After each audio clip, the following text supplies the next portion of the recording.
Check hit is one. Check check. ठीक आहे. वाढू का? वाढू. चेक. ठीक आहे का? वाढू का? हां नाही कॅमेराला ठीक आहे. तुझ्याकडे बघ. असू दा. ओके हां ठीक.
and was trying to shift certain compound from This blue mark.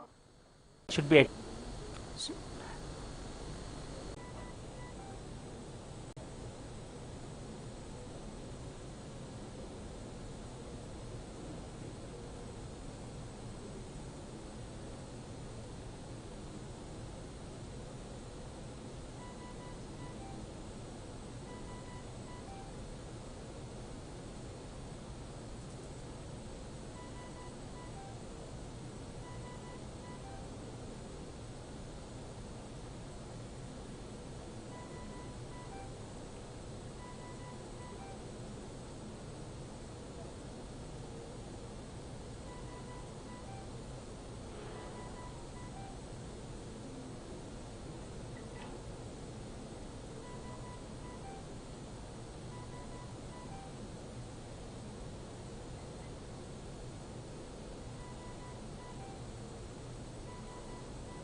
Thank you, sir, for your highly informative and engaging session.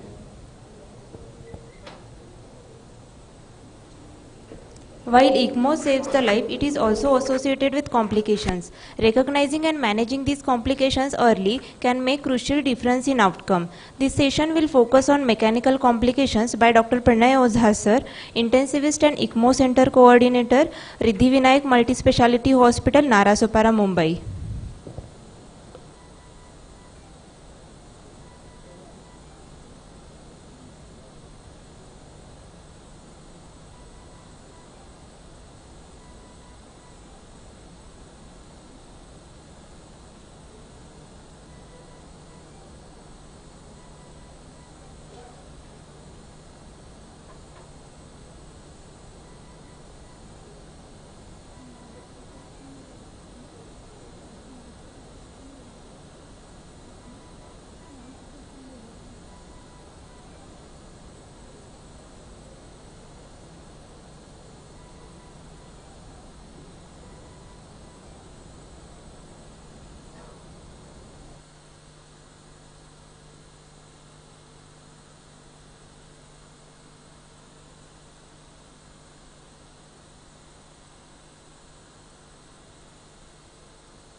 आपका लगाना है इसमें स्क्रीन पे हाँ चेंज करते हैं हाँ नहीं नहीं नहीं सेम नहीं 2 लैपटॉप है सर चेंज करते हैं एक मिनट सर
स्लाइड चेंज है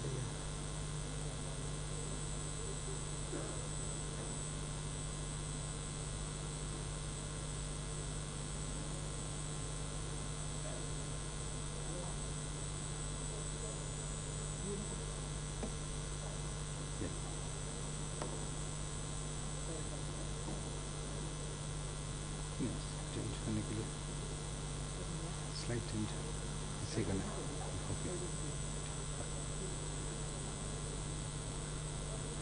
So good morning all. What we are going to discuss basically is what are the mechanical complications that can come during the patient on ECMO and how to tackle that. So we'll divide the screen into two parts. One will you be able to see the slides, and another part you will be able to see what we are doing. So we'll have a live demonstration of most of the complications. So usually when the patients are on ECMO, the common call which is related to mechanical complications, what you get is the staff comes and tells you that there is a sudden stoppage of pump or a console is not working, it stopped completely. There is a flow issues, so you don't get an adequate flow.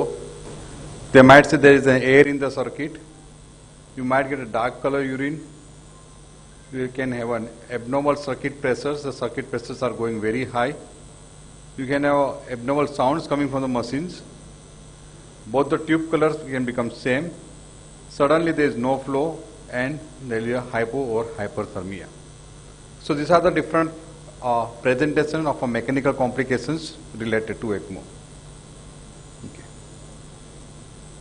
So whenever the patient's on ECMO and you want to come out, whether it's a VA ECMO or VV ECMO, remember it's a centrifugal pump.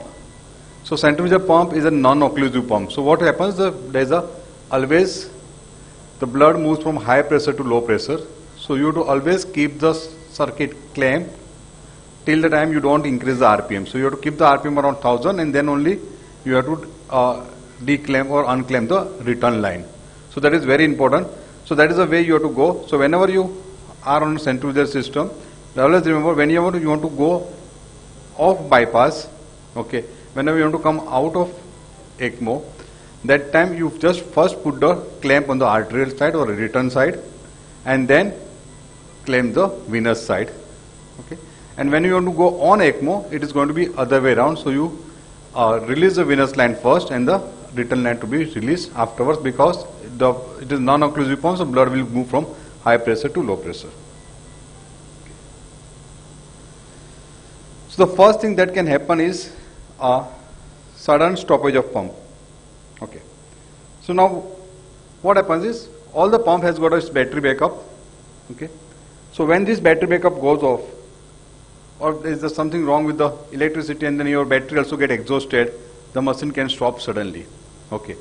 And if this gets stopped suddenly, you have to take the patient on hand crank. Hand crank is like your ambu bag, okay, of your ventilator. So this is a hand crank and you take this into Ashok. You have to take this into on the hand cranks. So we'll show you how to do that.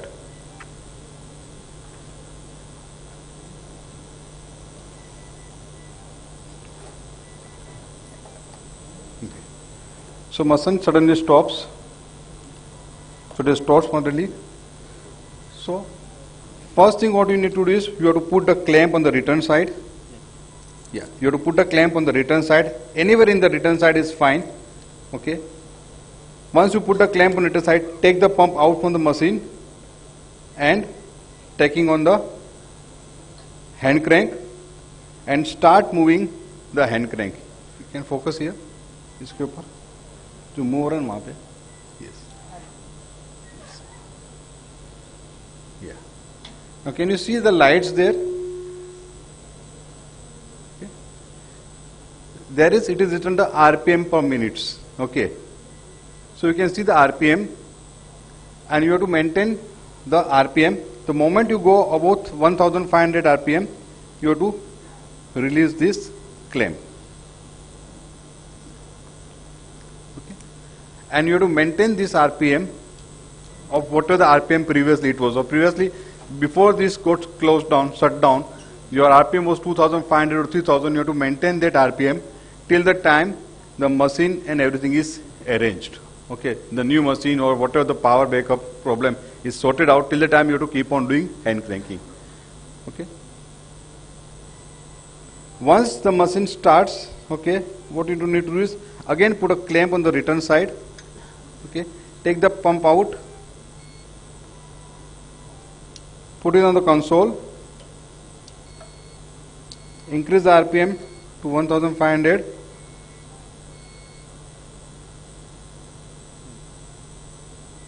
Yes, and release the clamp. Okay. So this is the steps what you need to do it whenever there is a machine suddenly shut down. Now these complications can occur anytime. Okay. So each and everyone who is dealing with this, managing the patients on ECMO should learn this. Okay. And it has to be done ideally should be less than 30 seconds. Okay. So you have to be fast enough to finish this in less than 30 seconds. Now there are a lot of issues that can come. See, for this to happen, you have to remember this size between the tube and the pump and the oxygenator is very short tube. Okay. So you have to see that the hand crank also should remain close to the oxygenator. If your hand crank is away from the oxygenator, you will keep on struggling. Okay. And that time patient will not give you much of a time. So your planning to manage the complications on ECMO should start from when you initiate the ECMO. Okay. So whenever you are initiating ECMO, you should see that hand crank is handy and hand crank is close to the oxygenator. That is what is required. Okay.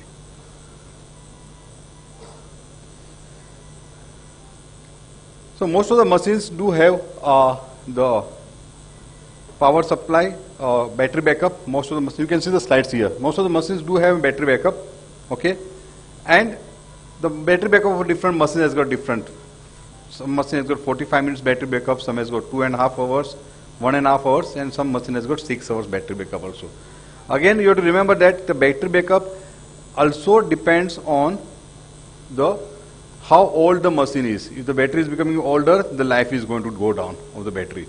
And second, if your RPM requirement is high, suppose you are working on 4000 or 4500 RPM, your battery life is going to be less. Okay, so that thing you have to always keep in mind. So once you take the patient on hand crank, you have to see you are maintaining the same RPM, and you have to monitor the saturation and mean artery pressure if the patient on VA ECMO, or saturation when the patient is on VV ECMO, so that can remain maintained. The another issue that can come up is the flow issues. Okay, so there are two type of flow issues that can come up. One is the flow is not constant and the tube is shaking, that is what we call as chattering. And second is with the same RPM the flow will decrease. Okay. So you have to again think what can be the reason for this. Okay. So the negative pressure becomes too much high. So usually we accept up to -70 as the negative pressures for P1 pressures. But if a P1 pressure becomes too high, or you see a tube chattering, you have to try to find out what is the underlying cause. Okay, and this is where you can rule out. First, always rule out technical issues, whether there is something wrong with the calibration or there is a pressure line, there is a blood in the pressure line. So that might show you falsely wrong pressures. Okay. If it is problem the patient related problems, then you have to find out whether it is suddenly occurring, whether the flow is constant or not constant, and whether it is come up gradually. If it is sudden, then it is usually either there is a kink anywhere in the circuit or there is some cannula malposition. The cannula is, you are trying to give the position to the patient and cannula is abetting the vessel wall. Okay, so that can be one reason, or there is a kink somewhere in the circuit. Okay. Second is flow is not constant. Okay, that is what we call as typically a chattering. So flow is fluctuating and you see chattering. The commonest cause for this is patient is desynchronizing with the ventilator. That is the commonest cause. Okay, the patient is desynchronizing ventilator, and probably what you need to do is you need to sedate the patient well. Okay, but at the same time you have to start giving some fluids to the patient also. Third is it comes gradually. The flow is gradually coming down. So it can be hypovolemia or a preload failure, or it can be something wrong with the cardiac tamponade or cannula size is smaller. So your flow requirement is high, your cannula size is small, and that's why there's a too much of negative pressure that has been created. So you have to just try to rule out this. Okay. Now see, this is what is we call as a chattering. So you can see so much of fluctuation in the flow. Okay. Okay. You can see the tube is chattering. So this is typically what you can see is a chattering. So you have to recognize this is chattering. Okay. And what will you do first thing when you see this chattering? The first thing is you have to decrease the RPM. That is the first step you have to do it. So the immediate management is whenever you see the chattering like this, you have to decrease the RPM. Why you get chattering? Because the vessel wall is getting collapsed. There's too much of negative pressure to drain the blood. Patient might be hypovolemic.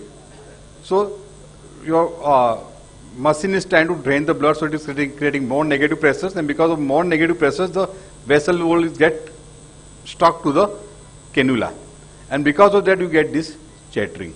Okay. So if you continue it like that, it will be there will be endothelial damage to the vessel wall, and second thing, it will cause cavitations, and cavitation itself will generate some air in the circuit.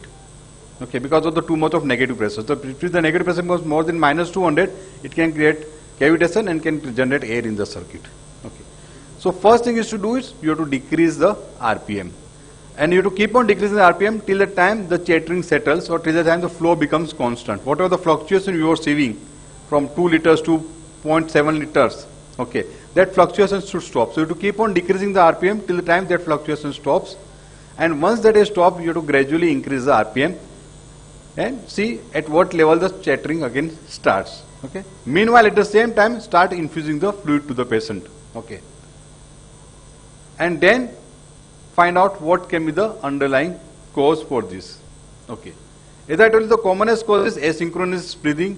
Patient is desynchronizing with the ventilator. and because of inspiratory drive, the IVC collapses and that it causes chattering. Okay, that is the commonest thing. If your cannula is well placed in the hepatic IVC, the chances of chattering is going to be less because hepatic IVC is non-collapsible. So chances of chattering is going to be less. Okay. And if there is a hypovolemia, there is a second cause, then you have to find out what is the cause for hypovolemia. Whether hypovolemia is because of, if there is some bleeding somewhere, okay, whether there is some new onset sepsis, whether it is a hyperproteinemia. So again, it depends upon at what stage you are getting. You are getting a chattering immediately after starting, okay, within few hours, 2 hours, 4 hours, it can be even a surge reaction. Okay, because whenever you put the patient on ECMO, there is a surge reaction, and because of that there is some capillary leak and you get some hypovolemia and you might have to infuse fluids. Especially most of the patients in VV ECMO, we try to keep them dry. So they are usually a bit of hypovolemic, and then putting on ECMO, again they become more hypovolemic. So in that case you get, that is when you start ECMO.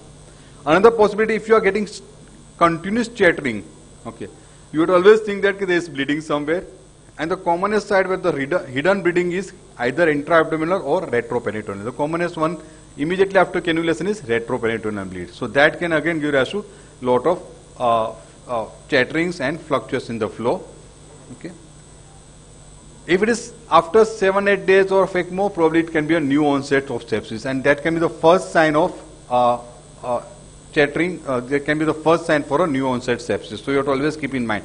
See, patient is on ECMO, he is on heater cooler unit, so your temperature is regulated, so you may not get temperature. Okay, so that may not be the finding. So your first sign can be just sudden requirement in fluid, that becomes the first sign of sepsis in this. Okay. Then it can be cannula malposition, or when you try to change the patient position, again the cannula moves and it might be abating the vessel wall. So that can be the another cause. Okay. Another flow issue that can come up is, you can see with the same RPM 4198, the flow was 5.9 and now it has come down to 4.6.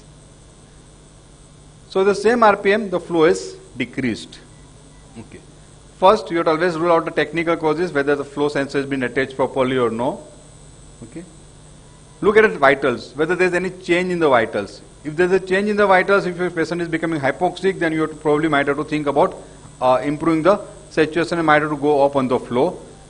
If that is not the problem, then you can just continue the same and try to find out what is the underlying cause. An underlying cause can easily find out by looking at the circuit pressures. Okay. So with the same RPM flow decreases, that means either there is a preload which is decreased, because preload is directly proportional to your the flow, or it is afterload which is increased. Okay, because afterload is inversely proportional to the flow. Okay, so anything which decreases the preload will decrease the flow with the same RPM. Okay, so preload can be decreased because of hypovolemia or cannula malposition. That is what we have already discussed. Okay, so again look for bleeding or sepsis or whatever reason may be. Or afterload can be increased because of either there is clogging the oxygenator or there is a clogging beyond the oxygenator. So how do you diagnose it? So if P1 becomes too negative, it means something wrong with the preload. If P2 and P3 both has increased, that means something wrong with the afterload, but after the oxygenator, because both P2 and P3 has increased. And if your P2 increases and P3 decreases, that means your delta pressure is increased, that means something wrong with the oxygenator. Okay. But if all the pressures decreases, your P1 becomes little less negative or becomes positive, your P2 and P3 also becomes less negative, that means there is something wrong in the pump. Okay. So you need to know that what is the cause, and then you have to treat the cause accordingly. If there is a fluid is a problem, give volumes. If oxygenator is a problem, change the oxygenator.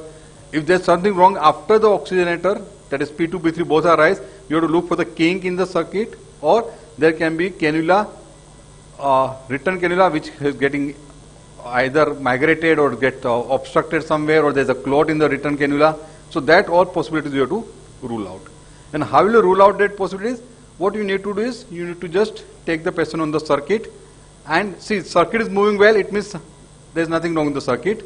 It means there is something wrong with the return cannula only.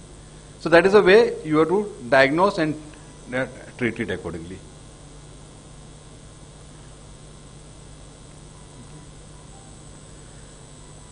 The another problem that come is that can be air in the circuit. Okay.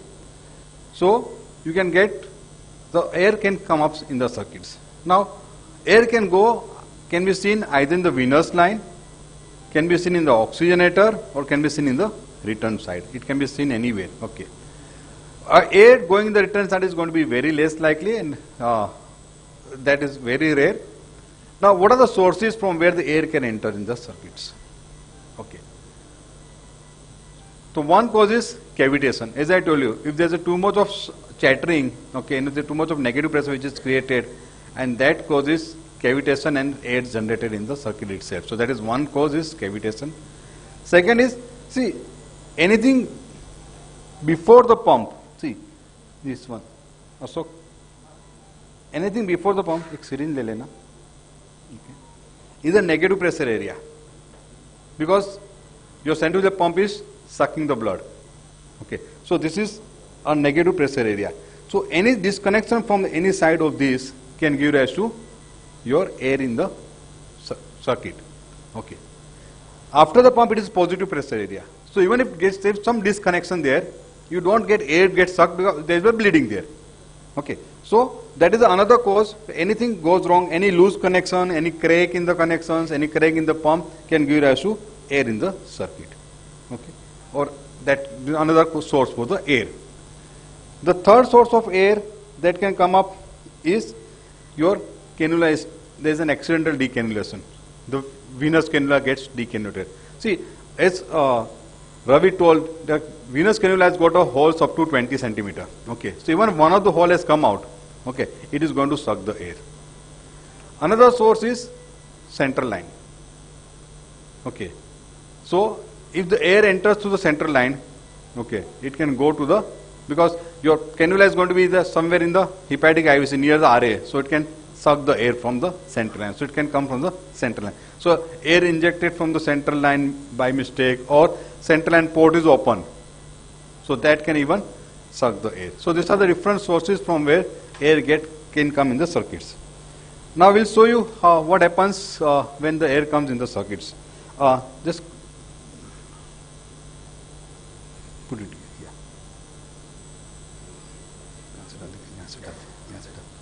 Okay. So now he is injecting. Just look at the pump. Okay. थोड़ा नहीं ये नहीं उसको focus यहाँ पे focus करो. Yes थोड़ा इसको ऐसा करेगा,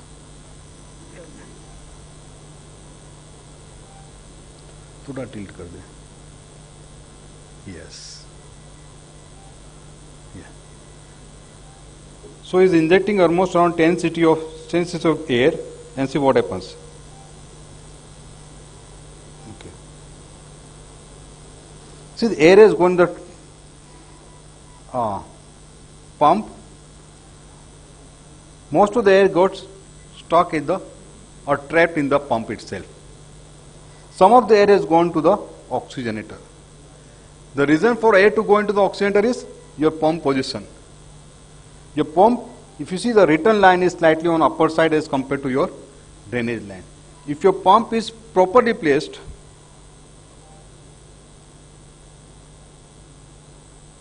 straight कर देते हैं. Yes. Okay. अब इंजेक्ट कर.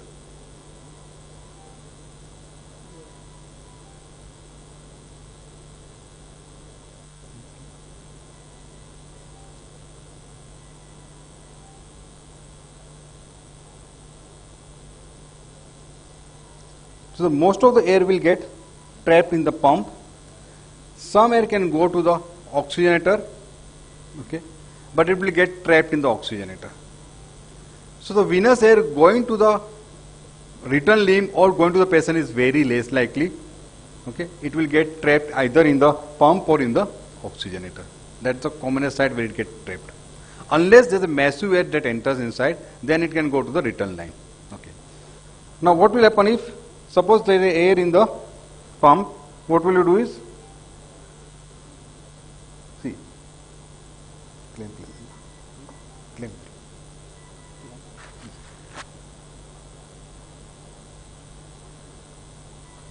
यहाँ पे ये रुक, हाँ रिटर्न लाइन को क्लेम करने के पहले और एक क्लेम ले ले, पहले रिटर्न लाइन को क्लेम करते हैं। या तो यू डिक्रीज द आरपीएम,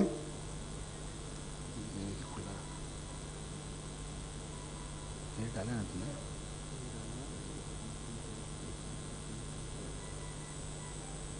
सब ऑप्शन पे जाके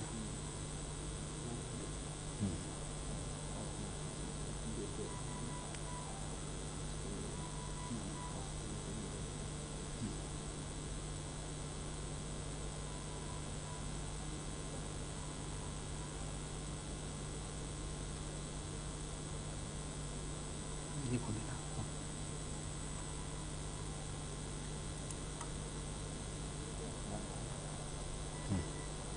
यस, छोड़ दें।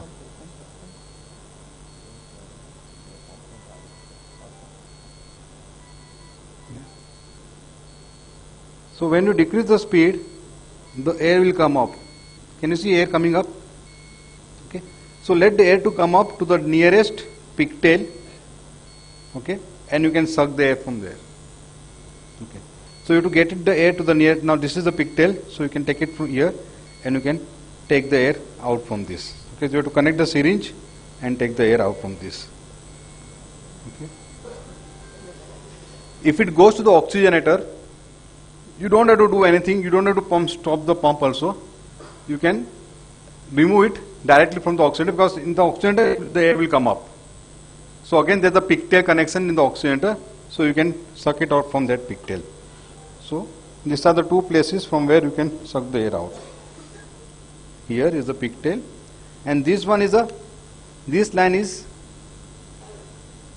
it has got a one-way valve. So this line has got a one-way valve. So you can, once you open it, whatever the air is there, it will come out automatically. It will only allow the air to come. It will not allow the water, the blood to come out. So it will only, the air will come out with this. Okay.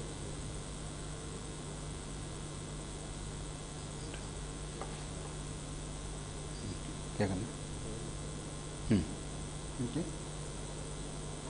Similarly, you can remove it from the return line also, return side also, you can remove the air.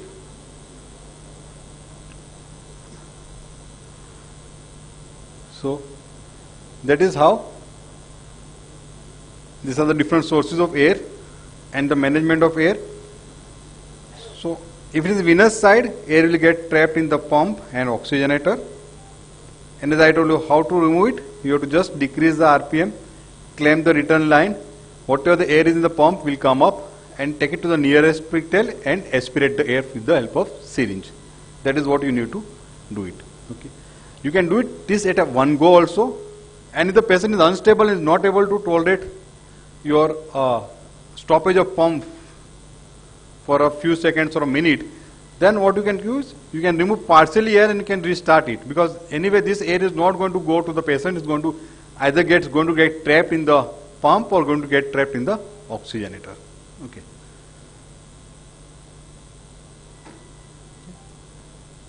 Now if air goes in the arterial line, okay, which is going to be very rare, and to be honest, by the time you realize if it is going into arterial line, it has gone inside the patient also.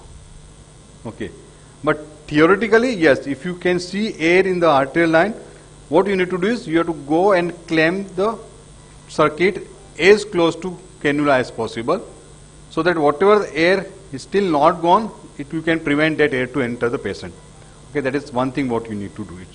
And then take this air to the nearest pigtail and try to aspirate this. Okay. Now this will happen, as I told you, air can go to the arterial line only when there is a massive air that can come.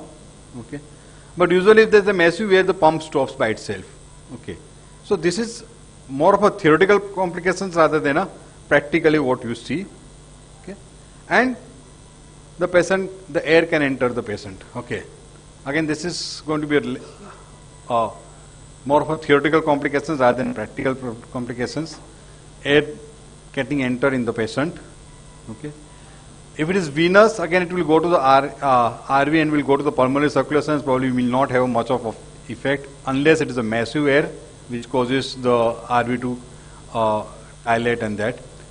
If it goes to the arterial side, or if it is a patient on VA ECMO, if it goes to the arterial side, then it can give us to air embolism. Okay. So what you need to do is immediately you need to give a head load to the patient.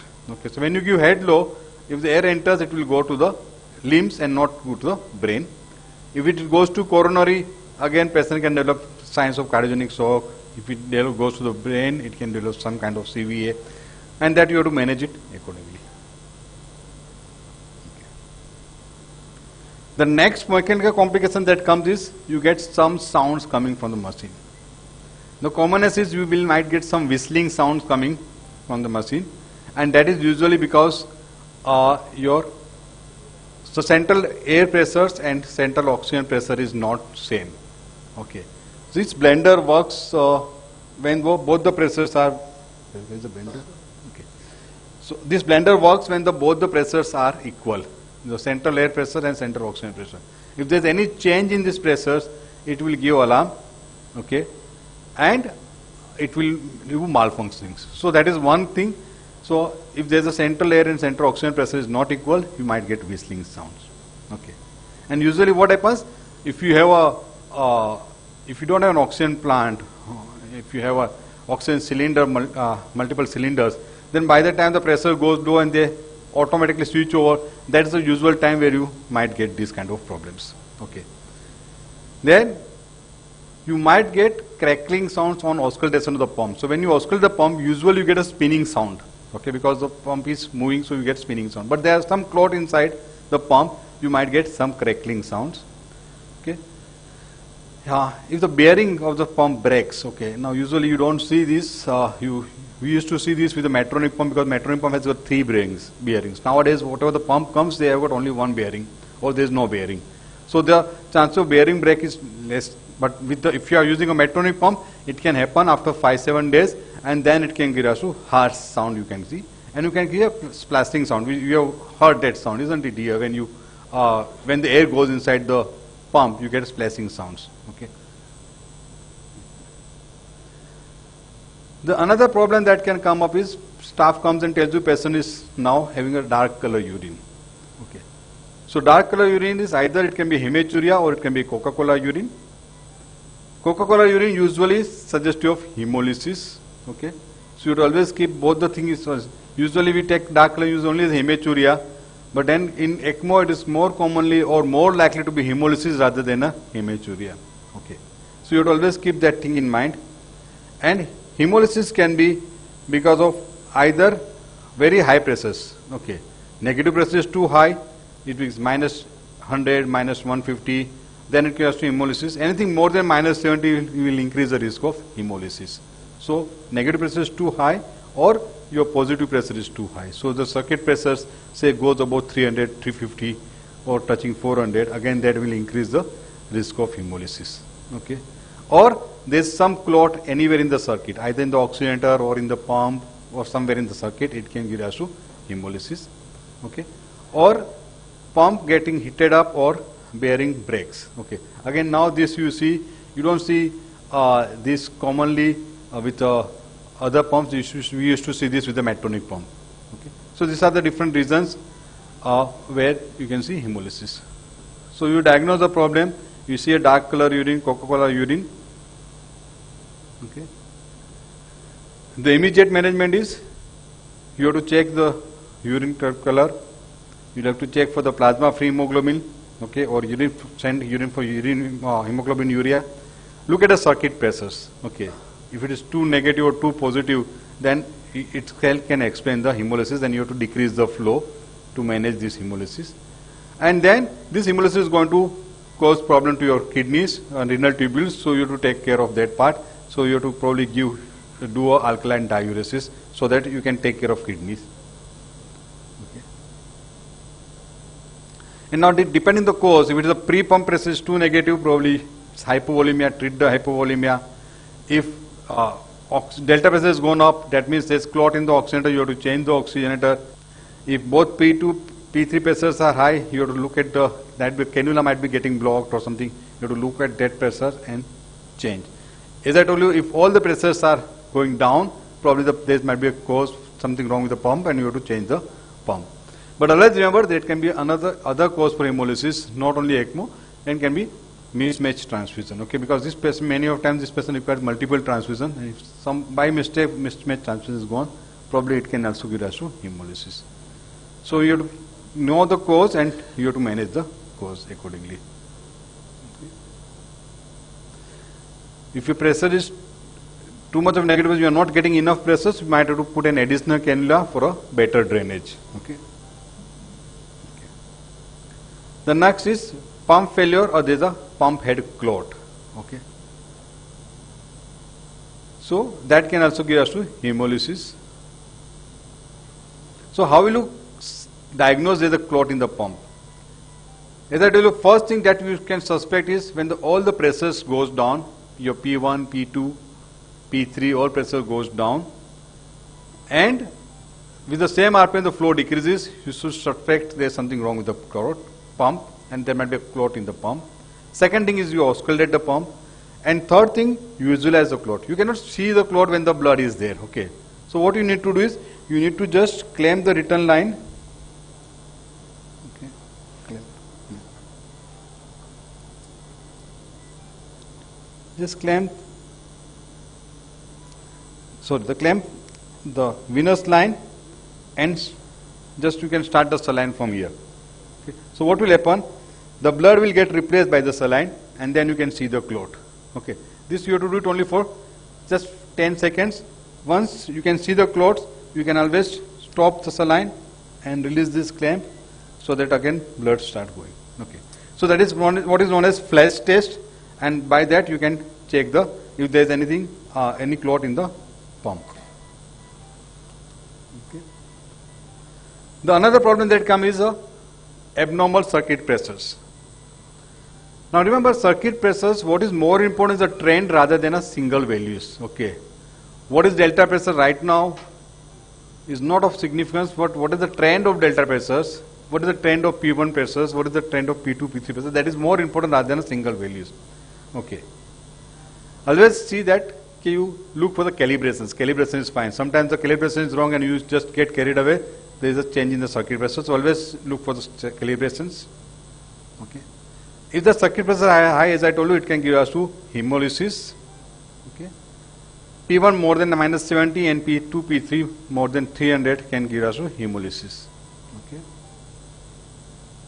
Now this is how you can, once you know the P1, P2, P3 pressure, you can diagnose what can be the culprit. So if there is something wrong with the P1 pressure become more negative, it means something wrong with the preload. As I told you, P2, P3 both are increased, that means something wrong with the afterload, but after the oxygenator. P2 increase, P3 decrease, that is something wrong with the delta pressures, that is high, delta pressure is high, that is something wrong with the oxygenator. And if all the pressures decreases, that is P1 becomes less negative or becomes slightly on positive side, P2, P3 becomes less positive, that means something wrong with the pump. Okay. So that is how you can diagnose what is wrong with the circuit. Okay. The another component of this is oxygenator. Okay. So you can have something wrong with the oxygenator, and what things can go wrong with the oxygenator is, one is the way you get in your lungs pulmonary edema, you get a membrane edema here. Okay. So you can have a membrane edema. So while membrane edema occurs, see, as you know, in oxygenator there are three phases. Okay. One is where the blood is traveling, the second phase is where the gas is traveling, and the third phase is where the water is traveling. So there are three compartments in the oxygenator, and all these compartments are airtight.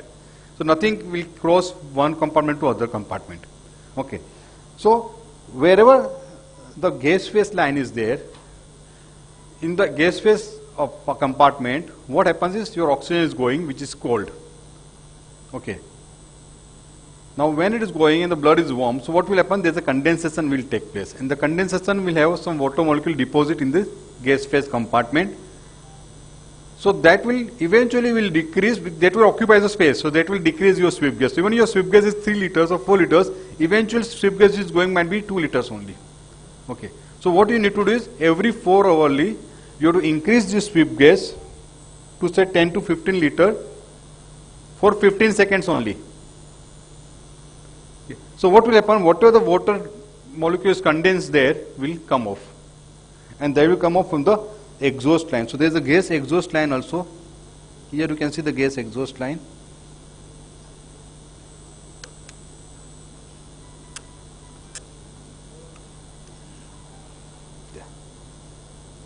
So this is the gas exhaust line. So you can see that the water molecule will come out from this gas exhaust line. So you have to do every 4 hourly. If you don't do this, it will give us to membrane edema and your CO2 will start rising. Okay, because eventually your sweep gas is going less. Then you can have plasma leak, but that usually don't see with the PMP oxygenator, you see with the polypropylene oxygenator. You can have vacuum mismatch. So some of the area where gas phase line is fine, but blood is not good, going well, because some of the blood fiber gets blocked, or it can be vice versa. Can be a big embolus which goes and the oxygenator and clots of the oxygenator, or some of the gas fiber gets atelectasis. So the commonest problem what you see is membrane edema, and second is the oxygenator failure. Okay. How do you diagnose oxygenator failure? One is to look at the delta pressures. Again, I tell you what is important is the trend of delta pressures. So if delta pressure baseline delta pressure around 30 and it increases to say more than 50 or 60, that means there is an oxygenator is getting clogged. Second is look at the post oxygenator PO2.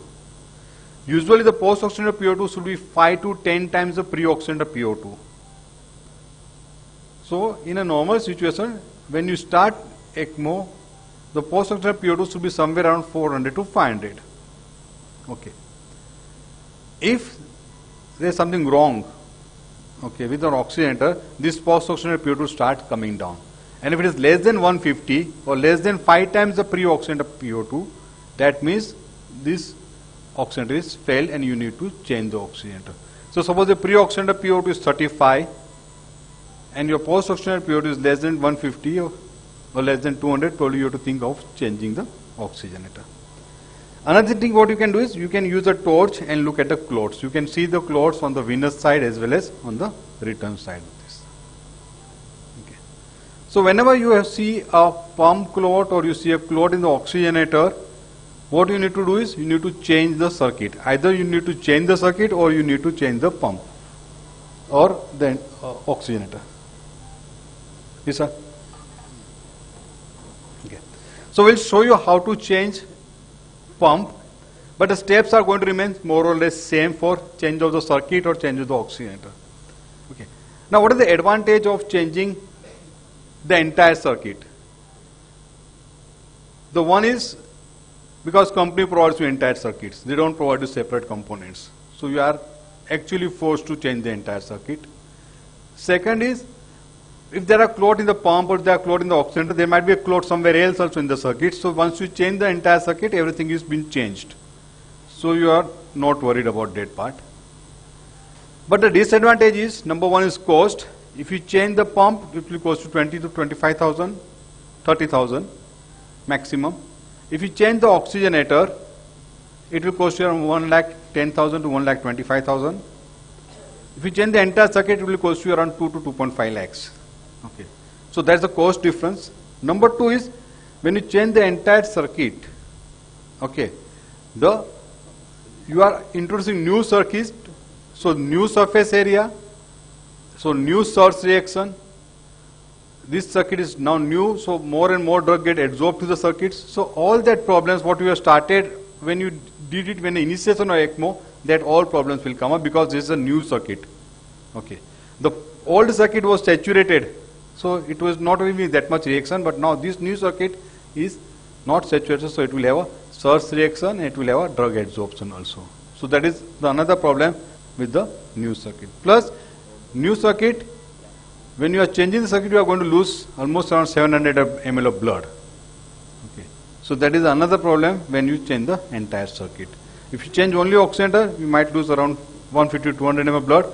If you change only pump, you will lose only 20 ml to 30 ml of blood, not more than that. So that is another problem. Now when you want to change the circuit or components, क्या change करो? Oxygenator change करो? हाँ कुछ भी exchange कर दो. Okay, fine. So they will show you how to change the oxygenator. Okay. So now listen, मैं बोलूँगा तब चालू करना. Once when you have to change it, you have to start preparing yourself. Okay. So the best thing is to divide yourself into two teams. One who is going to manage the patient and one who is going to manage the circuit. Okay. So team is divided in two parts. Whichever components, whether oxygenator, pump or your circuit, you have to prime it. The new circuit, you have to prime it. Okay. So prime the components or prime the circuits and keep it ready. That is the work of the circuit, the team which is managing the circuit. While the team which is managing the patient, they have more crucial role to play because the patient is now going to be off ECMO for a transient time. Now that transient time can be 1 minute, 1.5 minutes, 2 minutes or 3 minutes. That depends how quickly your team can change. Okay. So that depends on that. So till that time you have to manage these patients on without ECMO. Okay. So you have to go up on the ventilator settings, you have to go up on the inotropes if the patient is on VA ECMO and try to manage this patient without ECMO as far as possible. So that is the thing what you need to do it. Okay. Now next thing is the team who is managing the patient, they should keep all emergency medicines ready. Okay. All they have to be ready with the CPR also because if the patient is ECMO dependent, might go into cardiac arrest, so they have to be ready with the CPR also. Okay. And while you are going up on the ventilator setting, also go up on a beat on sweep gas also. So whatever your sweep gas is, you increase the sweep gas to 1.5 times what it was. Okay. So if the patient is on sweep gas of 6, you make it 8 to 9 liters. Now reason for increasing the sweep gas is basically it will decrease the CO2. So it might give you few more seconds to change. See what happens, see when you are changing the circuit, so you are stopping ECMO. If patient is ECMO dependent and the lung is not contributing at all, it is something like an asphyxia. Patient is not getting oxygen from the ventilator, neither is getting oxygen from the ECMO. So it is something like an asphyxia and this patient is going to arrest within a minute because of asphyxia. Okay.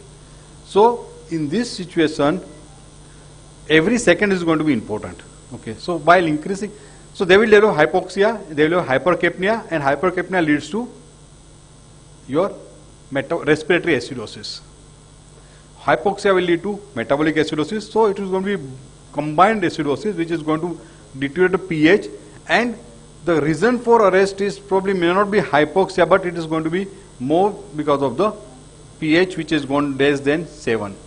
It might be 6.8, 6.9, 6.7, something of that sort. So that is going to, that's why if you increase the sweep gas a bit, the CO2 level, baseline CO2 level, instead of 40, 45, might be 30 and probably it might give you few more seconds. Okay. So that is the preparations before you change the oxygenator. Okay. Now you require at least 3 people to change the components, and each and everyone should know what is their role is. Okay. So here the one person is going to hold the oxygenator, okay, or whatever, pump or oxygenator. So that their role is to hold it. Now this person who is holding this oxygenator is probably the person who is most relaxed person in the entire team. Because one person has to change on one side, second person has to change on second side, so they aren't stressed up. Okay, your team managing the medical patient, they are stressed up because patient can arrest. So the person who is that relaxed is the one who is sitting, and that's why it is his responsibility to give a right connection. That is very important. See, this is an arterial side, this is the venous side. Okay, so the blood is coming from the pump on this side, and then from oxygenator blood is going from this side. Sometimes what happens, you might connect it other way around. So this person who is at relaxed, he should know that okay, this is blood in and this is blood out, which is very important.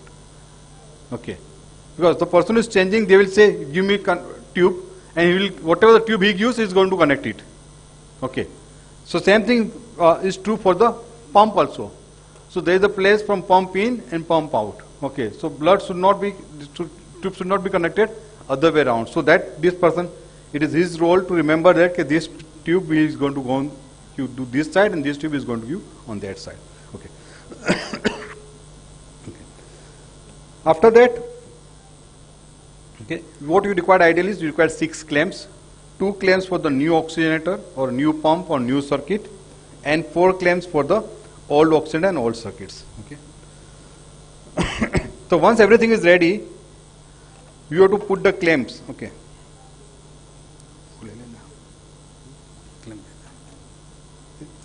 And that clamp should be put simultaneously. Okay. Now, see, you cannot connect tube to tube directly, so you require the connectors. So you have to see that okay, now for a new oxide I am using connectors, so I'll cut the tube from tube. Okay. So this is one. Yes. So they will show you how to do it. Okay. So first thing is you have to mark where you want to put the cut. Okay. So it is marked here. We are going to put the cut here. We are going to put the cut here. Yeah, yeah.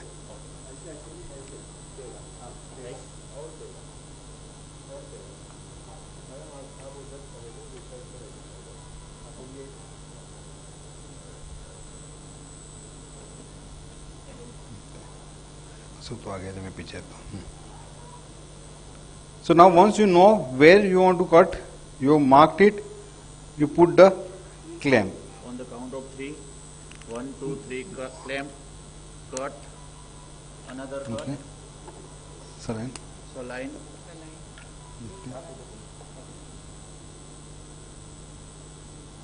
connect it,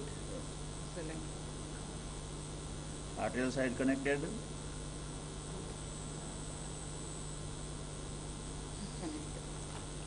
venous side connected, remove the clamp, Remember the return clamp in the last. Okay. Fine. gas already connected. Okay. And connect the sweep case. Okay. And the old oxidator which is there, you can remove the old oxidator. Okay.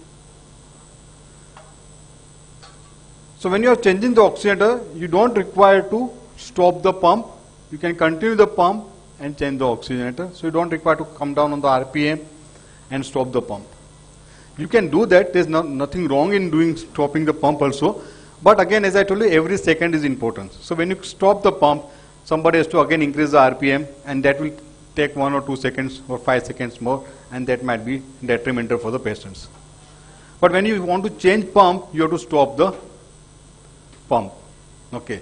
So when you want to change the entire circuit or pump, you have to stop the pump completely, take that pump out. Okay. But when you want to change the oxidator, you don't require to stop the pump completely. That is one thing. Second thing, when you want to change oxidator, remember not only blood, but you have to change you have to connect to the sweep gas flow also. Many times what happens, you change the blood, you connect the oxidator, but you forget to connect the sweep gas line to the oxidator. So whatever the blood is coming, the same blood is going back without getting any oxygenation. So that should always keep in mind. Okay. So this is how you have to change the circuit or plumb. Okay. So these are the steps I just talked about. I'll just go through that first. Okay. The another problem that comes is both the tube color becomes same color. Your drainage tube as well as return tube. Ideally, drainage tube should be dark red, return should be bright red because it is getting oxygenated. But it becomes both become same. Okay. So both are either bright red or both are either dark red. If both are bright red, if it is VV ECMO, it means there is a recirculation that is going on. So whatever blood is coming, same blood is going back to the drainage tube. Okay. So that blood is not going to the patient, but his same blood is going to the drainage tube because both the canals are probably close to each other. So whatever the blood, return blood is coming, same blood is getting sucked inside the drainage tube. So that is what we call as a recirculation. Both are bright red. In case of VA ECMO, if you see both are bright red, there are two possibilities. One is your connections are wrong. Okay. So you have connected the drainage line to the artery and venous line to the and return line to the vein. So you are draining a bright red blood and return also goes to a bright red blood. So that is in case of VA ECMO. Okay. Or both the cannulas are in the artery. So again you are draining from the artery and returning to the artery. So these are the two possibilities that can happen. The third possibility is tissue uptake is very low. Okay. So because the tissue uptake is low, you will see a bright red color. Okay. But definitely there will be a change in the PO2, but it will be bright red because the tissue uptake is low. Okay. Both are dark, that means you are not able to oxygenate the patient from ECMO. That's why both the tube color are dark. Okay.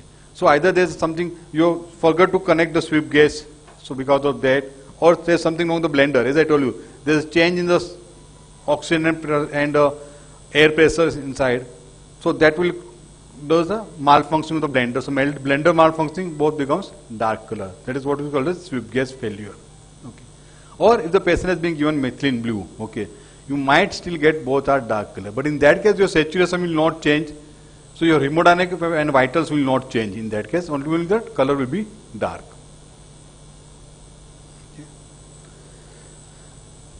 Okay. The next thing that can happen is suddenly you see no flow. So your machine is working, you can see the RPM, but the flow becomes 0. Okay. That means there is either kink somewhere in the circuit, there is a clot in the circuit, or there is a clot in the cannula. Okay. Or cannula is obstructed. Okay. So these are the three possibilities which can give rise to sudden stoppage of the blood flow. So the RPM is there, but there is no flow.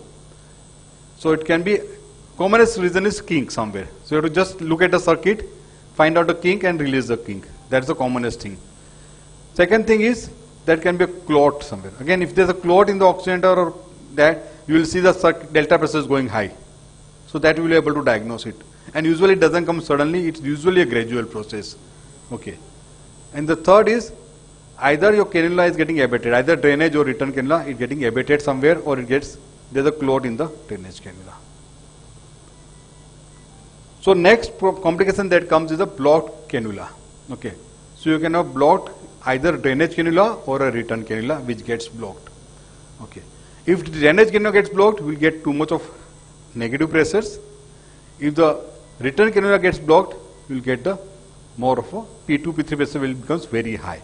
And with the same RPM, the flow will come down to nearly 0 or it will come down drastically. Okay. So now, how will you manage this? See, this is again an uncommon complications, but this is the dreaded complications.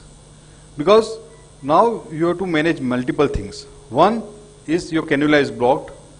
So you have to think about removing this cannula. Second, your circuit is still patent. So you have to preserve this circuit. Third, your cannula, one cannula is still patent. So you have to preserve that cannula.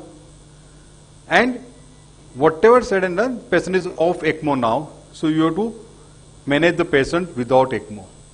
Now if this happens when the patient is started improving and we are thinking of weaning this patient, probably you might think putting on a higher support and might think of coming off ECMO. That is one thing. But if it occurs when the patient is still bad, probably you might have to restart ECMO. Okay. So when you have to restart ECMO, you have to insert another cannula, okay, and start ECMO. So you have to do multiple things. So you have to arrange for someone who can come and cannulate the patient and restart ECMO, remove the blocked cannula, and before that, immediately the moment you diagnose blocked cannula, you take the patient on take the circuit on the bridge. Okay. So connect the return end and the drainage end of the circuit with the 3x3 connector and let it rotate in the circuit can keep on rotating so that you can preserve the circuit. Otherwise circuit will get clotted, isn't it, if there is the blood in the circuit. So you have to preserve the circuit, number one. Number two, the cannula which is already inside, okay, you have to keep on flushing this cannula, otherwise it will get clotted. So how will you flush? If it is a venous cannula, you don't have to much worry about it. You have to just put a saline, heparin saline, and just flush the cannula. Okay. If it is a return cannula which is in the artery and it is get blocked, then you have to put even the pressure bag also. So you have to pressurize saline will go to the cannula and it will try to preserve that cannula. Meanwhile, you have to put another cannula and restart the ECMO as early as possible if that is required. If your venous cannula is blocked, you have to just pull it out and take a suture. That's it. If it is an arterial canal which has got blocked, you have to call for a surgeon to come, repair the artery, do Fogarty because the clot might have gone somewhere else also. So patient might develop gangrene. So you have to do embolectomy also, put a Fogarty and do embolectomy also. So that's a complex process that can happen. Okay, that is how we manage the blocked cannula. Okay. Okay. So this is what I am talking about, how to manage blocked cannulas. And more dreaded than the blocked cannula is your accidental decannulation. So you don't want these things to happen with your, even with your enemy also. The cannula is coming out. Your problem is same. You are off ECMO now. One cannula is out, so you have to manage another cannula. You have to keep the circuit pattern. You have to keep the another cannula pattern. All that things will remain same.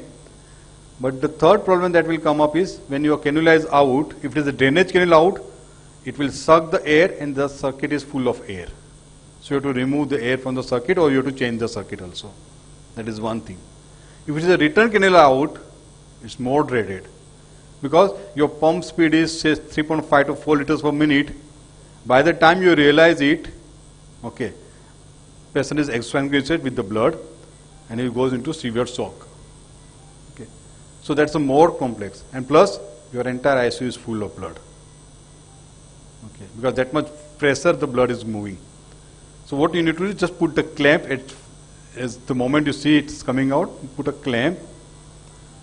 Your pressure, again if it is a artery, your pressure may not be working much. Okay. If it is venous, your pressure will help. So it becomes a multiple issues and you have to manage these patients without ECMO with all added complications. So it's a more dreaded than even your blocked cannula. So that's about the accidental decannulation management. You have to give a lot of fluids, blood. And the last part of is heat exchanger failure. So you might get hypothermia or hyperthermia. So remember, usually in ICU we are not much used to look at the temperature and we always only ask whether there is a fever or no fever to the staff. If at all we are suspecting some kind of infections, isn't it? But in ECMO, temperature is most important. You should always have a monitoring of the core temperature. Okay. Because if your heat exchanger malfunctions, okay, it can give us to hypothermia. Or even sometimes it works more, it can give us to hyperthermia also. So, in hypothermia, you get misguided by looking at the good saturation, because when the hypothermia is there, your saturation will start improving. So every time when the saturation starts improving, that too suddenly, you should not be happy that it might be a patient is improving. It might, you always keep in mind, there can be a hypothermia, can be a reason. Okay.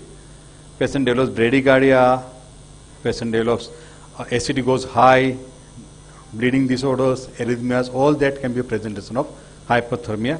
What you need to do is you need to change the heat exchanger, and by the time you change the heat exchanger, you have to do an external warming of the patient. Okay. Okay. So in short, these are the circuit related complications what you can see. Okay. Right from the circuit disruption, thrombus or clot in the circuit, air in the circuit, power failure or accidental decannulation. Okay.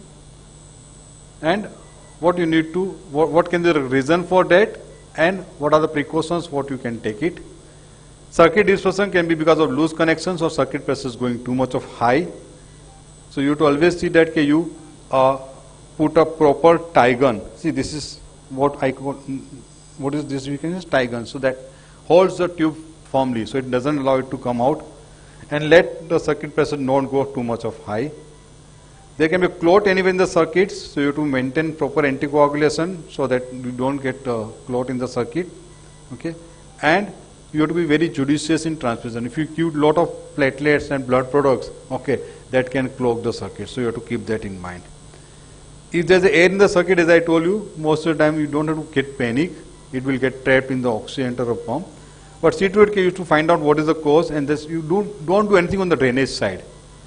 don't touch the circuit on the drainage side, because the moment you touch the circuits, there are chances that get something. So don't try to give fluids to the drainage side, don't try to aspirate the blood and collect the blood from the drainage side. So in that case, you can prevent things to happen. Power failure, keep hand crank ready, that is most important, and it should be positioned in a proper way, it should be close to the oxygenator. And accidental decannulation, remember this return cannula is only 15 centimeters inside, so that is more likely to come out in a drainage cannula. Okay, so you have to be very mindful about it. You see to it it doesn't get stuck to something, and you take a proper stitch so that it remains fixed there. Okay, so these are the things what you need to do to prevent the circuit related complications.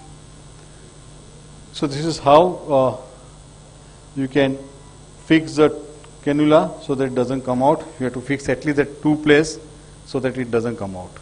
Thank you. Any questions, I'll be happy to answer.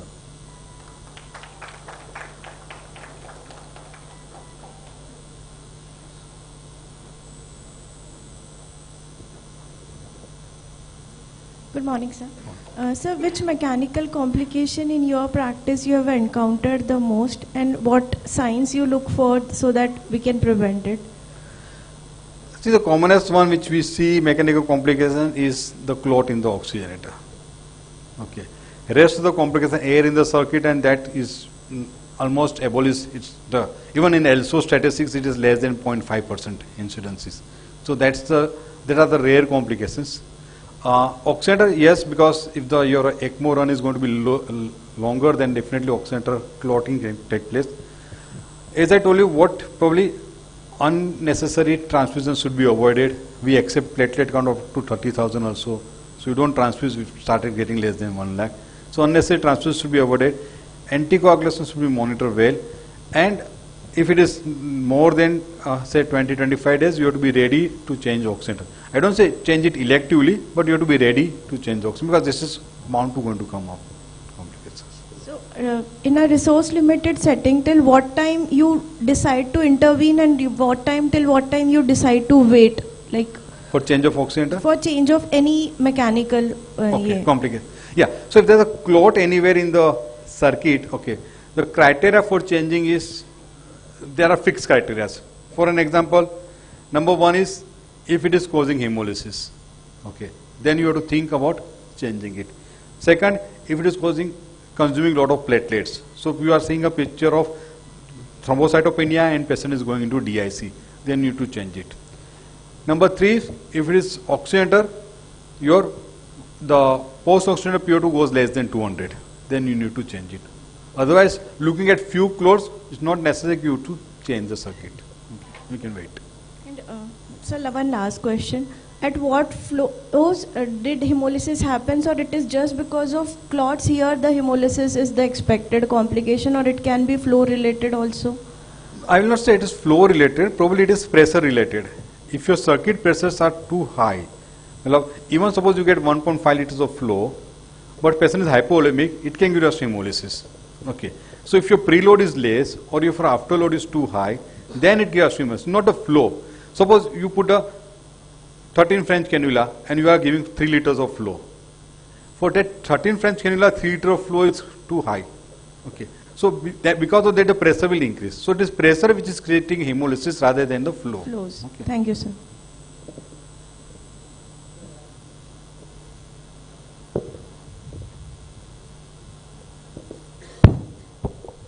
Good morning, sir. Morning, sir.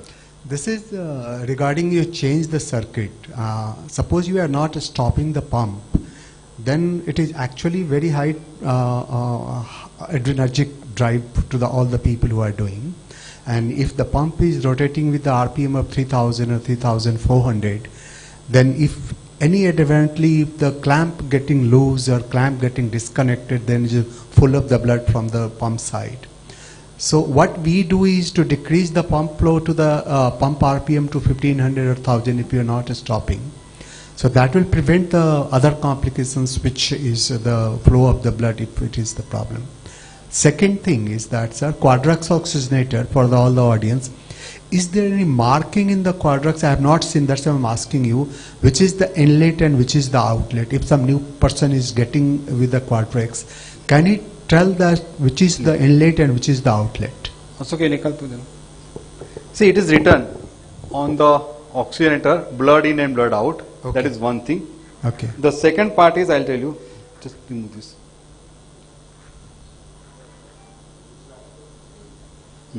Yeah. Yes, can see on the camera also. So that here it is written blood in, here it is written blood in and blood out. Second, this cardioplegia connector is always on the arterial side. arterial or side, return that's side. exactly, That yes is the sir. Okay. color difference is there, but then color, chalo, by mistake it is changed, but then here this purge line is going to be on the arterial side, and here it is written blood in and it Venous is written side. blood out. Both the side is written blood in and blood out. Thank you, sir. Yeah. If in case that relaxation has given with in reverse direction and we reverse the oxygenator from in to out and out to in, so it's about engineering a PMP membrane. What could happen? Or either it is a bidirectional. To be frank, nothing gross will happen because your gas exchange is going to take place. Only problem is that how in that oxygenator, how is your not the PMP fiber, but how is your PET fibers, how the gas exchange fibers are. Okay. Now usually in PMP fibers, quadrox oxygenator, first comes the gas exchange, the PET fibers, and then is the PMP fibers. Okay. So the blood gets warm and then it goes. Okay. Now it will become little reverse, that thing. But nothing gross thing will happen if the oxygenator is connected other way around. If pump is connected other way around, yes, there will be a issue. But if the oxygen is connected otherwise, there won't be much of an issue.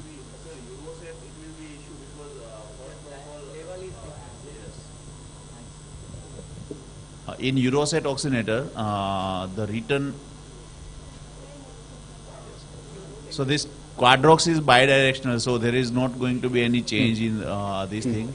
But yeah, in Sorin or Euroset, the direction of the flow is from center to the periphery. And yeah, so but it will not grossly affect your oxygenation. It will will not trouble be. you in terms of when Pressures the and, pressures and in terms of if the air comes in the oxygenator, then it will go directly to the patient. So that problems can come up, but not with the oxygenation. What I am trying to say that by chance, by mistake, it is reversely connected. Don't waste your time in changing it immediately. Let it run, let the patient to stabilize, and then reverse it. Okay. So that is what is probably important part is.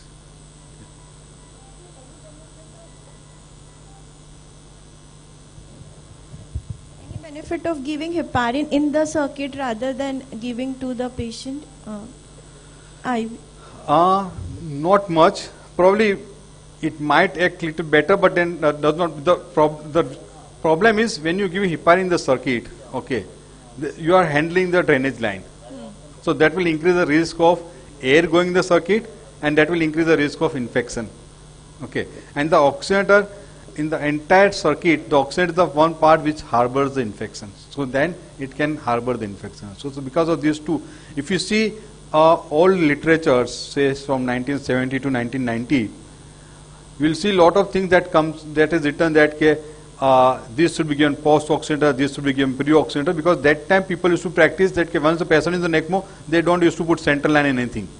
They used to connect everything to the circuit. But that practice has changed now. So no, we don't usually touch the circuits at all. Unless just to take the post-oxygenator blood gas, we just do it. Or when you want to do dialyze the patient, we touch it. Otherwise, we don't touch it. So P1, P2 pressures goes directly on the day one when we put on Yes. the ECMO. Yes. Okay, thank you, sir. Coming to your question, sir, on change of oxygen and clamping the circuit, I agree with you. If the pump speed is too high, it might create, but this is usually sent to the pump, so it doesn't allow pressures built up too much. So even if you clamp, it will not too much create. Unless it is more than 3000 RPMs, then it can that might create problems. Coming down to 1500 RPM is fine. As far as the moment you release and you increase the RPM, then it should not be a problem. So that also can be done. Any more questions? Thank you. Thank you so much, sir, for enlightening us with your expertise on mechanical complication of ECMO, and it was a very informative session. Gentle reminder to all participants, as a part of this ECMO workshop, a pre-test and post-test will be conducted, and you must have received a link on your mobile phone for the same. So you must have to solve this test, both this pre-test and post-test are mandatory to get the certificate.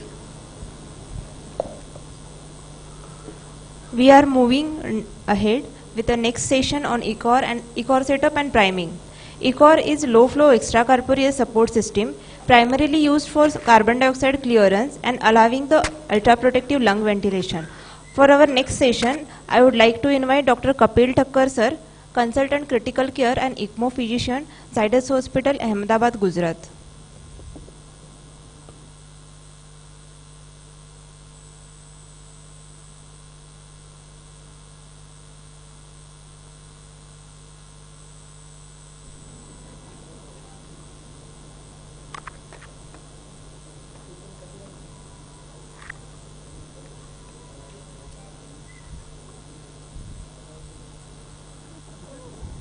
Hello, yes. No, I need a highlighter.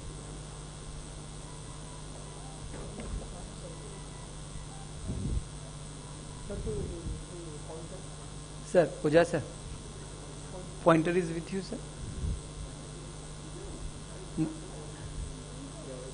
Mobile. Yes.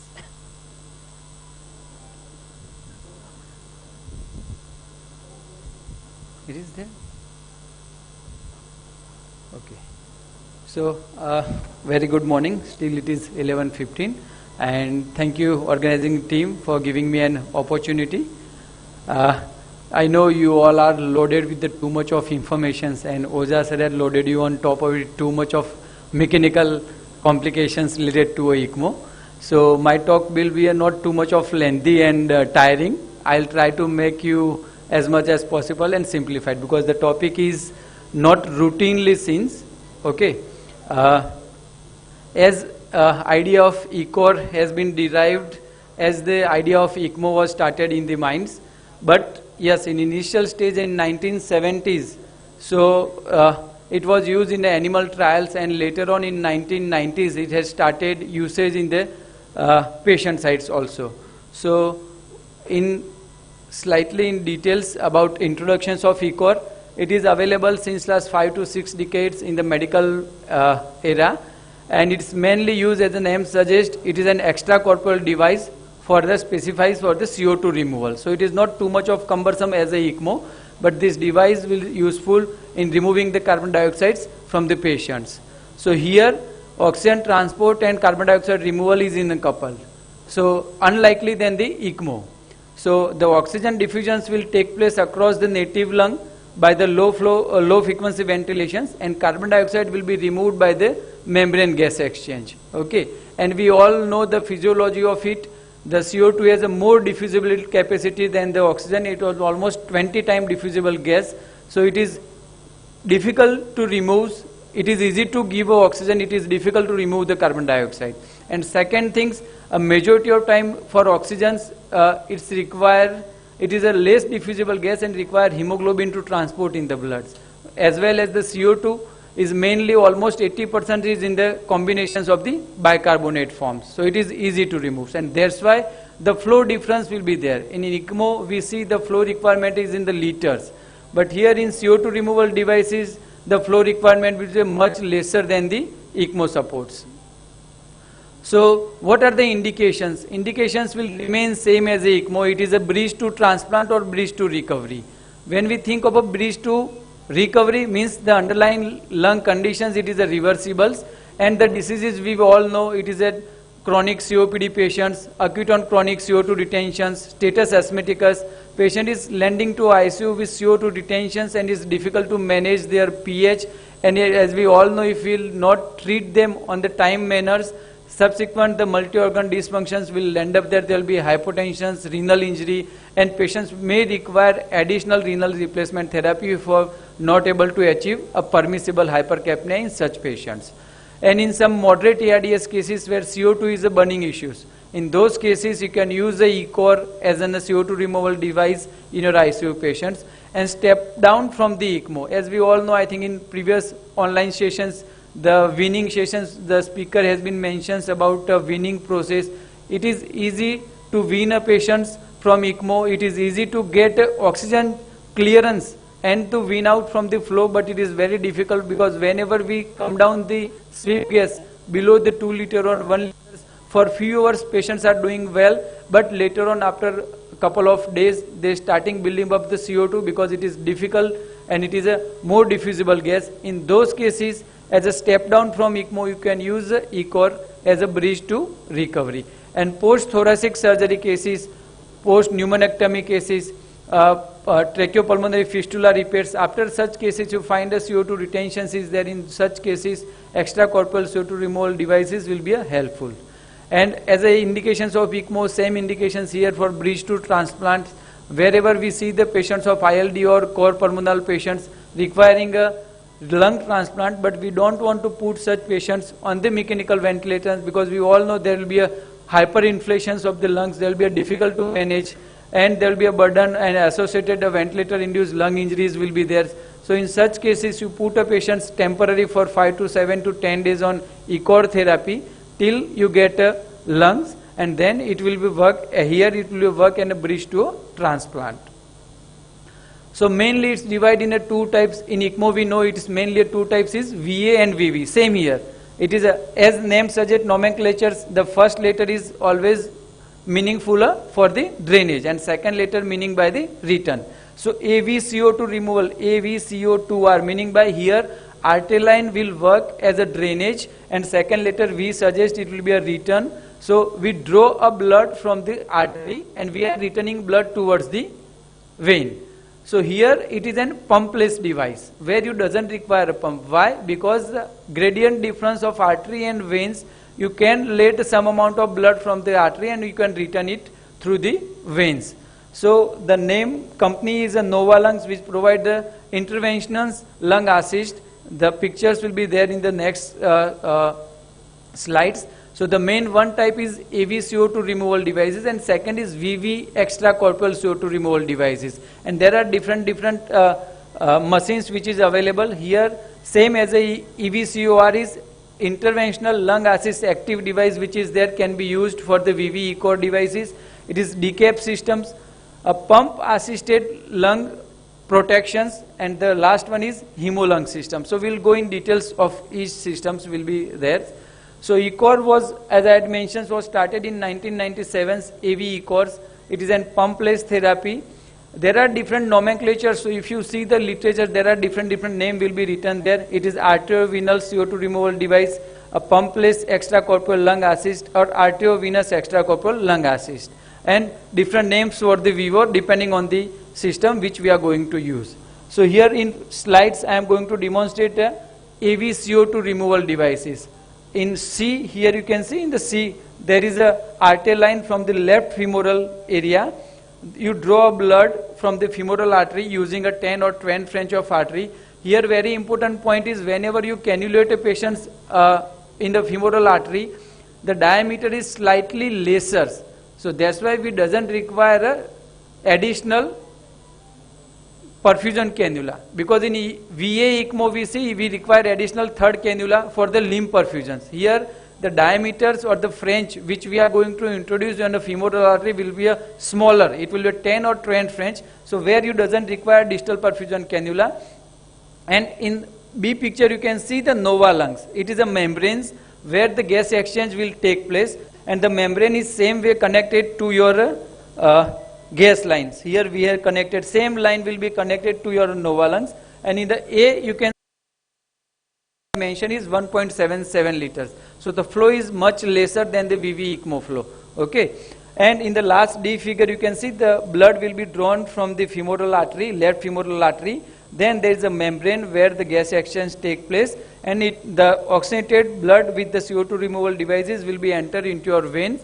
And again the flow sensor has been connected on the return lines. So how the technology works of the Nova lungs. So what are the advantage and disadvantage of arteriovenous CO2 removal devices. Of course, positive points are it is in a pumpless where you doesn't require of pumps. So there are very, very less chances of hemolysis. The blood flow requirement will be somewhere around 0.5 to 1.5 liter of blood flow. So with the lesser flow you can run it. And gas flow, remember it, there will be some question answers after my sessions. So you remember these all terminology and the parameters will be helpful to answer the questions. And gas flow will be a maximum up to 10 liters. What are the disadvantage of this system is, here you require arterial cannulations. Okay. So it is difficult to put an arterial cannula, arterial punctures will be required. And I already mentioned it is a gradient division. So that's why you doesn't require a pump. So at least the mean pressure has to be more than 70 mmHg in these cases. Whenever you see a cases of cardiac failure, whenever you see a patients in the shock, this therapy doesn't work because here the artery which will give you a pressures to draw blood. So whenever there is a hypotension or the cardiac failure cases, this device is useless. And nowadays this therapy doesn't much of exist in the medical field because of the arterial cannulations, and such patients leading to ICU, generally they have some amount of sepsis or any kind of hypotension, so not much of use in the nowadays. Next therapies which I am going to discuss in details will be solely on the veno-venous extracorporeal CO2 removal devices. So as in previous slides I had mentioned ILA, so it was passive method. Here it is an active method. So interventional lung assist passive method, where we use a centrifugal pump. On the back side you can see the smaller pump is there, and it is a diagonal flow. Okay. So the smaller pump, the priming solutions will be somewhere around less than the 500 ml of salines or the bloods, and again the technology will remain the same. So here using a centrifugal pump we can draw blood from the venous sides. The blood will be entered to a membranes where the gas exchange will take place, and from there it will be entered into a venous sides. Again the cannula sides is a smaller size, so it doesn't require too much of a flow here. But remember one thing is, here the flow requirement is less and the cannula size is small. So there are chances of clogging of the bloods. Okay. So here again the anticoagulations required will remain the same, but your ACT targets will be somewhere around 180 to 200, and you require slightly a higher dosage of the anticoagulations therapies. But disadvantage is you require additional devices for it. So specific machines which is used for the Nova lungs and for CO2 removal is ILA active. So this is a one device which can be used. Second is a decap systems. Decap system was derived from the renal replacement therapy. As we all are aware, in routine our ICU patients we do a renal replacement therapy using a dialysis machines. It is the same machines with the additional membranes. Okay. So these machines can be used with this normal cannulations of the VV ECMO, but with the lesser French. But nowadays there are centers in our centers also, and in the Kolkata also, Dr. Dipanjan and Dr. Arpan Chakravarti has used too much of it. We use with our routine dual lumen HD catheter. So we sometimes use, if the flow requirement is less, single side HD catheter will be suffice. If your flow requirement is somewhere around 500 ml, where we require 2 cannulas. So from one cannula both the port will work like as a drainage, and in another cannula will give a returns. So depending on the flow, the CO2 removal device will take place. If you achieve a 250 ml of blood flow, somewhere 250 ml per minute, then the CO2 removal vial will be somewhere around 20 to 40 liter per minute from the blood gas. If you require more CO2 removal, the flow requirement will be high, so you have to increase the flow. And again, more the flow, your anticoagulation requirement will be less. And second things, if you use for the adult patients, the three things will take place, will take care of your CO2 removal. It will depend on three things. One is blood flow, second is your capacity of your oxygen surface area, and third thing is your sweep gas. So more the surface area, but the blood flow is less, then there are chances of clogging. So what generally we do in our institute is, instead of adult oxygenator, we use a pediatric quadrox oxygenator. So the surface area will be less. So with the less flow, less surface area, and less usage of the sweep gas, we can remove the CO2 from the blood. So this is system called as decap systems. Next is PALP, pump assisted lung protections. So it is nothing but the cardio help machines which provide by the Mackay company, which is an integrated pump and a oxygenator will be there. It is very handy with this. But the advantage of this, you can convert a CO2 removal device into a proper ECMO systems using a adult oxygenator. But definitely it will be a very costly affair. But if you have a cardio help, there are certain Western countries where the cardio help will be available in the transport of the patients. These machines can be used for the CO2 removal devices also. Good part is that here the flow requirement you can achieve up to 4 to 3 liters. So it is easy to remove CO2 easily from the blood. But the cost will be very high. And last, but the hemo-lung system is very friendly and less cost effective also rather than the cardio help. This is again an inbuilt integrated pump with the oxygenators where you can achieve the blood flow is up to 1 liters. Okay, so same like in a dialysis machines, they will provide you the monitor also. Here you can see in the blue numbers there is a 520 which is a blood flow and 93 is your CO2 levels in the bloods. So everything will be displayed on the monitors, and with the help of integrated pumps and the oxygenators, you can remove the CO2 from the body. But here disadvantage is the flow requirement will be somewhere around up to 1 liter. So if the flow requirement is more than 1 liter, this is a disadvantage of these machines. Okay. So in early times, people were using the VV extracorporeal CO2 removal devices with the use of the silicone oxygenator. But nowadays, nobody is using a silicone oxygenator, so we are not going to touch in details. Next, I had already discussed it, the arterial venous extracorporeal removal devices, where there are different machines will be available, and depending on the flow, the CO2 removal devices, CO2 removal from the blood will be take place. But again, I had mentioned not greatly used nowadays. So only the third modern VV ECOR systems, which is a user friendly and available in the markets, and they recently launched by the Baxter's, the machines which is commercially available. Using these machines, you can do a CO2 removal device like an routine RRT machines in our ICU. So advantage of extracorporeal CO2 removal devices, it reduces 50% in minute alveolar ventilations. So there will be a less of a much requirement of your ventilator for the CO2 removals. It significantly reduces in PCO2 levels and reduces the pulmonary artery pressures. Again, the removal of CO2 will the principle will remain same as a ECMO. If you remove CO2 drastically and immediately, there are chances of IC bleeds. So same repeated ABG will be required and monitoring of CO2 level, and depending on that, you will increase the flow, and depending on your levels of CO2, you will increase the sweep gas. So now the question answers will be start. The first question is, in extracorporeal CO2 removal devices, the sweep gas limit will be, which is the right answer? Anybody? 8 to 10. Very good.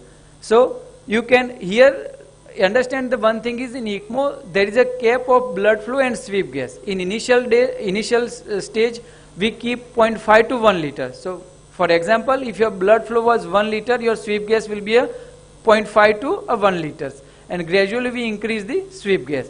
Whereas the ECOR, you can gradually not, but you can increase the sweep gas to start with because the flow will be very, very less. The next question is, all of the following are indications of extracorporeal removal devices, except acute exacerbations of COPD, severe ARDS with PF ratio less than 70, post-thoracic surgeries, moderate ARDS, BND and BNC. Which is the right answers?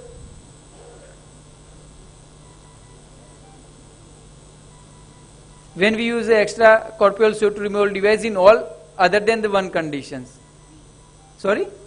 B, definitely.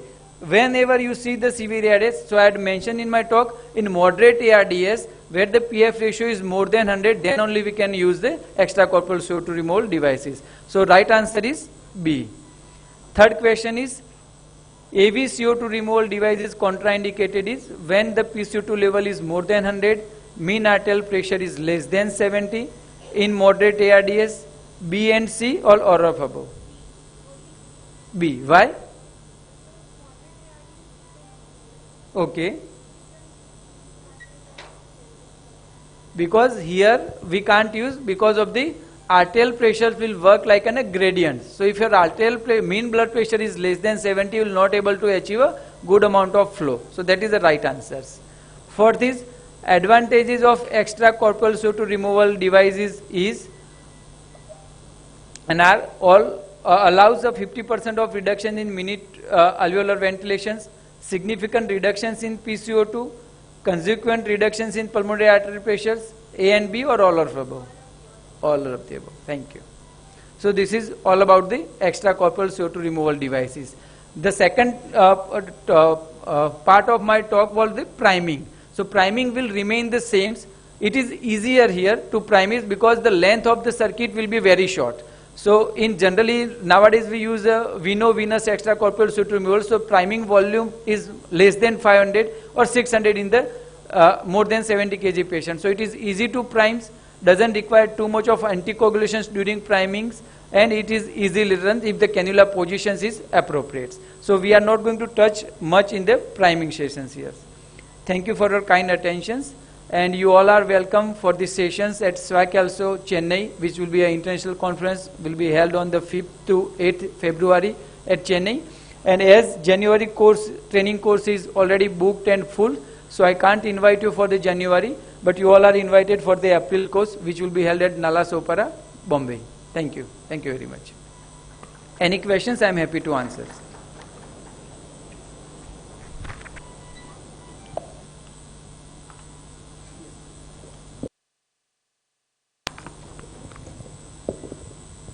Sir, good afternoon. Good afternoon. Sir, in your practice, how much of ECOR you have used, and had been a successful outcomes after that? There are total 12 cases where I use the ECOR, and in 4 cases it will be useful. So remember, one thing here is the flow is less. Okay. Second things, your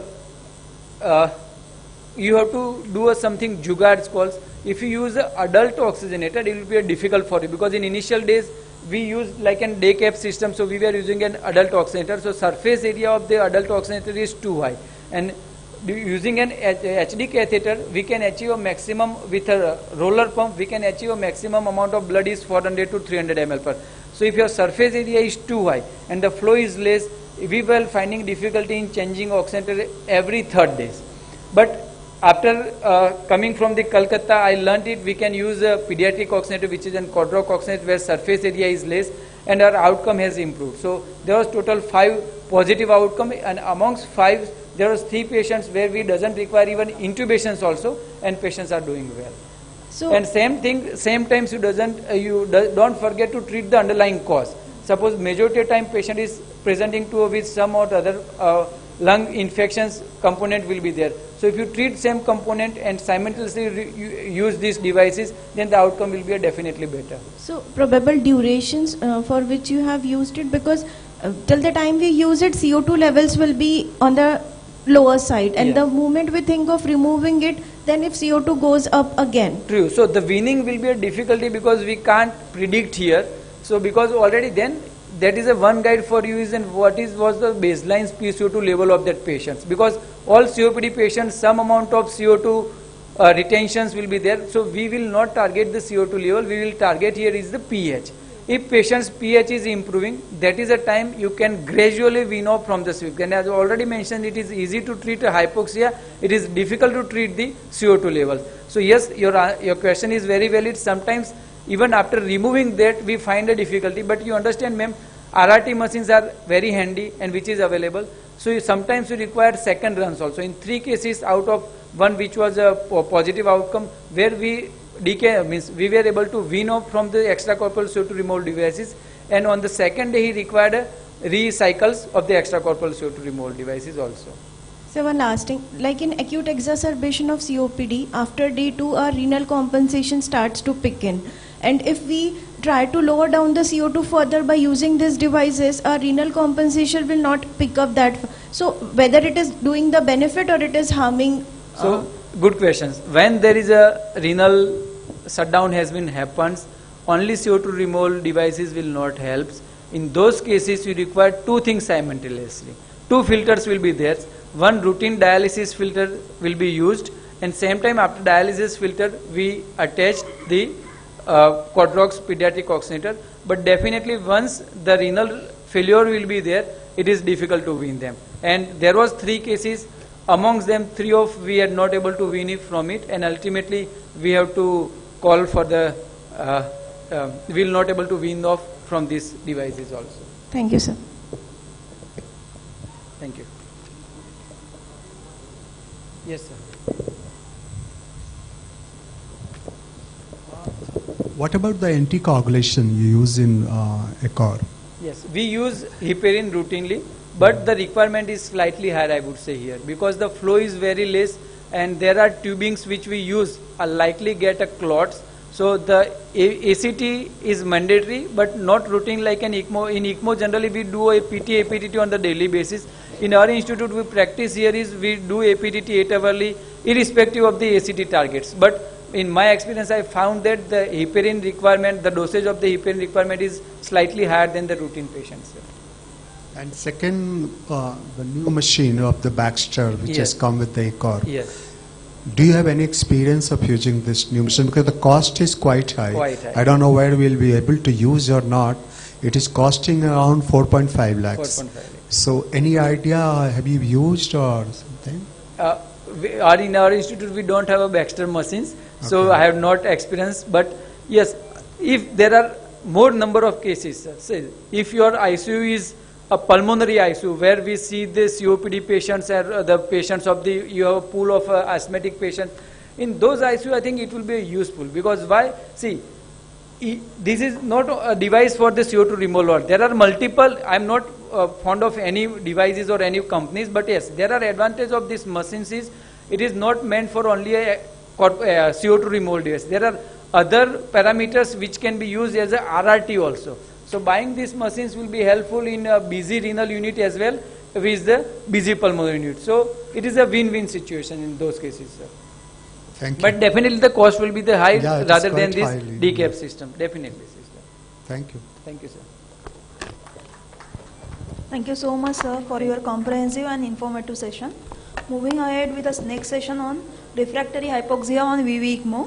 VV ECMO is primarily instituted to correct the severe hypoxemia. However, in some patients, hypoxemia may persist despite being on VV ECMO. So I would like to invite Dr. Vinod Singh, sir, for the session. Sir is a senior consultant at critical care medicine department, Sir Gangaram Hospital, New Delhi. We welcome you, sir.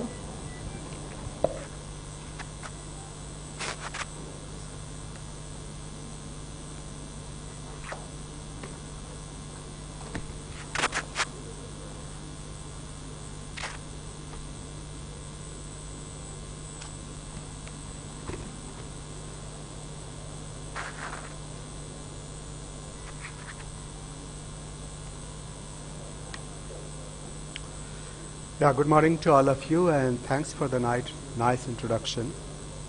The ECMO is challenging. It is not simple. You people who are in the learning stage might go for ECMO in the future. Remember, it is not the simple. Why I am telling it is challenging is that, one, the patients are critically ill. Probably those patients who are on ECMO are the sickest patient in the ICU. The second is that the margin of error is very, very limited. You don't have time to go for investigations. You don't have time to sit and decide what to do. So this is the second component why the ECMO is challenging. Most of the time you have to take the decision at bedside. You cannot say, okay, I'll do a CT scan, I will do a MRI, I'll do a ABG and do all those things, and then the thing. And third, which actually increases the complexity, is that if you look at any procedure, whatever the complex procedure, it may be for minutes, it may be for hours. It's not like ECMO, it's a complex procedure, dual circulation, sickest patient going for days and days and days. Whatever the complex surgery going to end within 10 hours. Here, again the complexity persists. So you have to on toes when the patient is on ECMO. And so many complications occur in these patients, not only related to the patient, not only related to the ventilator, related to the dual circulation also.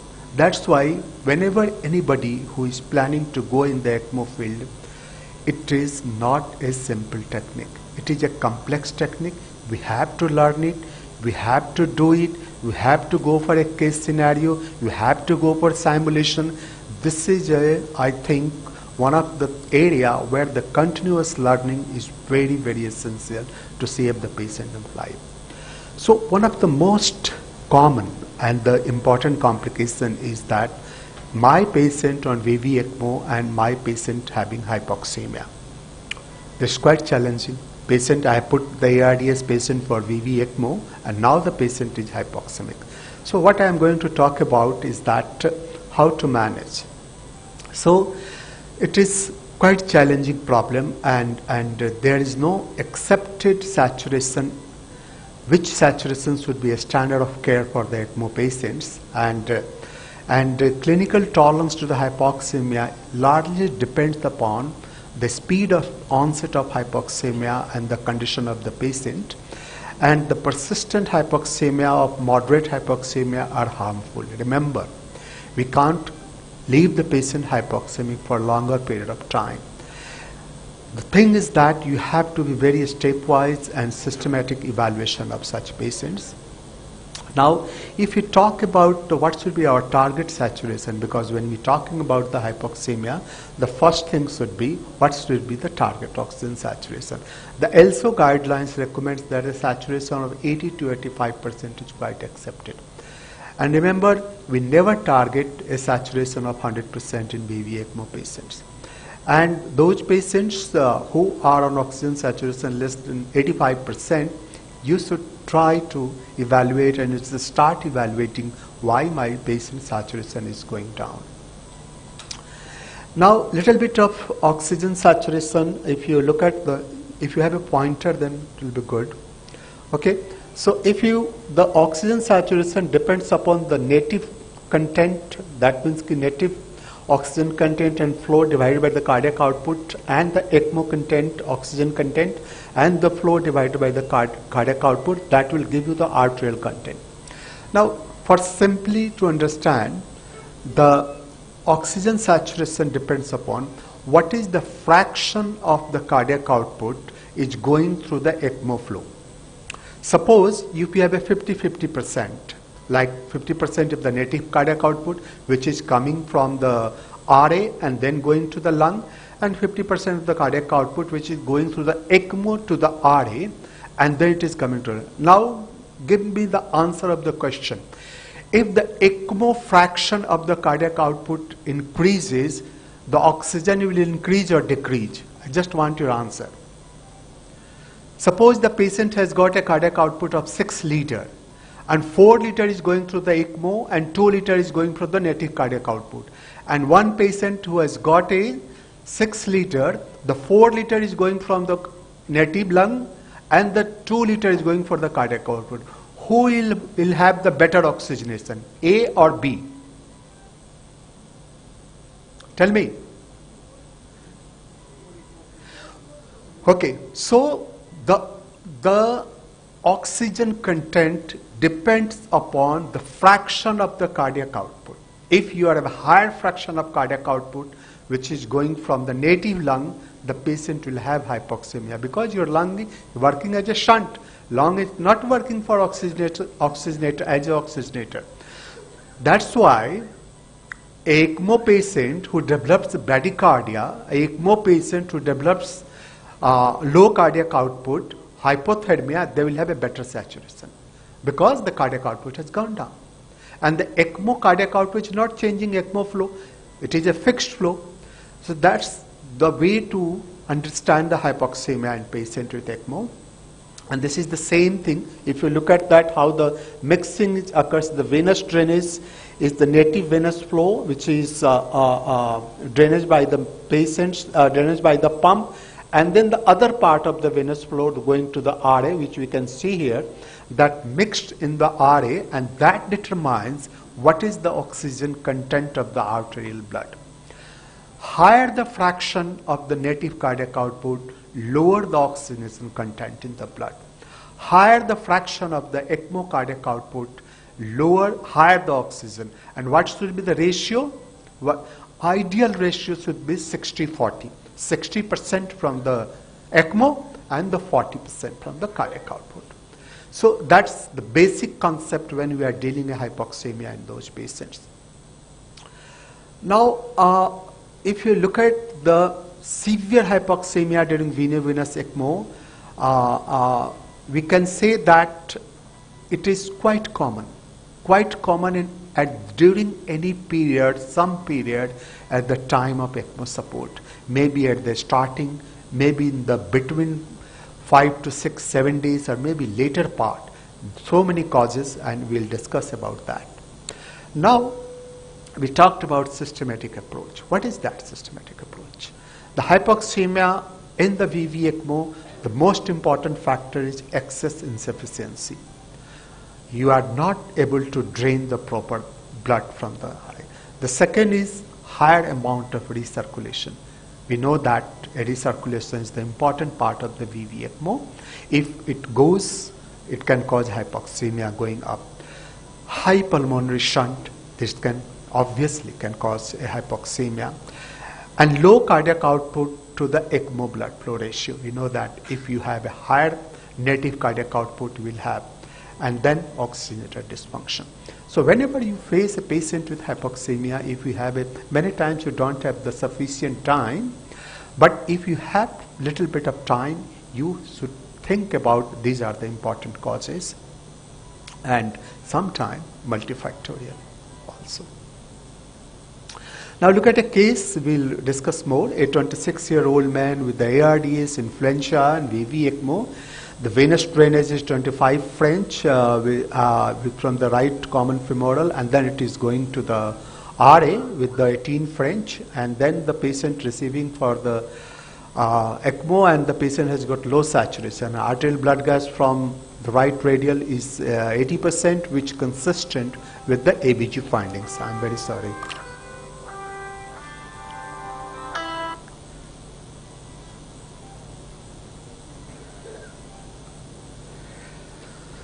Okay, so the patient has hypoxemia.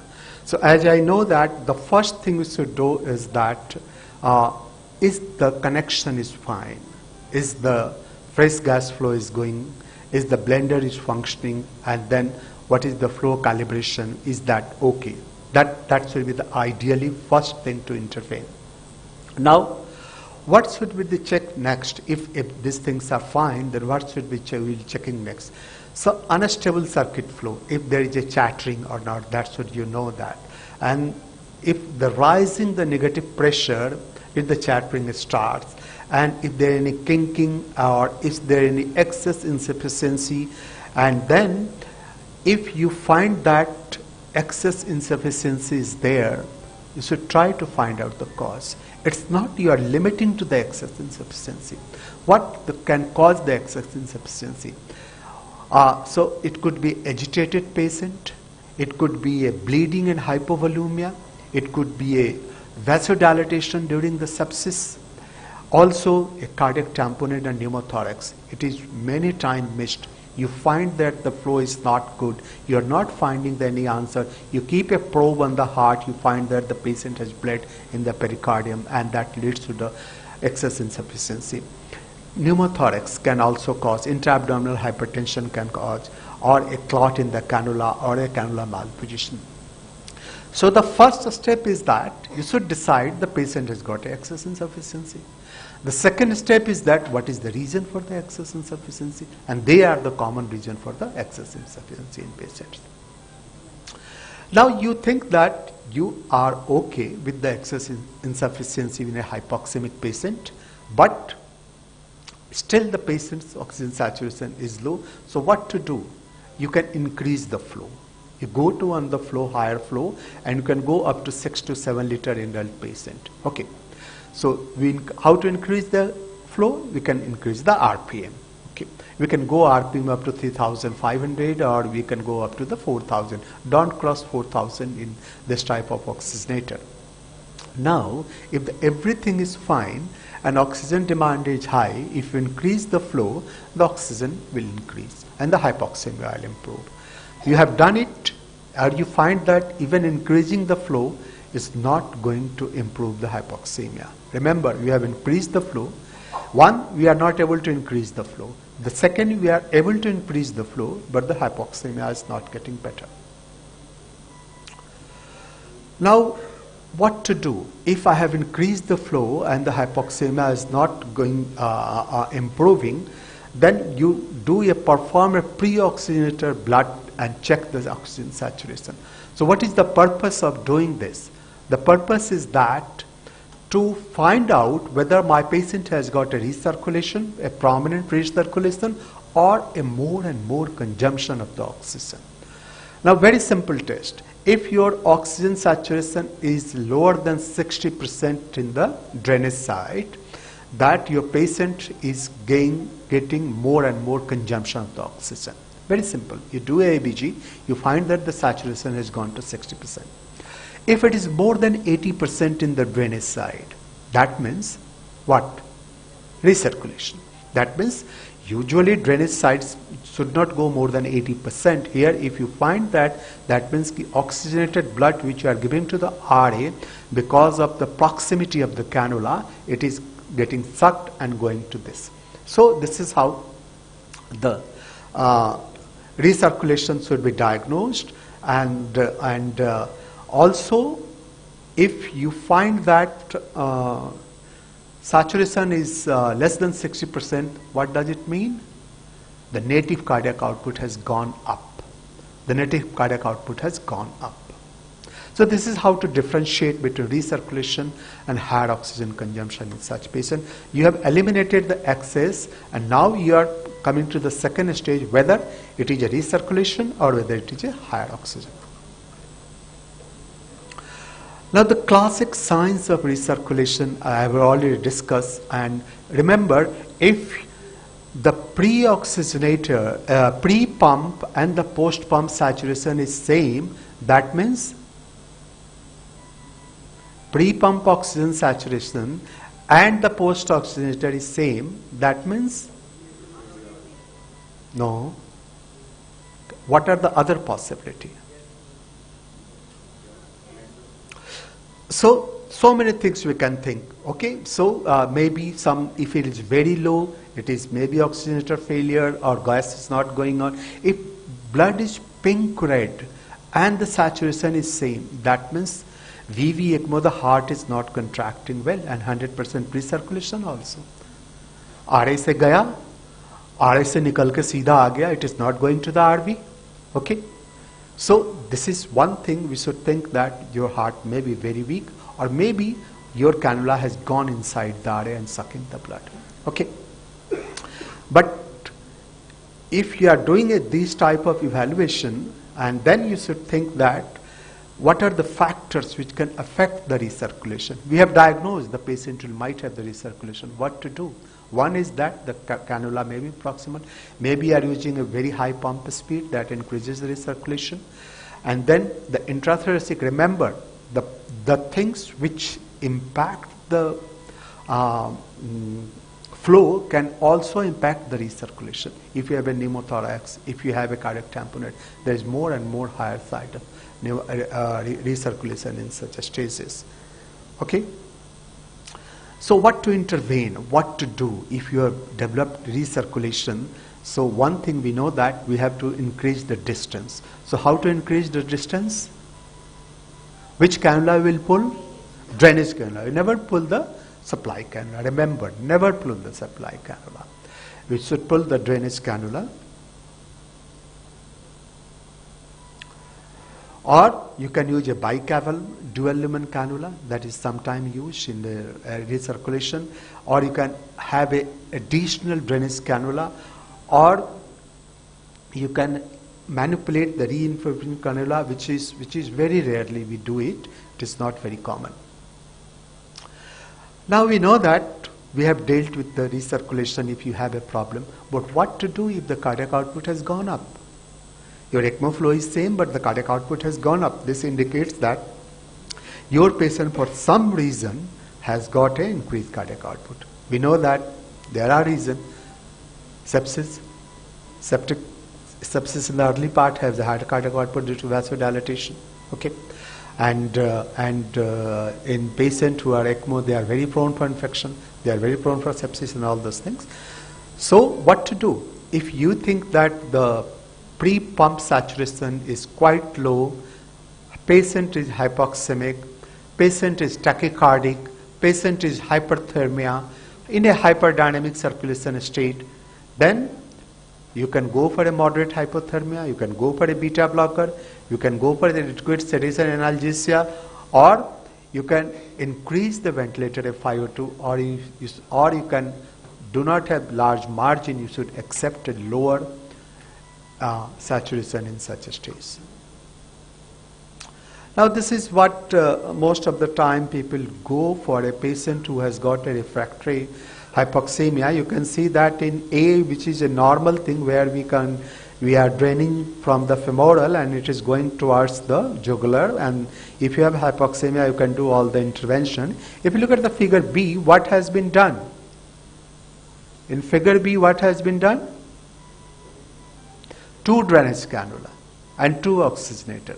Obese patient, very high build patient where the persistent hypoxemia, they require a higher flow, it is not possible with one oxygenator, then you can put a 2 drainage cannula and 2 infusion also, that will maintain those things. And third is also the same 1 drainage cannula, but we are putting it into the 2 sides of the management. So these are the different type of configuration. We rarely do this in situation. Already discussed with Dr. Oza that what are the findings of oxygenator failure. So tell me the 2 important parameters for oxygenator failure. Who will tell us? Delta pressure. One, the delta pressure has gone up, routine measurement of delta pressure. And second, post-oxygenator PO2, less than 150 or less than 5 times of the, and third, visible clot, a very visible clot in the oxygenator. These all things should prompt you that your oxygenator, why it is important? Because early you recognize, better safety margin you have for the changes. If you are recognizing at the post-oxygenator PO2 of 100, difficult to prevent arrest in severe ARDS. That's why we keep a margin of post-oxygenator 150.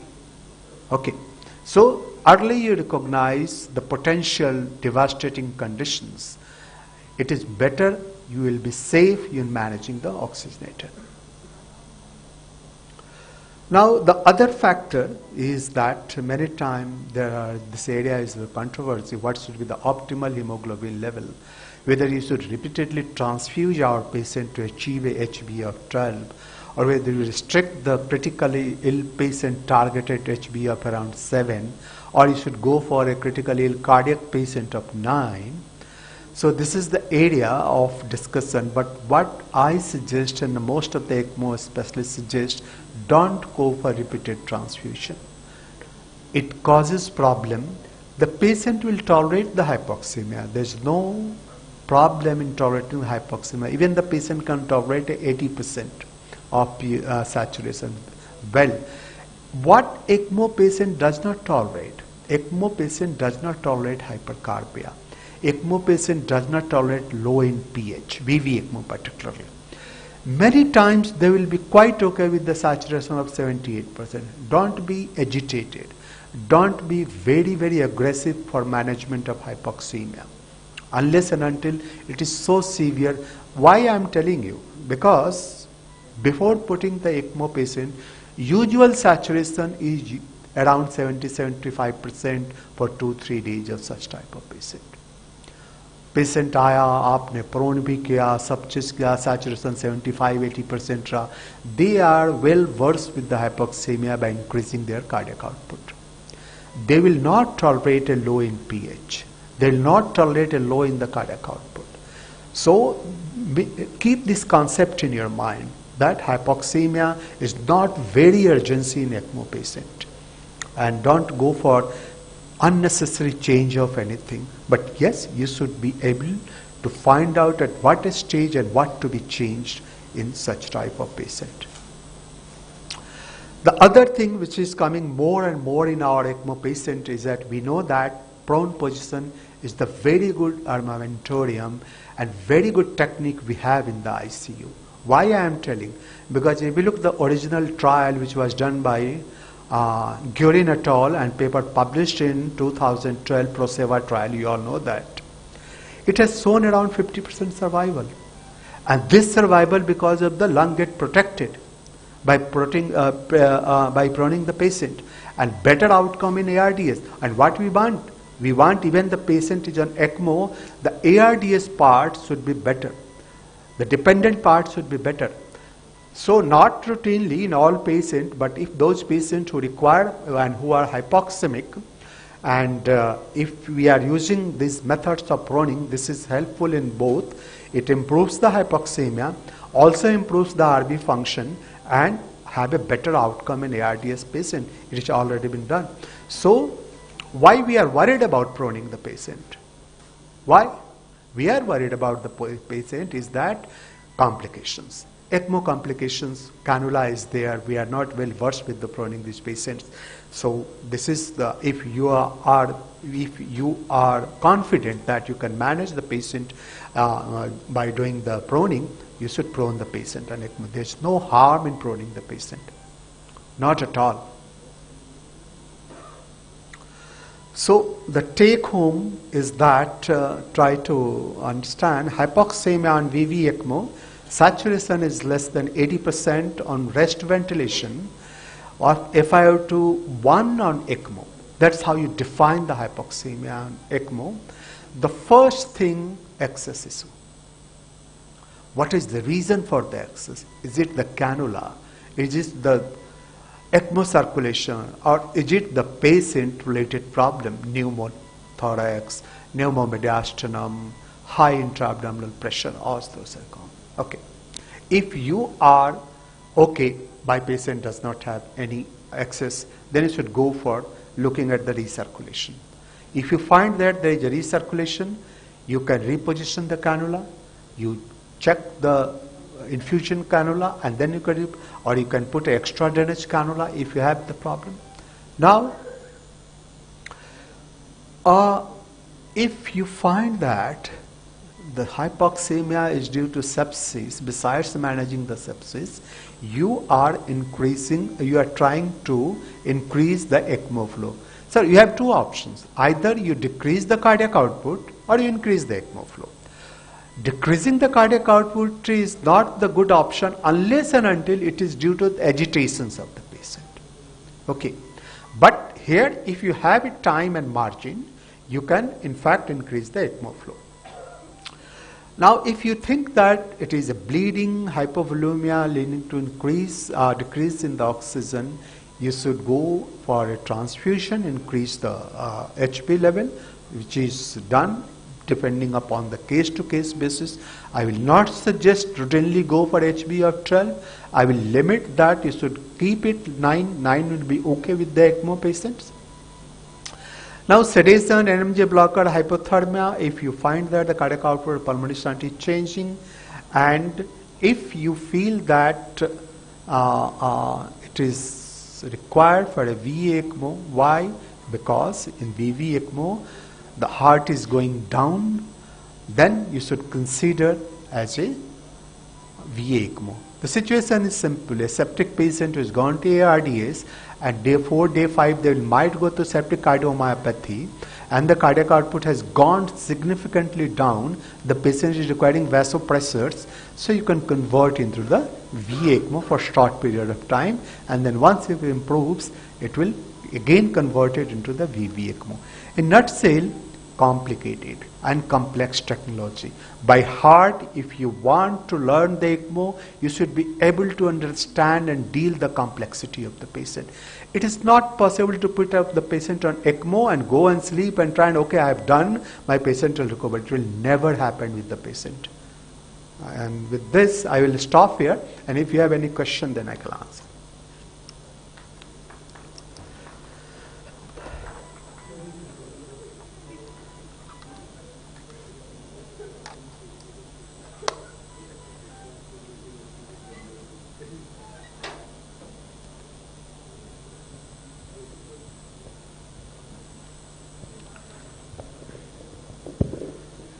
Sir, do you regularly monitoring the oxygen consumption and demand ratio, and how it will be helpful as an early sign of hypoxia? See, oxygen consumption and demand ratio we are not monitoring regularly because it involves a lot of calculations. Okay. So unless and until we find that whatever our requirement of the PO2 it is not going to have, then we try to find out what is the reason and try to determine exact value of the recirculation. Okay. So we don't monitor oxygen consumption and demand value in those patients. Okay. But you can, if you try to find out, you can find out there are equations and calculation, you can find out that what is the cardiac output and what is the ECMO. Okay. Thank you, sir.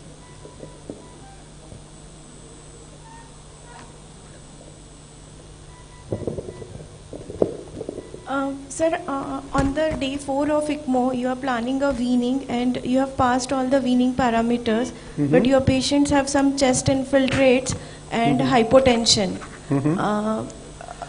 Do you continue ECMO or do you decannulate?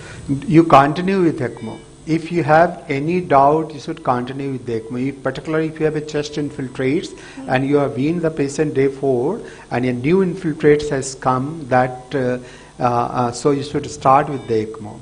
Okay. And new things which happen in the either in the heart or in the lung is one of the criteria not to decannulate the ECMO patient, because once decannulated you will not able to maintain and you will have a lot of complications. We have faced it, and after decannulation sometime the patient you have to recannulate the patient after 24-48 hours, so better not to decannulate if a new shadow arises. Even if it fulfills all the weaning criteria and he has been stable during your trial off period also? No, what we are telling is that your day 4 patient have passed the trial off period, but on the day of decannulations, like after 22 hours on the day, he is having a procalcitonin increase, he is having a new chest infiltrates and his counts have gone up. So before decannulation also, ABG wise PO2s are okay, PF ratio of 160, PCO2 is also 42. Should I decannulate or should I not decannulate? See, the situation is that day 4 your patient has is passing the trial of or weaning criteria, but you find that the new things has been arise in the chest. Okay, but there is no hypoxemia. What you will say? There is no hypoxemia. PF ratio is fine. Okay, if PF ratio is fine and the patient is okay with that, then you can decannulate it. You can treat the infections. But if you find that the severity of infiltrate is so that your PF ratio is getting affected or the respiratory parameters are getting affected, then it is advisable don't decannulate those patients. Okay. This is tricky situation because many times the patient might deteriorate. That's why all the patients who decannulated will not go out of ICU. All the patients who get decannulated will not survive in the ECMO. You find that if you decannulate 60% of the patient, only 40-45% will patient will go out of the ICU. Of that, only 30% patient will go home. So this is the reason why. But yes, you find that your patient is winning trial, he's fine. Even the chest infiltrate that can be managed with the ventilator antibiotics, decannulate the patient. Okay. Thank you, sir. Like in mechanical ventilation, we wean the patients they pass the weaning trials, we extubate, and then sometimes we do need to re-intubate them. So this is something similar to what Rashmi is talking about. So after what period, if you need to restart the ECMO in such patients, we call that as a ECMO failure or early decannulation or premature decannulation. So what is that time? Like for a weaning failure, if patient is requiring mechanical ventilation after 48 hours of extubation, then that is not considered by definition as a weaning failure. That's a new episode that has happened. So is there something or a data on that wherein we say that this is not the primary decision failure, but this is the second episode of ECMO. So there are two ways of thinking. Okay, One is that once you have decannulated the patient and you find that after that the hypoxemia is increasing on the ventilator, like usually when you decannulate the patient, the FiO2 is 40% of the ventilator. Okay. So if you find that the FiO2 is going up and PF ratio is not improving and not going more than 150, 24, 48 hours, usually 48 hours, then you can plan for decannulation the ECMO patient. This is one. What we have found that it is not the hypoxemia which creates the problem to us. Many times after decannulation is the hypercarbia. It is the hypercarbia which tells us that you don't have time, you have to go for decannulation. So persistent hypercarbia is the better indications for again putting the ECMO rather than the hypoxemia himself. What I find, I like to ask for other people what is their opinion, but in my opinion the hypercarbia is important. Sir, different reasons, different approach. I mean, to start first, when we are looking at weaning and decannulation of ECMO, if you read literature, you find a lot of things. A lot of times you see that 6 hours of off VV ECMO or 6 hours of minimum tolerating the VV ECMO support, we can decannulate is what they say. But what we standardly practice is we keep it at least 24 hours. Today morning you're happy that you can remove the ECMO today. We wait for one more day. Tomorrow is what we look at. We taking keep it for zero flow, 24-hour zero. Yes, zero gas flow. Zero sweep gas flow. You just cam the sweep gas and then do that. So there again, like there are 2-3 things there when you look at that zero. If your patient is perfectly stable, you don't have any issues. You just keep it for a day. You want maybe one more day also. But if you are facing a borderline issue there, let me say a patient is having a borderline coagulopathy, where you are concerned that running an ECMO one more day has a little cost on patient factors, not the financial cost there. So the other way of doing what we do is we just take out the oxygenator. In your ECMO circuit, you keep the cannula, you keep the pump, you take out the oxygenator. That pump alone we run for one day, at least 1 day, 2 days.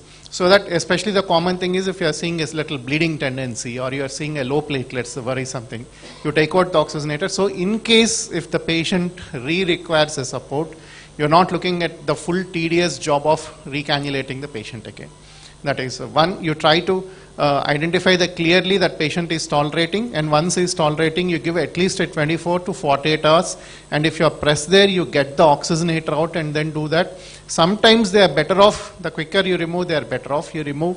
And if it happens that he has a second reason, a small infection which was unidentified, subsequently you have to go upon that. You don't hesitate to go back.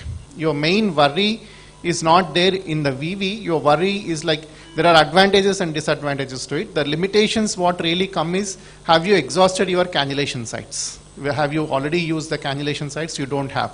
In which case you're extra cautious. If you have the, it's like for suppose it's a VA ECMO, you have done through the femoral approach and you have removed using a cut down, reinitiation is very quick. You just need to cut the sutures open and do it there under guidance cannulation there. So that's how it is. And if the patient needs, you never hesitate. There are at least 10-15 patients I remember, 2 runs of ECMO. The maximum I remember is one patient we had 5 runs. Pre-transplant ECMO, post-transplant ECMO, acute rejection ECMO. Then in cath lab post-biopsy he had a crash again ECMO.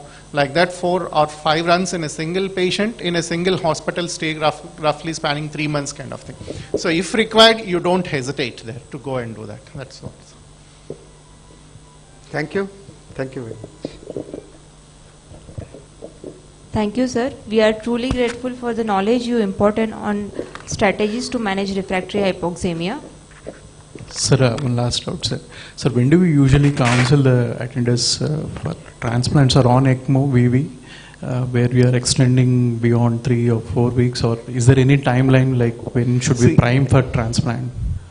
It's a very, I mean, you have to take it on case-by-case basis. Even in international guidelines, there is no clear recommendations. But if you look at, again, try to identify the reasons. One, VV, VV obviously are looking at a case scenario where you are put as a bridge to recovery. Subsequently, down the lane, you are looking at a bridge to transplant.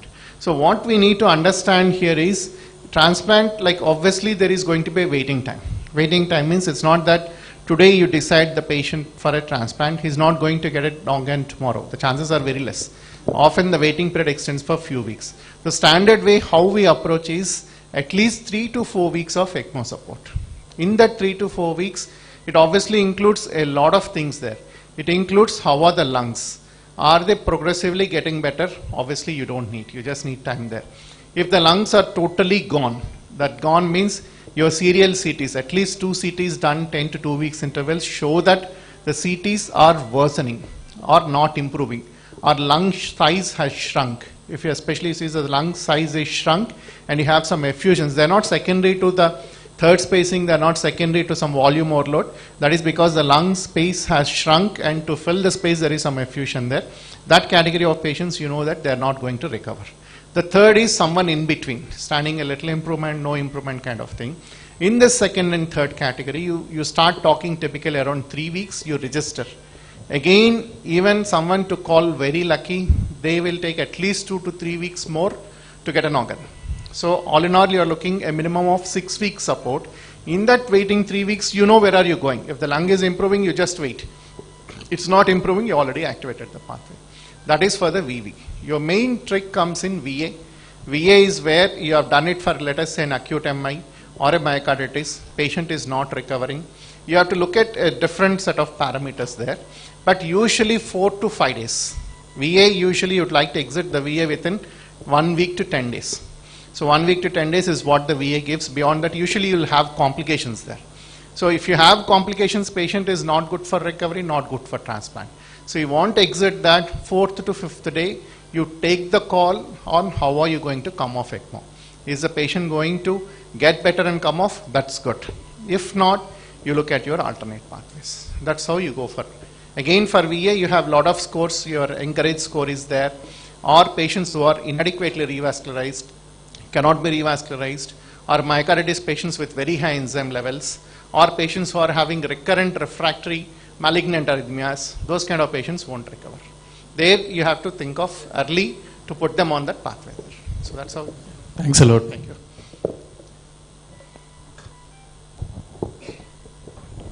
Thank you, sir, for informative session. Now moving towards our next session. Patient on ECMO frequently develop acute kidney injury and fluid overload, making CRRT an essential adjuvant therapy. So to discuss ECMO with CRRT, I would like to invite Dr. Munish Chauhan, sir, Additional Director, Critical Care Medicine, Gurgaon. We welcome you, sir.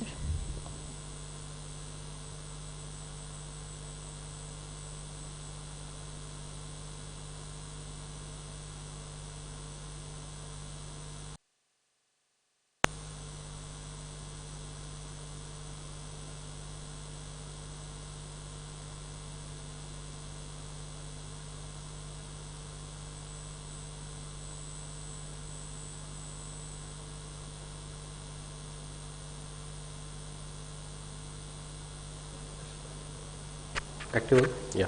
So as I said, I'm between you and your lunch, so I'll trying to be not so boring. Now the problem here, as you can see, is that we are, have been talking about ECMO. Now we are talking about another thing, another machine, which has its own circuit. It has its own pump, the roller pump, versus a centrifugal pump of the ECMO machine. Okay, own circuitry, different pressure relations, and we have been traditionally told not to mess up with the ECMO circuit, not to use the connections. Once it's primed, you should leave it alone. But now we are telling you that yes, we can connect another machine bigger than this machine, but with the low pressure system against a high pressure system. So a lot of things do turn out, and we need to see. So first I'll start with a bit of a theory part, that why actually are we talking about using this modality, and why do we need to think about, are we going to get the machine down, or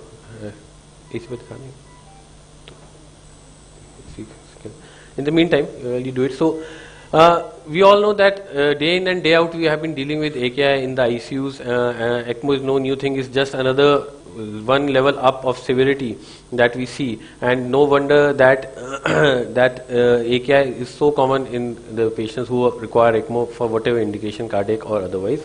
We all know about the rifle criteria and the KIDU criteria, which tell us that what is the severity and how to categorize the severity of failure, so I won't go into that.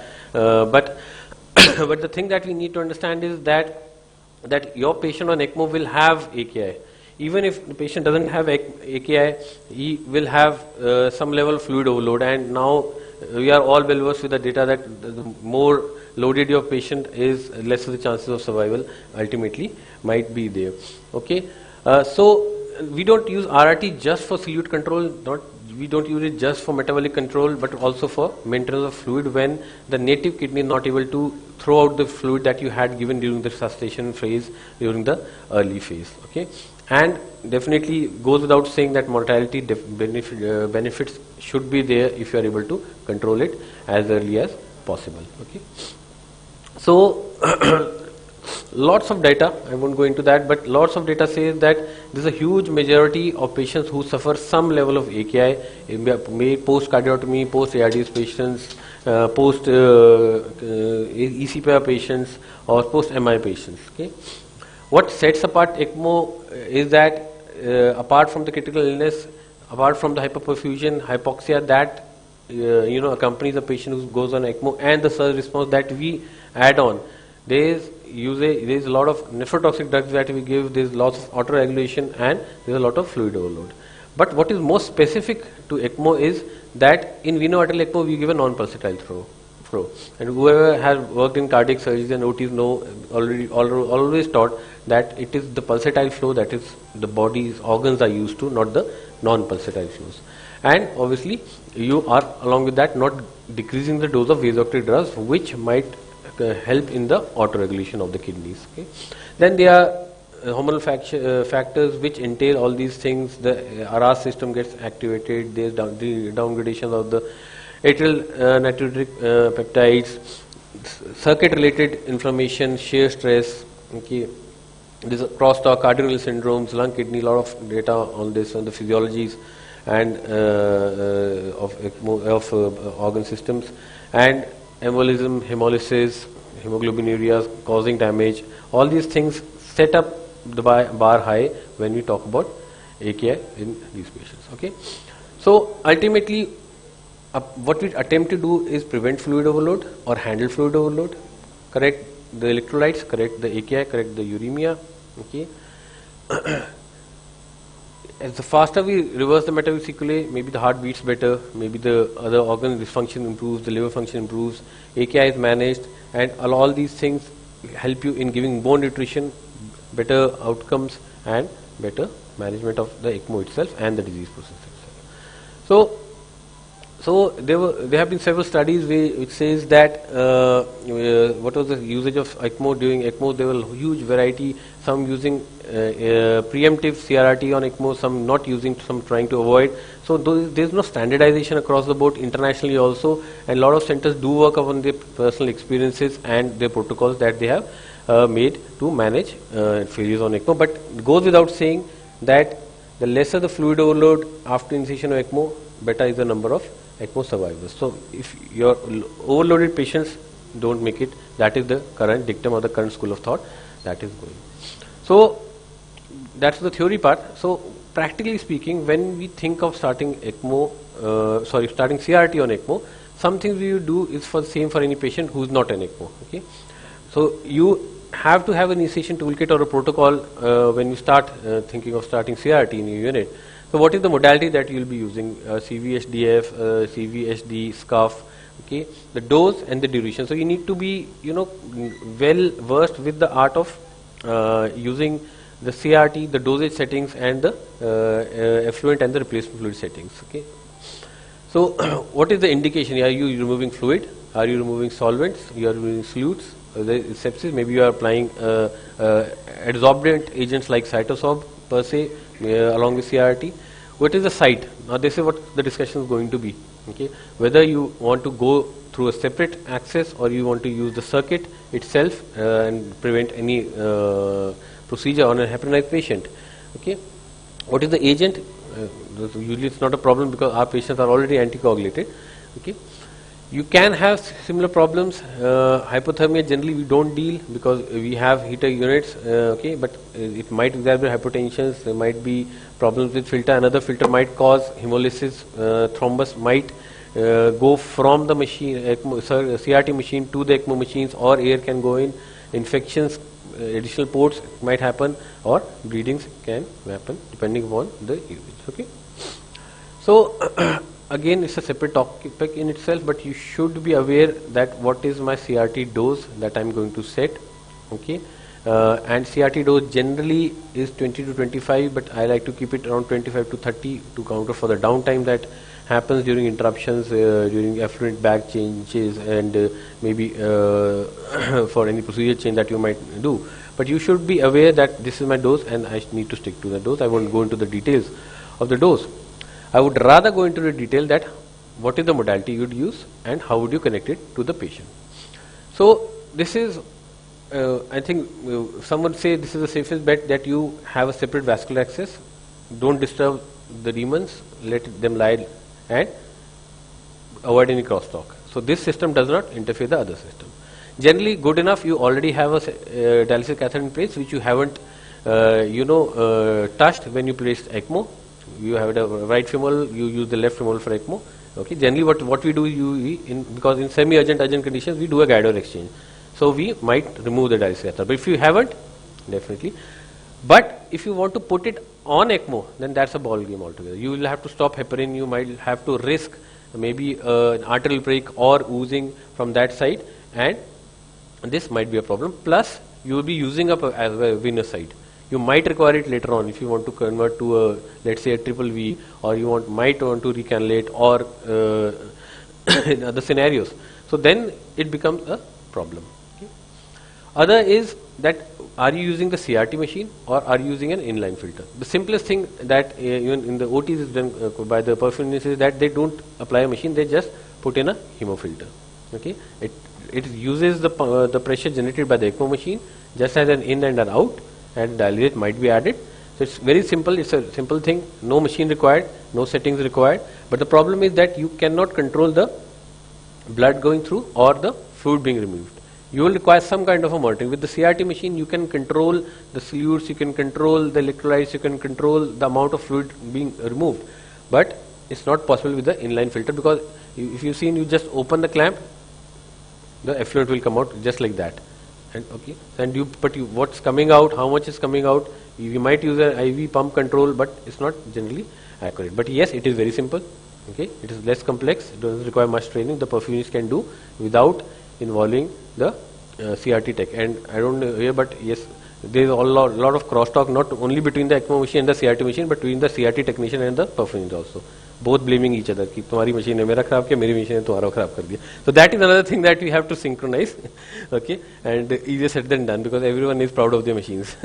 So anyhow, so we'll just ignore this roll pump part. This is the CPP circuit. But ultimately, what it does is that you have an IV pump controlled hemofilter which is attached within the circuit, and then ultrafiltrate simply goes out. You can increase or decrease the amount going through by increasing resistance at the IV pump level. But it is as simple as that. This is the ECMO circuit, and you just place a hemofilter in a parallel to it, and you take it out. Cost effective, easy to set up. Okay, doesn't use much blood volume, easy to operate. You don't need a specialized person to use that, and placed before this membrane oxygenator. It works as the oxygenator works as a bubble trap and a clot trap. So if any air does enter, it is trapped here because it's after the hemofilter. But problem is, again, as I said, there are lots of clots, and you do not control what you are removing. It can be used with a dilate and a replacement fluid in some cases, just to mimic the CRT machine as good as possible. But all said and done, this is the gold standard. It's been a long time since I've used an inline filter. Okay, this is the gold standard, that you have the venous line, the pump. Okay, you attach the CRT machine in between. Rule of thumb: never go beyond the membrane oxygenator, especially for returning the CRT machine, because there is nothing beyond that except the patient.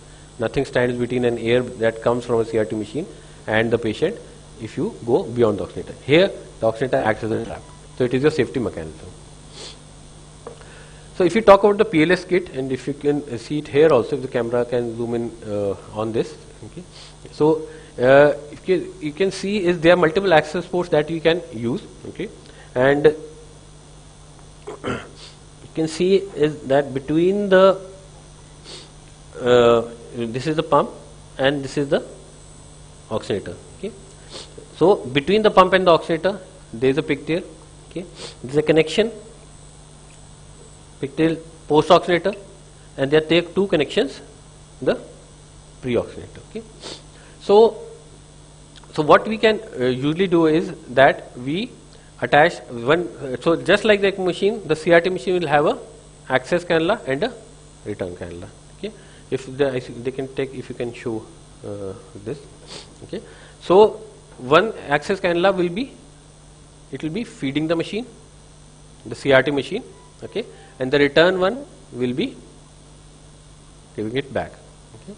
So now which configuration that you use depends upon what is your comfort level. Okay. I would say there is no data to suggest that one is better than the other, except obviously don't go beyond the membrane oxygenator. But if you see here, generally what we do, just ignore the first two. Okay. This is the, but generally what we do is, if possible, if your circuit has two three-way membranes, this one doesn't, so you can just take after the pump, go to the machine and return, and then go ahead like this. The alternate approach that we generally do is, because most of the circuits have only one pigtail after the pump, is we take it from here and return it from here, or you can do in the other directions. Each has its own pros and cons. Now just apply your mind. Okay. The machine is, if it takes from the negative side, it will have to work harder, the CRT machine, because there is a negative pressure on the venous side. This is the venous side, ignore that one, that is for the roller pump. Okay. So this is negative, everything beyond the pump is positive. Okay. Now the CRT machine has to take blood. Will it be easier for it to take blood from where there is a negative pressure or where there is a positive pressure? What do you say? Definitely. This will be easier for it to take from the positive pressure. But what will be the problem if it takes from the positive pressure? The machine will have a higher alarm setting. Especially this newer machine is more sensitive. The software, the previous older, the green ones that you used to have from Baxter, used to be more easy to handle it. Okay. But then the other thing is also, if you return, will it be easier to return the negative pressure or into a positive pressure system? Negative pressure, that's what it says. But what the problem will be? The TMP, there will be a higher drop. It will detect it as there is a disconnection or something wrong. It will keep on alarming, and then the crosstalk between the text will start again. Okay, so that's why we have to handle it with the pros and cons. There is a slide I will show how we handle it. Okay, so but these are the configuration that can be done. So we can either take after the post membrane, always take, no return. Okay, we take after the post membrane, go through the whole process of the CRT and return. Both of them are positive pressure systems. You just might have to alter the alarms, apply maybe clamps for the CRT, partial clamping of the CRT access lines, so that the pressure is not high. But this is one doable configuration. Other is that we take after the pump. Good positive pressure system will feed it quite well. Might have to apply again a partial clamp to decrease the pressure, and then return it after the return in the negative pressure system. Again, you might have to apply a clamp. Other is stay between the two if you have two clamps. Okay. Can you show the three configuration here with this? Okay. So this is access. Sorry, this is access. This is return. Okay.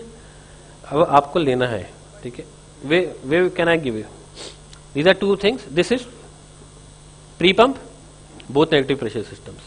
I can apply one here, other here. क्या challenges हो सकते हैं? A second हो सकता है, ठीक है? ये मशीन को जा रहा है, है ना? और ये वापस आ रहा है, रिसर्कुलेशन हो सकता है. Okay, but again this is maybe 3-4 liters, that is maybe 150-200 ml, so the recirculation level will be less. But yes, this is one doable. This goes to the machine and comes back. Some recirculation will happen, but this is both a negative pressure system. If you are able to manage the alarms, it can be done. The advantage is that it won't have a high pressure alarm. Okay, that is one configuration. Other configuration is that we take here positive pressure system, okay, and we return here in the negative pressure system. Third, if it had two, इसमें नहीं है, but if there is another one, okay, we can have both between these two also. And the other is we take from post membrane and we return pre membrane. Okay, never return post membrane because you will be giving all maybe clots or air bubbles might be going in there. To plan ahead, we need to have pigtails, wide bore pigtails, because once the ECMO machine has started working, you cannot apply pigtails. Then you will have to again stop the ECMO circuit, reprime it, and that's a huge battle with the patient who is sick. So always plan ahead, never apply 3 ways here, apply wide bore pigtails in anticipation that a patient might be requiring a CRT circuit connection. Okay. So advantages over inline filter is it's easy to set up if you have trained manpower. Again, ease of availability is there. Okay, and again, if you apply before the oxygenator, it will act as a bubble trap. But crosstalk of 2 pressure systems, a roller pump and a centrifugal pump, and increased chances of hemolysis, clot formation, this will always be there, which we need to see.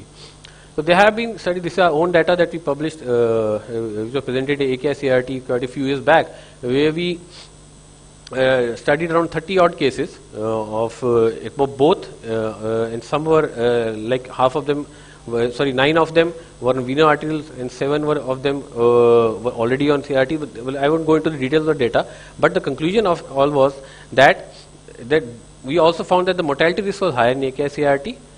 CRT was found to be a safer technique, but in this study, what we found, though the number was less, we found more comfort on a separate dialysis access than on an inline CRT. But this was around 7-8 years back, then where we used to do 50% cases, some on CRT and now, but now learning from our own studies, we have moved on to almost going to a CRT plus a ECMO circuit connection rather than a separate access connection. Okay. So coming to the last part of the lecture is how to manage the pressures. I think the texts are more apt at handling these things, but if we see the different 3 combinations that we talked about, this is the one where all of the connections happening between the pump and the oxygenator. So both of them are high pressure systems. So good part is no risk of embolization, high pressure system. Okay, here you had a problem that air might enter. So after the pump, everything is positive pressure, so there won't be air embolism. Okay, return line is on a positive connection. There no chance of shunting is there or recirculation is there because you are taking here and returning here. It's going back, it's not recirculating. Okay, but the problem is that the access line will have a high pressure system. This machine is going to alarm. Okay, even if you set up high settings, so you might have to partially clamp this access line with a Hoffman clamp to, or maybe this clamp to decrease the pressure at the CRT pump level. If you talk about the second configuration, where we take from a negative pressure line and return to the positive pressure line pre-membrane. Now the good part is this is negative access, so chances of a high pressure alarm will be negated. Return line is on a positive side, no shunting again, no recirculation, but air embolism as you mentioned. This is hypothetical and it is not actually hypothetical, it is an actual risk. So that's why always a dictum that we teach all the techs and even a consultant is never flush. Always use a lure lock, always suck air, suck blood. But never ever we do flush because either you will send a clot or you will send a air into the circuit. Then we stay on the negative side only. Okay, so we have negative side, no high pressure alarms, no shunting, no recirculation. If anything that enters can still be trapped here, but air embolism is real. Okay, and there is a return line on a negative pressure system which is bound to alarm. So you might again have to put in a partial clamp to mitigate the negative pressure. There is a bit of a difference with the cardio help because there is nothing between the pump and the machine. So the options are very limited. It also doesn't have all those 3-way connections and lower connections like PLS kit. So the HLS here, all we have to do is the inlet of the CRT is connected to the post oxygenator site and the outflow is connected just before the centrifugal pump. Because problem here is it is ideally the manufacturer does not recommend connecting the CRT to a HLS pump, but this we have to do, but again we have to pre-plan and apply wide bore pigtails beforehand. Okay. So as I said, the oxygenator inlet and outlet lower labs are attached, pre-attached with wide bore extensions. Okay. The access is post-oxygenator, and the return is to the pre-oxygenator port, which is the pre-pump also, because it is a unified kit.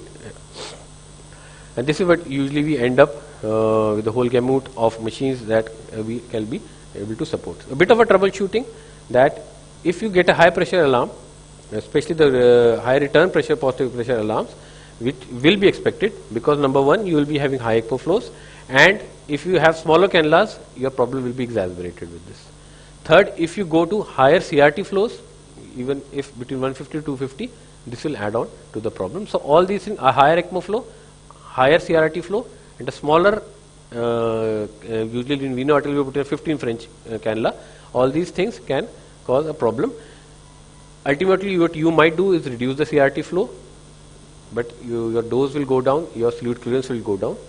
If possible, reduce the ECMO flow. Generally, it is not that possible. Or we use CRT filters. Generally, these are available with the machines only. These are standard CRT films. And then we return the port to a pre-pump or the negative pressure side. Okay. But again, the risk of air ambulance will be there. Or we consider the non-ECMO side for CRT. If the machine is not working, and we have seen many times the techs get so much calls at night that they say कि आप अलग ही cannula डाल दो. And many times you also comply, because if the ECMO is not able to work properly, this is not able to work properly, a lot of handling happens and a lot of infection and clots happen. So we ultimately change to a non-ECMO site. The complications, I think we all know hypovolemia, hypotension, electrolyte imbalance if you don't manage the CRT well. Poor flow management, as I just discussed, and bleeding and thrombosis can happen.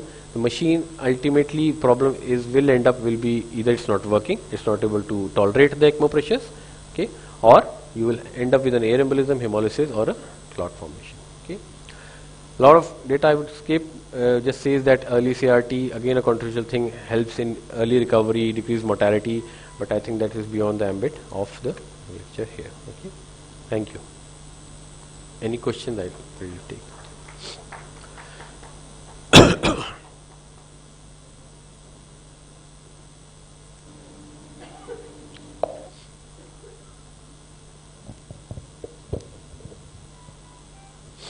When we decide not to put a CRRT in circuit with an ECMO circuit, and we have a separate CRRTs, so what are the cannula sites which would interfere with our ongoing flows and the vasopressors or other agents that we are giving through the central venous axis? So generally, if cannula sites become very limited, like if you have a veno-venous ECMO, let's say, so you have a femjug configuration, so you have taken the right femoral, you have taken the right jugular. Left side you will most likely will have a central line. Okay, so it leaves us with the left femoral only. So we don't have much choice here. Yes, we have done some cases, especially in longer ECMO, that what we do is we have removed the central line, we place a PICC line.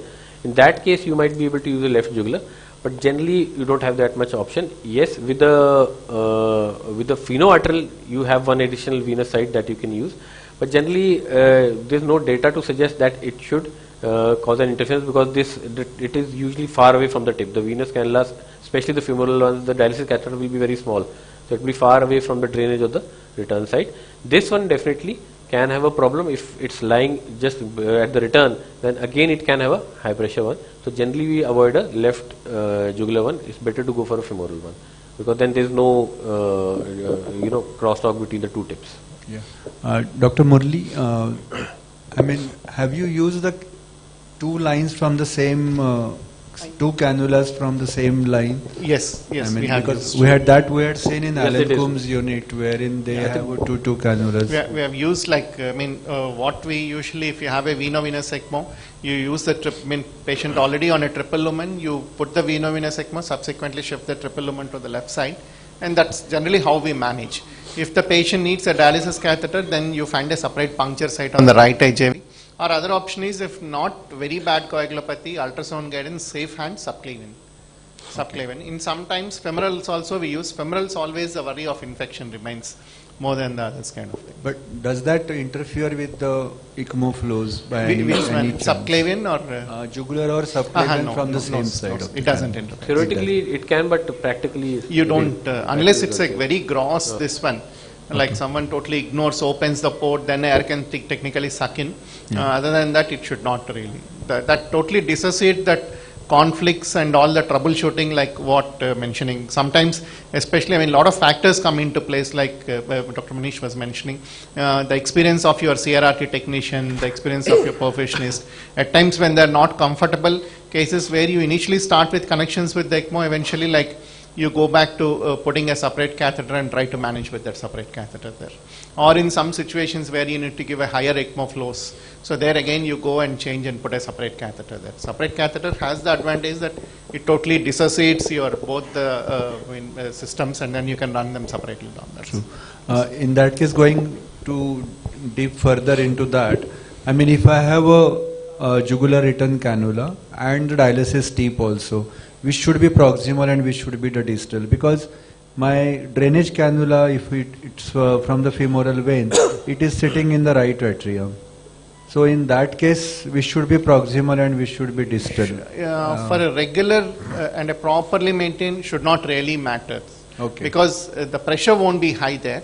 Yeah. And whatever you are getting, you are giving back at the same level. I mean, even there's only hardly a little distance between the drainage and return port of the dialysis catheter. It should not matter usually. Okay. It's only in rare cases, only if it touched the cannula or it develops a thrombus there. But again, that's a theoretical possibility. Because of the high flow system, generally clots don't form there. Sir, in fluid overloaded cases, can we just use cuff rather than doing a Yeah, CRRT? definitely. We can, like using the CRT machine or with an inline filter? With the inline filter. You can do it, but again, as I said, the problem is it's very difficult to control with which rate you are removing it, which amount you are removing it, and it becomes a bit sometimes cumbersome. And when sometimes when you stop it, for that time the thrombus formation can occur. But definitely it can you can use it. Otherwise, prudent would be to apply a CRT and do scuff. You rather improve on the fluid removal. Because traditionally also, even in non-ECMO positions, fluid removal is better with a CRT machine. Yes, thank you, sir. But you can do it.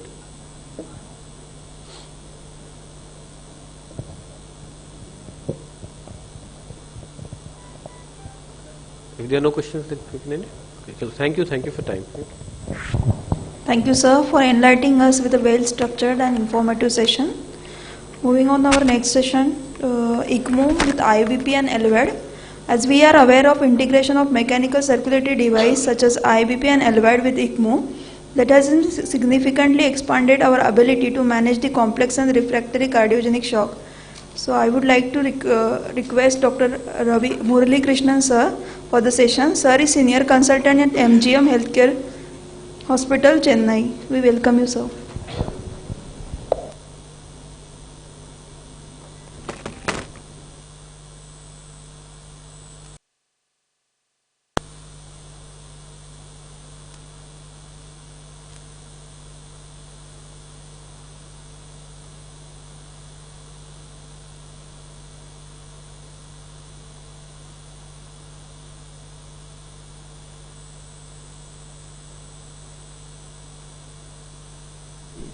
आपका उसको बंद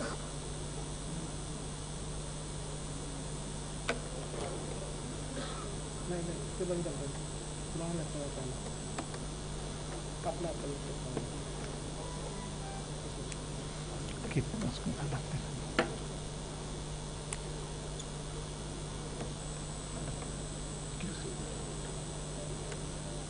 किधर Right. Good morning, everyone. I'm Dr. Murali and I work in Chennai. I'm a cardiac anesthetist and intensivist.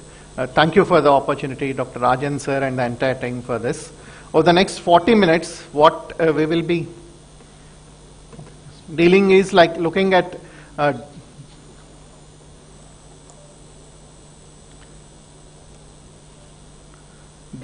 different support systems on ECMO. We look at totally three, or rather two of them. One is how to use the IABP and ECMO, when and where and what are the things pertaining to that. Second, we will look at a ventricular assist device. The ventricular assist device, we have an impeller with us.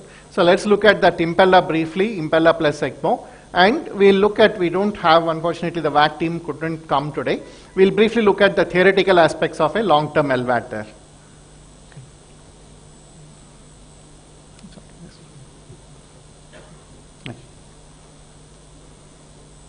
So we'll first start with this one. I want not that view I want here. Okay. Yes. So when we talk of looking at having a patient, both of this, have an IBP plus a VA ECMO, what are the possible scenarios or situations where we have both? Can someone tell about that? Yeah, clinical diagnosis, yes, cardiogenic shock. So what are the possible scenarios? Okay. Yeah.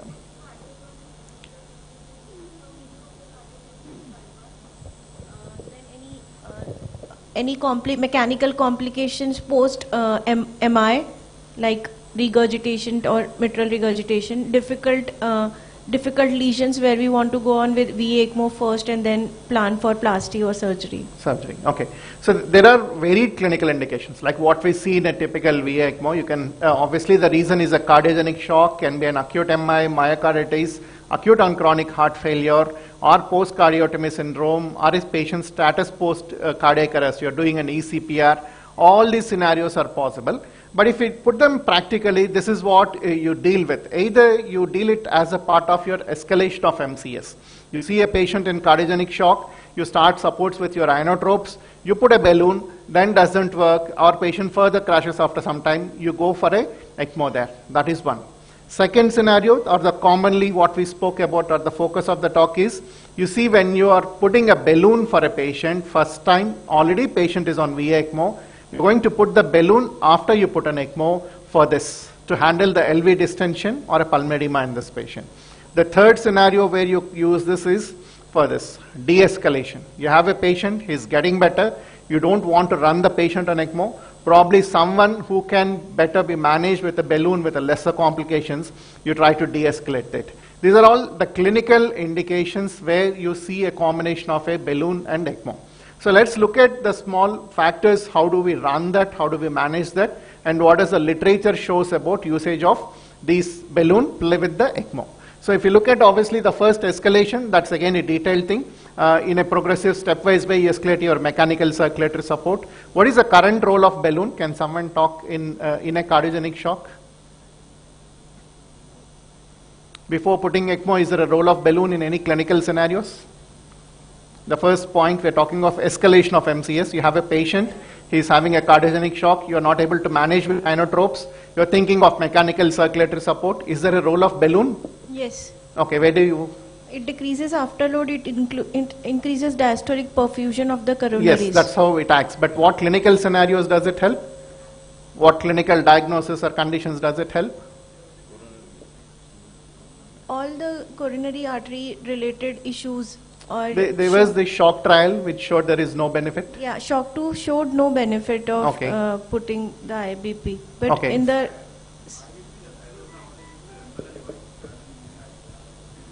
IBP is nowadays people are not using, but I do differ on this. Better to go for impeller. Better to go for impeller. Better to go. Okay. Yeah. So are they both same? Actually, LV already will be decreased with impeller because in IBP coronary perfusion improves, but at the same time there is no benefit for the myocardial resting of myocardium is not there. In impeller we can give rest to the LV. Yes, practically, I mean, there are yes, that's correct, perfectly correct. But if you look at practically, so many factors do come into play. One, is your patient, I mean, so many things come into play. Is your patient so much in shock, does he need an escalation to the level of impeller there? Is it practically available next to you on the bedside? Can you put it right away there? Is there any other issue which makes impeller contraindication? So if you look at the current role of IABP, yes, shock 2 trial has come. Shock 2 trial has shown IABP doesn't have any benefit. But if you wanted to read it correctly, IABP does not have any benefit if the patient has a normal coronary vascularization. So that's where it doesn't have a benefit. If the patient has issues with the coronary flows, Incomplete myocardial revascularization, a commonly seen thing. Your TIMI flows are not good post-angioplasty. Balloon is shown to improve survival. So even in acute MIs, balloon has a role. Balloon certainly has a role. Not as much as a support as an impeller, but if your patient is someone who has, let us say, an intrinsic cardiac rhythm is there, the rhythm is under control, there is some native LV contractility. These two are very important parameters, native LV contractility and the rhythm is under control. That's where balloon has a role in this scenario. That's one. Second, what we commonly use is VSR and MR, certainly it has a role. And what about a chronic heart failure patient? If it decompensates, can balloon help us? You're having a patient with ischemic cardiomyopathy, he comes back with a decompensation, you have started inotropes, is slowly going down. Does a balloon help us? Balloon clearly helps in those patients. That is shown to have, rather for a coronary physiology or coronary pathophysiology, balloon has that shock to trial which doesn't show the benefit. Whereas an acute on chronic heart failure, there are multiple studies in literature which shows that balloon is helpful in that patients. Rather, we can keep that for a much longer time in these patients. So what are your limitations? As I said, the heart should have some contractility. The rate and rhythm should be regular. It should be primarily a left ventricular problem, not a right ventricular problem. Those are the scenarios where balloon comes into play in the escalation of mechanical circulatory support. And more important, even the best of your balloon can improve cardiac output up to what level? 1 to maximum 1.5. If your patient is falling short on that, that's where it shows a benefit. If your patient is falling much shorter than that, we need a 3.5, 4 liters, is maintaining 2.5, 3 liters cardiac output, it helps. If your patient is having 0.5, 1 liter, it doesn't help. So that is where balloon has a role in the escalation matrix. So though the shock to says and a lot of studies shows, but clearly there are papers and literature where that shows the benefit. Okay. So then let us look at the second complication, the LV distension, where if your patient is already on balloon, that's okay. But you have put a patient on ECMO, you're having an LV distension and pulmedema, then you're looking at putting the balloon de novo in this patient. So what are the clinical signs? A case like this, what you're seeing the echo, you put a patient on ECMO. As you see there are, the LV is full of stasis. So what are the clinical signs that tells you that this patient needs a strategy to handle your LV unloading? Echocardiography, aortic valve is not opening. Then pulse pressure is narrow. Lactates are going up. Lactates going up, may or may not be. So these are the situations where you think of unloading the LV there. So one, your pulse pressure is very narrow, less than 10 or less than 15 is where obviously you're having that. You put your echo probe, you see some distension like this with a poor contractility, smoke in the LV, smoke in the LA, and aortic valve is not opening. You put a lung ultrasound that shows a lot of congestion there, and obviously your chest X-ray tells the same. And clinically you see that patient is having a pulmedema, signs of pulmedema, and the most important thing if you have is the PA catheter. That will tell you your wedge pressure and tells whether this particular patient is going for a pulmedema or not there. Okay. So what are the harm of having an LV distension? What is the one clot? What is the other harms? What happens? Why are we worried about LV distension? No forward flow. Yes. So what is the worry that your ECMO is taking care of full flows? So your lactates perfusion is not the issue. So what is the main harm? Okay. What exactly? Can you please elaborate? Oxygen consumption of the LV increases. Yes, but more than that, it is a LV distension. A distended heart, chances of recovery is less. An empty heart recovers well. So if you have put it as a bridge to recovery, if all things are perfect, ECMO flows are perfect, patient lactates are normal, urine is good, LV distension is there, it has to be handled. It has to be handled because that heart has to recover. So that is one. The second thing is once you have this high LVDP, high LA pressure and pulmonedema.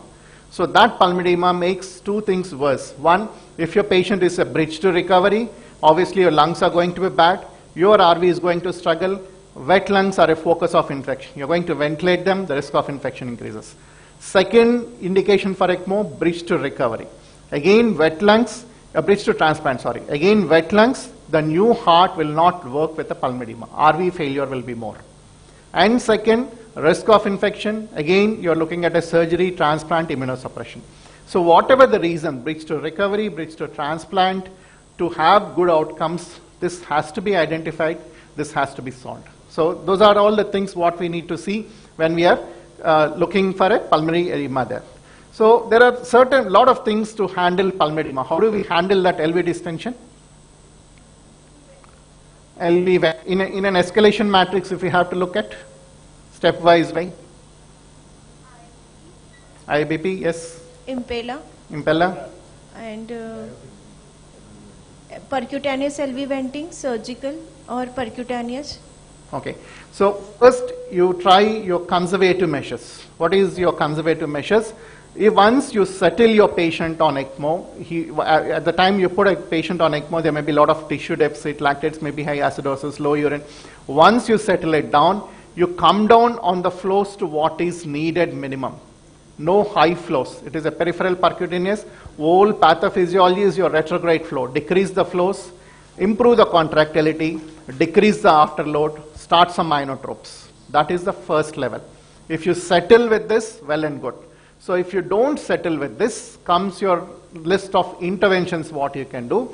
Most of the things like you listed out, septostomy is there, an LV apical vent is there, an IABP is there, an impella is there. So these are your interventional measures which can help you in unloading the left ventricle. So for all these things, which is easier and which is most effective? Medical therapy first. Pardon? Medical treatment is first, diuretic. Yes, medical we spoke, yes. Once you exhaust your medical, once you come to the interventions, easiest thing probably comes your IABP, which you can do bedside. But most effective thing if you're having worse hearts is a direct LV venting. Whether it can be a surgical vent, impella or a cath lab vent, direct LV venting. So let us talk about or let us focus about what is the talk today. LV venting using IABP in a patient on IABP. So what are the advantages and limitations there for that? These are all the things. Availability, ease of insertion. Impella, yes, it works perfectly, but again, you need time to arrange to do that. Surgical venting, it works very well, rather the best of all the things, surgical venting. Surgical venting has the complications that it has to be done surgically. Acute MS and all, the heart will be very friable, patients can bleed, your insertion will take time. At the end of it, there is always a scar on the myocardium at the site of your insertion there. So IBP doesn't have any of these complications. And impella, yes, it works well, but impella has a lot of complications. When you compare to that, balloon has much lesser complications than any of this. Then this is the mechanism. How does it work? Like we were discussing before, it decreases the afterload, decreases the wall stress, thereby decreasing your LVDP, LA pressure and pulmonary edema there. So these are all the advantages. So what are the limitations? It is from the limitations what we learn, which patients we have to do this. So what are the limitations? It is a limited benefit therapy. It is not an absolutely 100% helpful kind of thing. So when does it doesn't work? Who are the non-responders, like what you see in the last there? Who are the non-responders? What category of patients it may not work? Non-coronary, okay, then? Right heart failure, okay, then? No, we are already on ECMO. We are talking about IABP as a LV vent or LV unloading thing. Okay, so if we talk of right heart failures, patients won't have LV distension. If you put an ECMO for an RV failure, it doesn't have LV distension. Usually there will be some LV contractile left. So the non-responder patients are the ones who are with a biventricular failure sometimes, or the ones who doesn't have any intrinsic LV contractility. They'll be having only 10% of EF when you put the patient on ECMO. The moment you put that, again, heart totally stops beating. It will be like a standstill heart. There it doesn't work. Second category is patients who have tachycardia and arrhythmias. So that again puts the importance of controlling the rate and rhythm in any patient on IABP. So you want someone to become responder. Your focus is get the rate and rhythm back, put them on beta blocker if required on ECMO, and make sure that balloon works there kind of thing. The other disadvantages are it is obviously not a direct unloading there, so there is a limit to which it can act in a patient there. So what are the practical issues when you are looking at putting a balloon in a patient who are already on VE ECMO? These are all the one. How do you make a site choice? So to start with, if you are seeing a patient who is in cardiogenic shock, you are managing the patient, you are looking at escalating one by one, you know that your patient, you are starting with a balloon, subsequently may need an ECMO also. You screen both the sides. The side which has a better femoral artery, you leave it for the ECMO. The side where your artery is probably little this one, you leave it for a balloon. So that is how you go with your choice there. And other thing what we need to know is a lot of times we do see patients who are already on a balloon, they are crashing. A standard practice is you exchange the balloon and put a femoral arterial cannula there. So that we can do that only if there is a real urgency, a patient is crashing, or you cannot get the other side femoral artery there. Otherwise, whenever possible, it is good to retain that particular balloon there to use it in the process of LV unloading and subsequent in the process of your weaning from the ECMO also. In the de-escalation also it comes in a role there. So that is how you approach there. And you need an arterial pressure monitoring of these patients, preferably radial pressure monitoring, because both of your femorals are gone for monitoring in these patients. And as I said, the patients who has some intrinsic cardiac contractility left with some pulse pressure, they are the ones who respond better there. And rate, rhythm, these are the ones you keep a watch in these patients and stabilize them. Then you keep a watch on the LVEDP. Why do we need to keep a watch LVEDP? LVEDP means you are looking at your LV distension. If you have a PA catheter, your PA diastolic pressure. These are all you are looking at. Because as we discussed before, this is not a total or a complete unload of it doesn't do the complete support.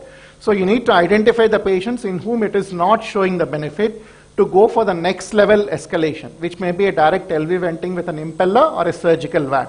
So you keep a close watch on the LV-EDP even after putting these patients on the IABP also. And to just make a note, we can have complications pertaining to IABP like limb ischemia. We had a case, I remember, where we had to pull out the IABP because of limb ischemia. The ECMO site was good, but the IABP site was the one which had the problem for the limb ischemia there. Okay, so just to show the example, this is a patient. The first video shows like to give the brief history, young man, ischemic cardiomyopathy, long back MI, severe LV dysfunction, deteriorated. His pressures were low, initially inotropes. Then as we were speaking, like we put the balloon first, didn't settle. After 2 days, he required a VA ECMO conversion there. So this is the patient there. So here, as I was telling, when we look at the choice of cannulations there, initially we did a femoral artery. That was the balloon there. We left that artery on that side.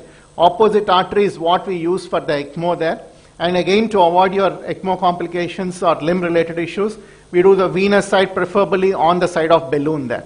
So right side you're having a balloon plus vein, left side you're having a femoral artery via ECMO cannulation. So if you look at the IABP screen in these patients,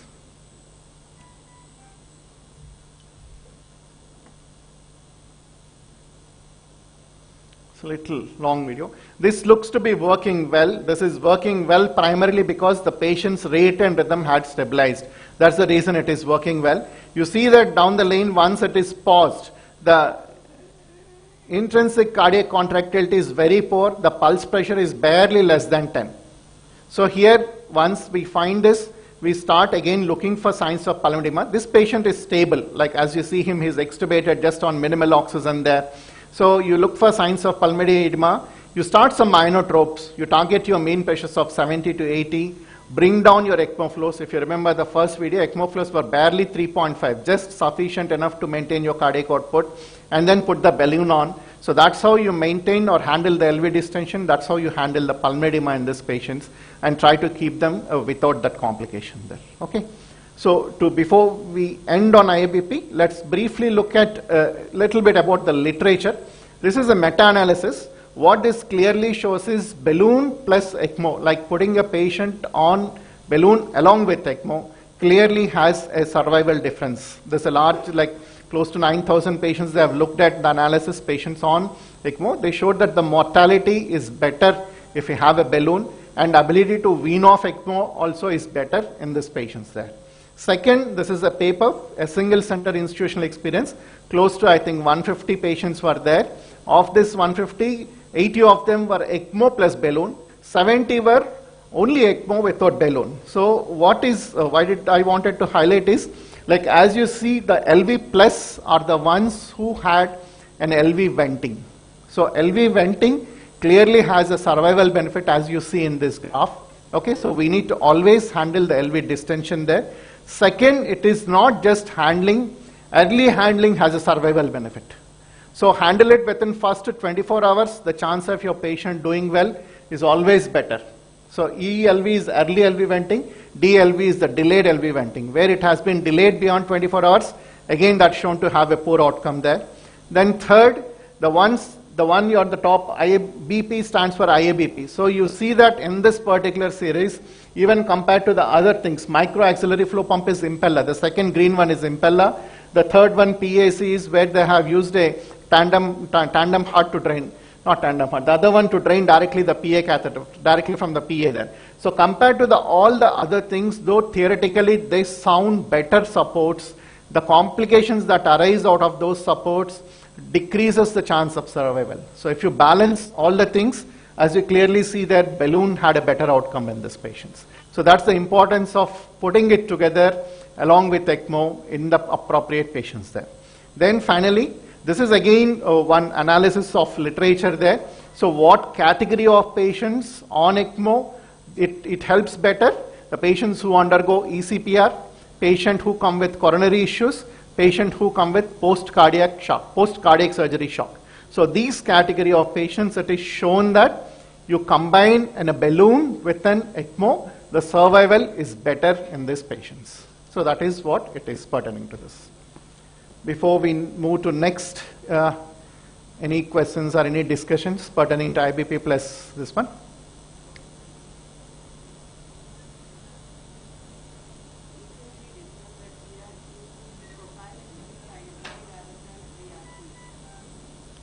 We need to, in some patients in whom like the contractility is little bit maintained, any intervention has its risks. So where we can keep a close watch, choose the right time to do that, that's always better than putting anything prophylactically, because you're going to use the limb. There's always a certain complications associated with the balloon there, like that. So. Should we put the IBP or not? Or we wait for LV to distend and then what? That's what. Always it is the conservative measures first. Because any intervention, balloon, the complications are much lesser when you compare with an ECMO or Impella. If you look at, like, there's been a study which look at all the complications of all MCS, balloons, things are much lesser. But again, balloon has complications. Balloon can cause thrombocytopenia. There have been cases in literature where IBP can lead to limb loss also. So any intervention is probably better if you do it only if it is needed. So probably better go for it only when it is needed there. Prophylactic placing has its own risks at that point. That's what I mean.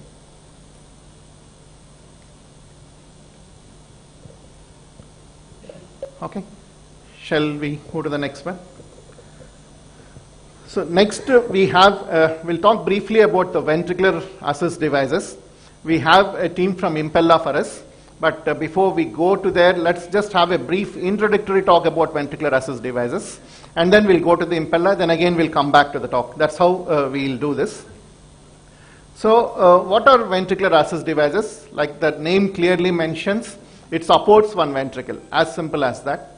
So again, before we go into deep for the want of time, when we use the word ventricular assist devices, it clearly implies you are supporting the ventricle. That also clearly implies that your lungs have to be good. You're not supporting lungs there. Your lungs have to be good. Your other ventricle has to be good. That is where it has to be. What are the clinical scenarios? Like these two cases, one of them like is a patient on ECMO who is waiting for a heart. You don't get a donor there. The second young female there. Or this particular patient who is having an end-stage heart failure, having recurrent hospital admissions. So why do these came into picture? These came into picture for two reasons. We have two types. One is a short term, second is a long term. The short term came into picture primarily because ECMO is an excellent support, but ECMO has a time limit. So no one talks about it, but typically any ECMO center would like to get off VECMO in a week to 10 days. There are patients whom we manage for more than 6 weeks, 7 weeks also, but you like to come out of it within a week days. Once the complications happens, your outcomes change. So if you want to come out of this, what are your strategies? If a patient's heart is not recovered, what are your strategies? Transplant is easy to say, but he has his own issues. You need some sort of mechanical circulatory support. That is where the temporary VATs came into picture. The second, the permanent VATs came into picture because a large number of patients has heart failure. They need some therapy beyond medical, and organs are not available for every patient. So that's where the long-term LVATs came into picture there. So that's a brief case scenario. And as I said, when we talk of VAT, when we talk either a temporary or a long-term VAT, this is what we need to know. It's an isolated ventricular support, and we need to have both the lungs and the other ventricle. Both of them should be good there. So this is, again, like we see in the ECMO, clinical indications will be there, but we need to always put them into one of the category, like what is it for? These are always bridges, whether you're going to recover, you're going to transplant, or this is the destination long-term. That should be very clear, we go for that. You have a short-term devices which can be for few weeks to few months, or long-term devices which can be for a much longer time there. So, and we also look at this different nomenclatures. Nomenclatures means the temporary and permanent. Permanent is the long-term ones. And you see that it is a pneumatic driven, means there will be air which will be pumping these devices, which is that's how it pushes the blood. Or a motor driven, like what you see here, it's a motor there. Or you have paracorporeal or intracorporeal, different nomenclatures. When we look at short-term VATs, these are the ones that are available. If we look at a left-sided support, you have Impella, you have a Centrimac pump, you can have a Berlin heart, or you can have a tandem heart. These are the left-sided supports. For a right ventricular support, these are the ones. Predominantly, it is the Centrimac there. Impella right side is available, but again, not in India, it is yet to come there, Impella right side. So these are the ones that are for short-term RVATs.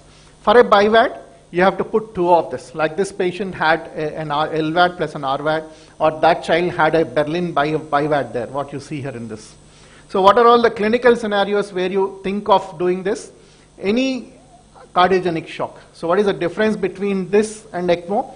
Two major differences. As we spoke about, the other ventricle and lungs have to be normal if you are choosing a VAT. Second, ECMO can be done in Intermax 1. Intermax 1, your patient is arresting, your patient is in a severe shock, you don't have time, ECMO is the answer there. These always take time. If you are looking at a surgical insertion, they take time. Impella, unless you are in cath lab, that takes time. So in that scenarios, Intermax 2 and above, that is where the VATs come in picture. Intermax 1 and Intermax 2, that is where the ECMO comes in picture. So you have different clinical scenarios, LV dysfunction for any reason, RV dysfunction for any reason, or this can be peri-procedure support. That is commonly used in cath lab nowadays for a high-risk PCI patients then. So these are the contraindications. Grossly, the other ventricle and lung, again you have device-related contraindications. So if you want to compare the ECMO and LVAD, what are the differences? This is what it is. ECMOs are for Intermax 1, Intermax 2. You don't do ECMO for Intermax 3. Whereas VAD you do for Intermax 2 and Intermax 3. These are the two major differences. This is the major difference. Apart from that, this is an isolated lung support we'll have in ECMO. You don't have that in the VAD there. This is an isolated ventricular support there. Then let us look at Impella first. You have the device? Impella team is here? Yeah, please.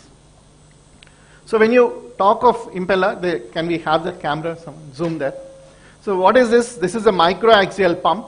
This is a catheter-based microaxial pump which you float it through the arterial system, and then you commonly you access this a femoral artery, from where you go through that, and you position it like this. The tip of the pump will be in the left ventricle, and part of the pump will be, you can show that to the video, that will be better as I speak. The tip of the pump will be in the left ventricle, and the exit part of the blood part of the pump will be in the aorta. So it sucks from the left ventricle and gives back to the aorta. So thereby multiple things. One, it maintains the cardiac output, it unloads the left ventricle, So all these things it does, but as we discussed before, no support for lung, no oxygenator in this. That is what is he holding in the hand is all that it is, and no right ventricular support in this patient, in this for this. So what are the different types? If you read in literature, there are different types came with 2.5, CP, 5 and all, but the currently available one are these three.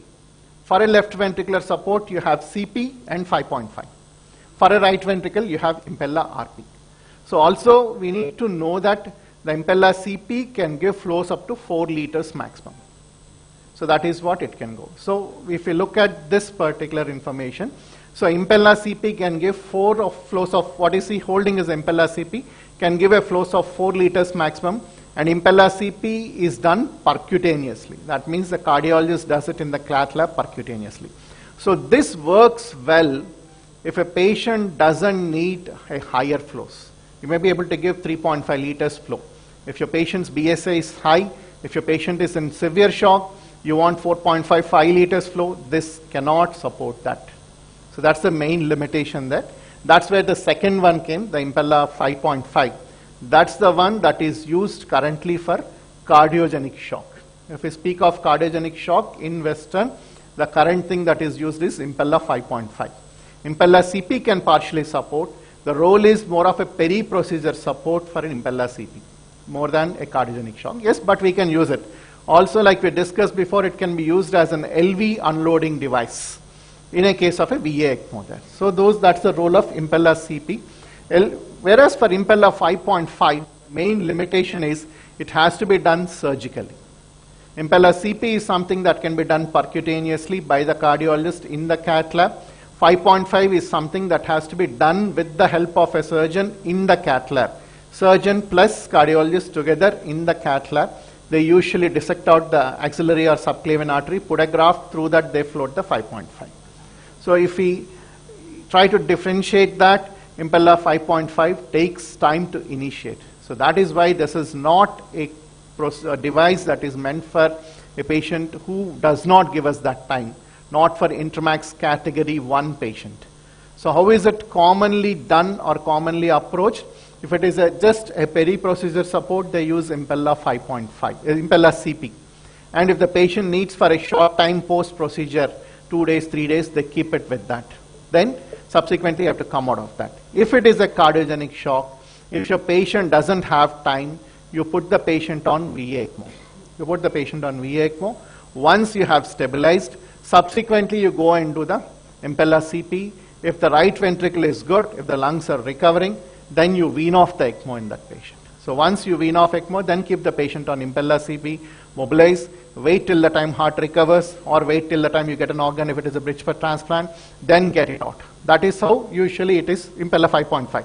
That is how usually it is practiced, or it is recommended based on guidelines currently. Impella RP is for the right side support. It is being used and available, but it is not as widely as the left side devices are available there. So what are the major complications, especially pertaining to the CP? The major ones are this one. You'll have a hemolysis. That is the major complications there. These are all the indications, settings, what we discussed. Approach is the femoral artery for an Impella CP, subclavian artery for a Impella 5.5. Contraindications, anything pertaining to your aorta. You're coming through the aorta, you're going through the aortic wall, you're going to the LV. So aorta, you have a dissection or aneurysm, cannot do. Aortic wall stenosis, aortic wall regurgitation, prosthetic aortic wall, you cannot do. LV has a clot, you cannot do. Ventricular septal rupture, again you should not do. You should not do any VAD in ventricular septal rupture. So those are all the contraindications for that. The main complications is hemolysis for an Impella CP, apart from other things.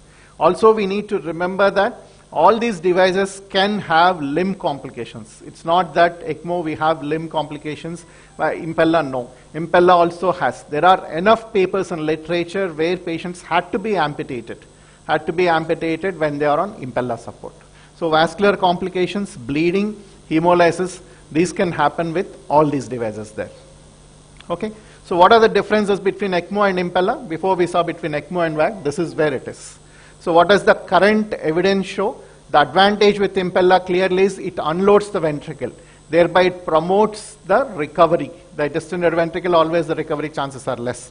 But since it takes time, since it's not a complete support, if you have a scenario like this, your patient is having a severe acidosis, highly elevated lactates and all, the suggested support is VA ECMO. And then you bridge over to Impella. So that's the gross differences between the ECMO and Impella there. Okay?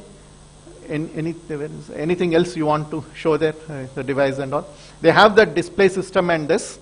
So usually that is done percutaneously. They have that Impella machine and device there. They need a flush system, they need a pulse system, they need a continuous heparin infusion to maintain that. That and all, if someone wants, just please have a look once you are done there. You want to explain anything pertaining to that? So, shall we go back or anything pertaining to Impella? So we'll briefly look at the surgical VATs, Centromax, that's what we are talking about. So these are the cases. I'll not go into depth. Like this is a patient, as you see, there is no oxygenator there. So like a patient with an RV failure, you support with an RVAD. A patient with LV failure, you support with an LVAD. This is how you look at. Most of them, you initially do the ECMO and subsequently convert them into a surgical VAD there.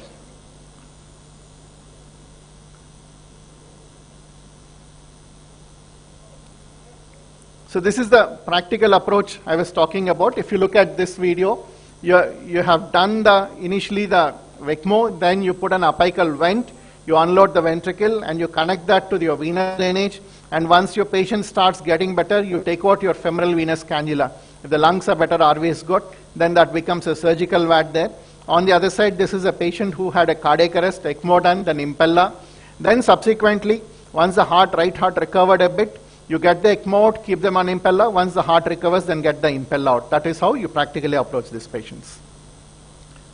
So then, briefly about the long-term VAD. As I said, there are a large number of long heart failure patients whom medical management has exhausted the options, who needs therapies beyond. Obviously, transplant donor availability is an issue. That is where these LVADs come into picture. 3 types of LVADs we do see currently patients having. That is HeartMate 2, HeartMate 3, and HVAD. But the one that is currently available if you want to do a VAD is only HeartMate 3. Patients with HeartMate 2 and HVAD, there are patients who had underwent this, but the one that is available is only this. So once you put that, this is how a patient looks like with the VAD. He'll just have a bag around carrying this. You have a pump which is connected to the heart there, and that the outflow will go to the aorta. And this is controlled by a system controller, what you see here. These are powered by the batteries there. So if you look at the individual component, this is the system controller. This is like the computer of the pump, which runs the pump, which has the battery, which gives the power, which stores all the data there. This is the pump there, which is the one that is usually the inflow part is connected to the LV and outflow is connected to the aorta there. And this is the cable that connects these both. And you have a drive cable that comes out and connects to and then this gets connected to the batteries there. So that is how it is between the patients. These are all the other gadgets pertaining to that. You have these display screens which are in the hospitals. This one won't go with the patients. What the patient system controller has a display. So the point of putting this here is they have different parameters on display. Like the one is the pump speed, like the ECMO there. Second, the flows. The difference between these flows and ECMO flows is ECMO flows are precisely measured flows. These flows are probably calculated probable flows. These are not absolutely accurate. They can be accurate, but they can be inaccurate also. You have other parameters here. Along with that, you have, as I said, multiple displays on the screen. If you are managing these patients, you need to know everything in detail about this machine. What are all displayed there? What can influence that? What clinical factors can alter these numbers? What are all the different alarms? Again, you have a high sensitivity and low sensitivity alarms. Like what can cause that? How to troubleshoot that? All of that you need to know in detail there. So indications, this is the one. Patients who are having a recurrent heart failure with multiple hospital admissions with a good RV function. These are the ones you look for an LVAD strategy there. Contraindications grossly can be grouped into 3. 1, all these patients need anticoagulation. Who cannot be anticoagulated, they cannot undergo VAD. Second, any major issue, neurological or any other major issue, they cannot undergo VAD. Third, this needs a level of patient cooperation and education to maintain that.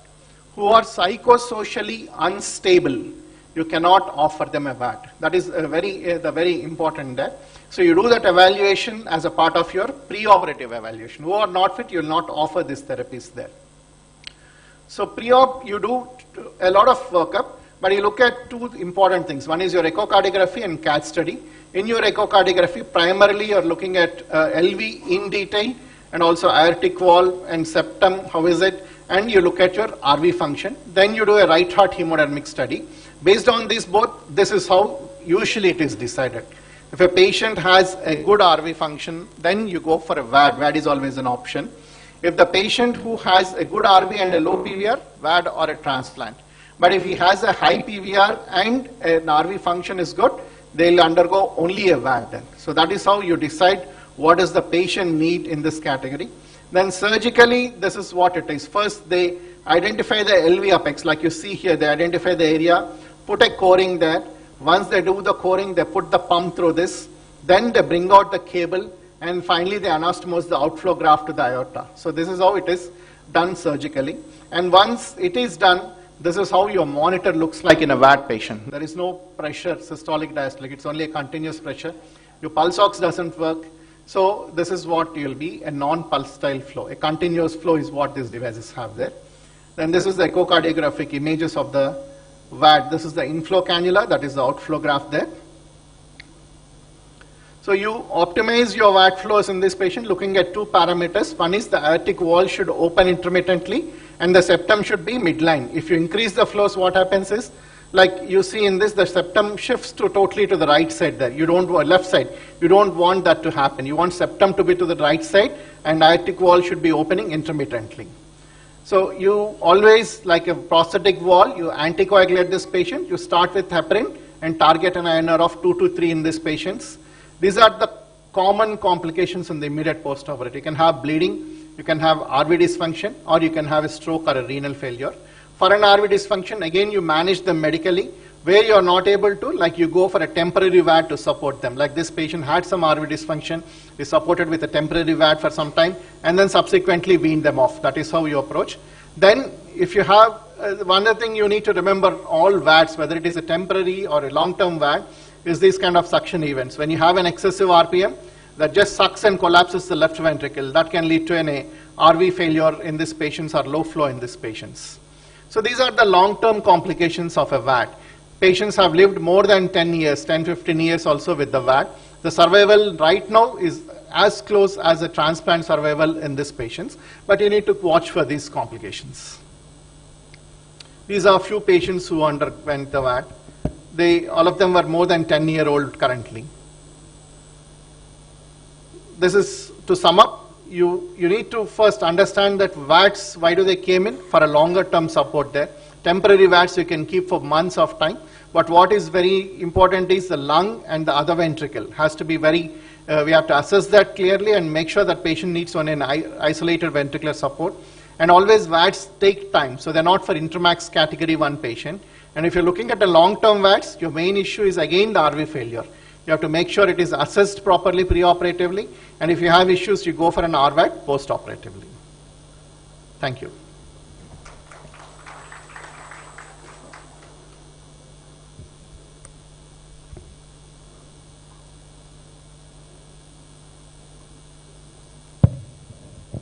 In one of the picture I had seen, you were that a venting line and drainage line, and it was a 3/8 size.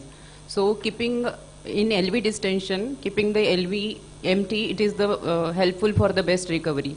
So what is the maximum size of LV vent you used in your center? It is like what purpose we are doing is the main thing there. Like as I said, like you put it with the target of LV venting, but you are looking at two. One, continue the ECMO plus LV vent. That's one. Second, eventually, this particular patient will have a reasonable right heart function. Once the lung settles down, you use the LV vent as the drainage. You take the oxygen and then you take out the femoral venous cannula. So the patient will have drainage from the LV vent. You'll have the oxygenator, you'll have the pump, then returns through the either femoral artery or whatever the arterial cannulation you have. So that becomes a VAD with an oxygenator there. And then once lungs settle down, you remove the oxygenator. So that becomes only a VAD. So if you are looking at the first thing that you are using only as a vent, the smallest one is the best to do. A pediatric arterial cannula or a pediatric venous is more than enough. On the other side, if you are using it as a pathway where you are going to come down to a VAT pathway eventually, usually you put a bigger one sufficient enough to drain that kind of thing. So that patient was eventually converted to VAT, so that's why it's a bigger one with a bigger tubing on that.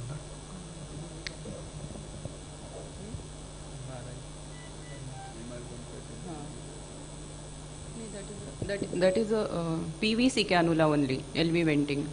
Regular surgical cannulas.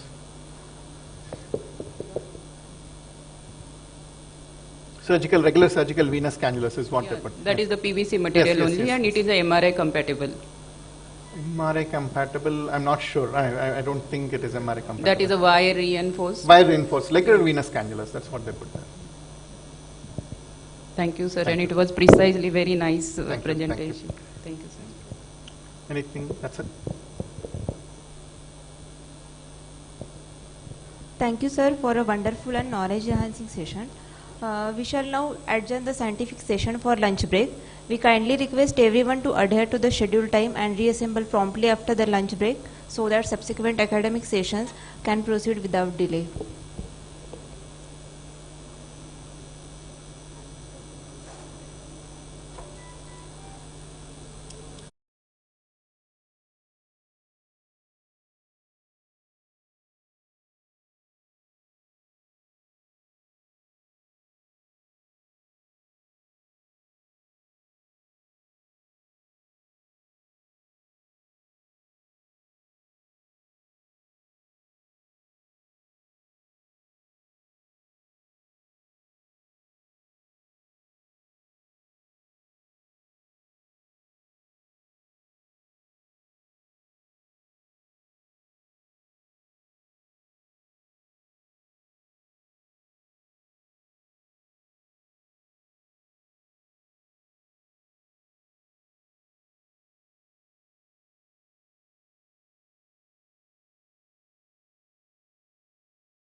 I request everyone to kindly take their seat as we are going to resume the session within 5 minutes.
afternoon, everyone. We are resuming the scientific program following the lunch break with a simulation session. We are pleased to introduce the simulation session as an integral component of ECMO workshop. This session has been designed to provide the participant with a structured hands-on learning experience.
I would like to call upon the stage Dr. Pranay Oza sir, Dr. Ravi Krishna sir, Dr. Murli Krishna sir, Dr.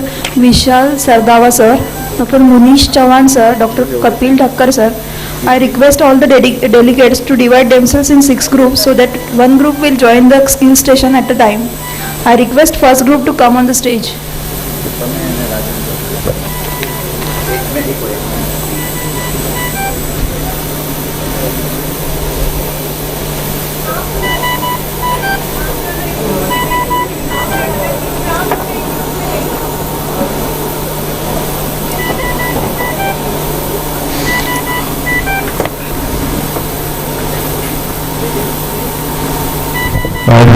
Request 8 delegates to join the skill station. You can divide yourself among in 6 groups. Volunteers. ખાલી ત્યાં જવું પડશે. હા એમાં કાંઈ ગડબડ ન થતું હશે. એમાં કાંઈ ગડબડ ન થતી જોજે વસ્તુ. If we have mix of batches, then maybe it will be good for simulation purposes. ત્યાં જોતું રહેજે એટલે એમાં કાંઈ પ્રોબ્લેમ ન થાય બસ એ. હા એટલે વચવચમાં કાંઈ કન્ફ્યુઝ नहीं नेक्स्ट सर को मना नहीं कर सकता मैं.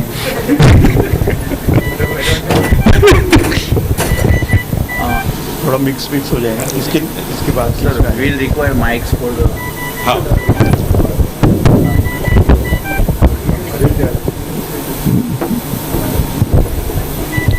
One from nursing, one from perfusion society. Sir SPO तो जी मैं 98 ही बता रहा हूँ. What is HSPO? check. Okay. अच्छा 6. टोटल 50 की बैच दिया है उन्होंने वहाँ बताया. और ये बंद થઈ ગયો. 6. So we'll divide into 6. તો સર્કિટ પ્રેશરનો પ્રોબ્લેમ થશે.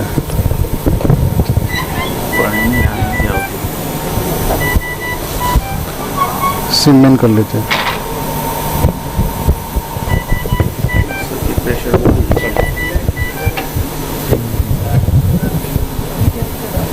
अभी वो फ्रीज हो गया ना, फ्रीज हो गया वो. इंटरनेट का प्रॉब्लम होगा.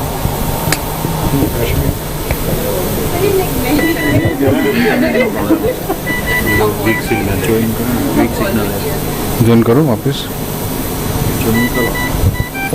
नहीं पण त्या वीक सिग्नल हाँ छोटे છે सिम मैन करो.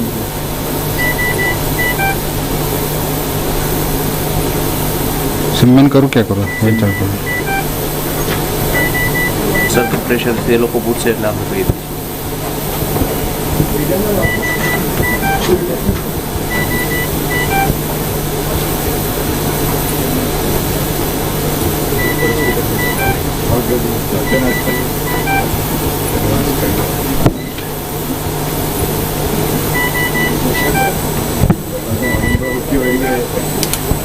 पहली बार देखा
Yeah.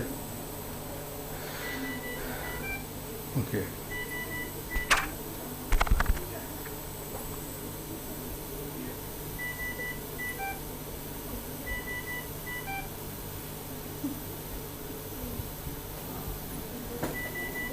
Okay. So fine. We'll start with the simulation scenario. Okay. So slide move kar go there.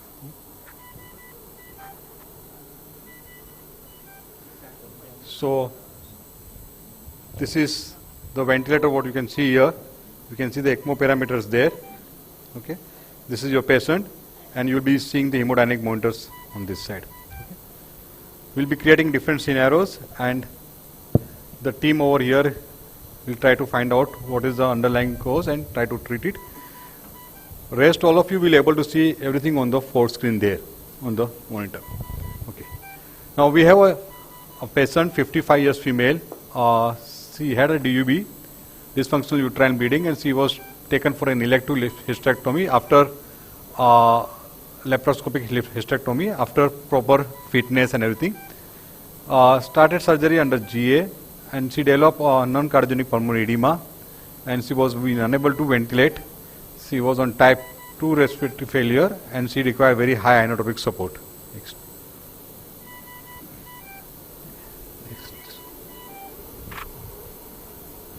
Yeah.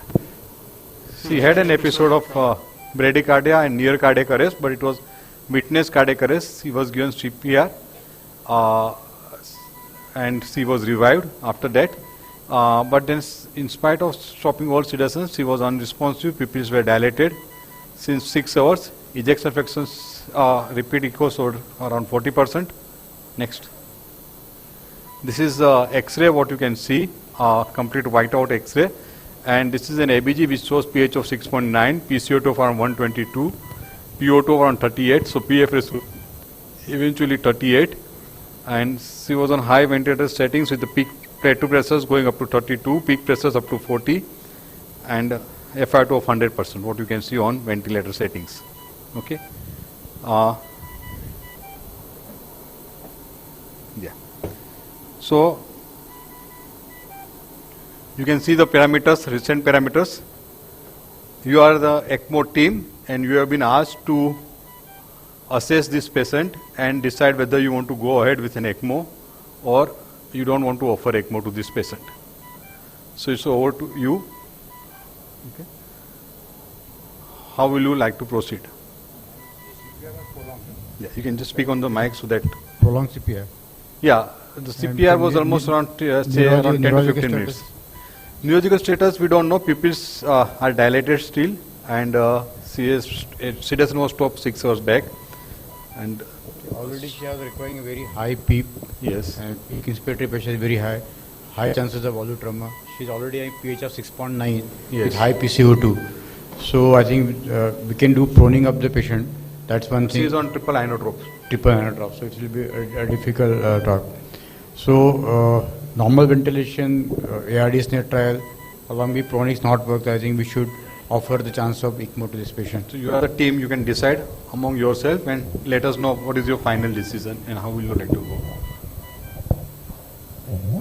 Yes, we can offer ECMO. We Yeah. just need to know the coagulation. एक mic उनको भी दे दो ना.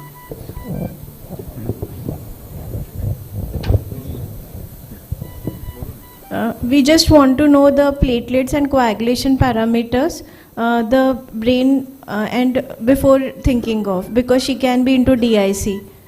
Okay, the platelet is around 1,84,000.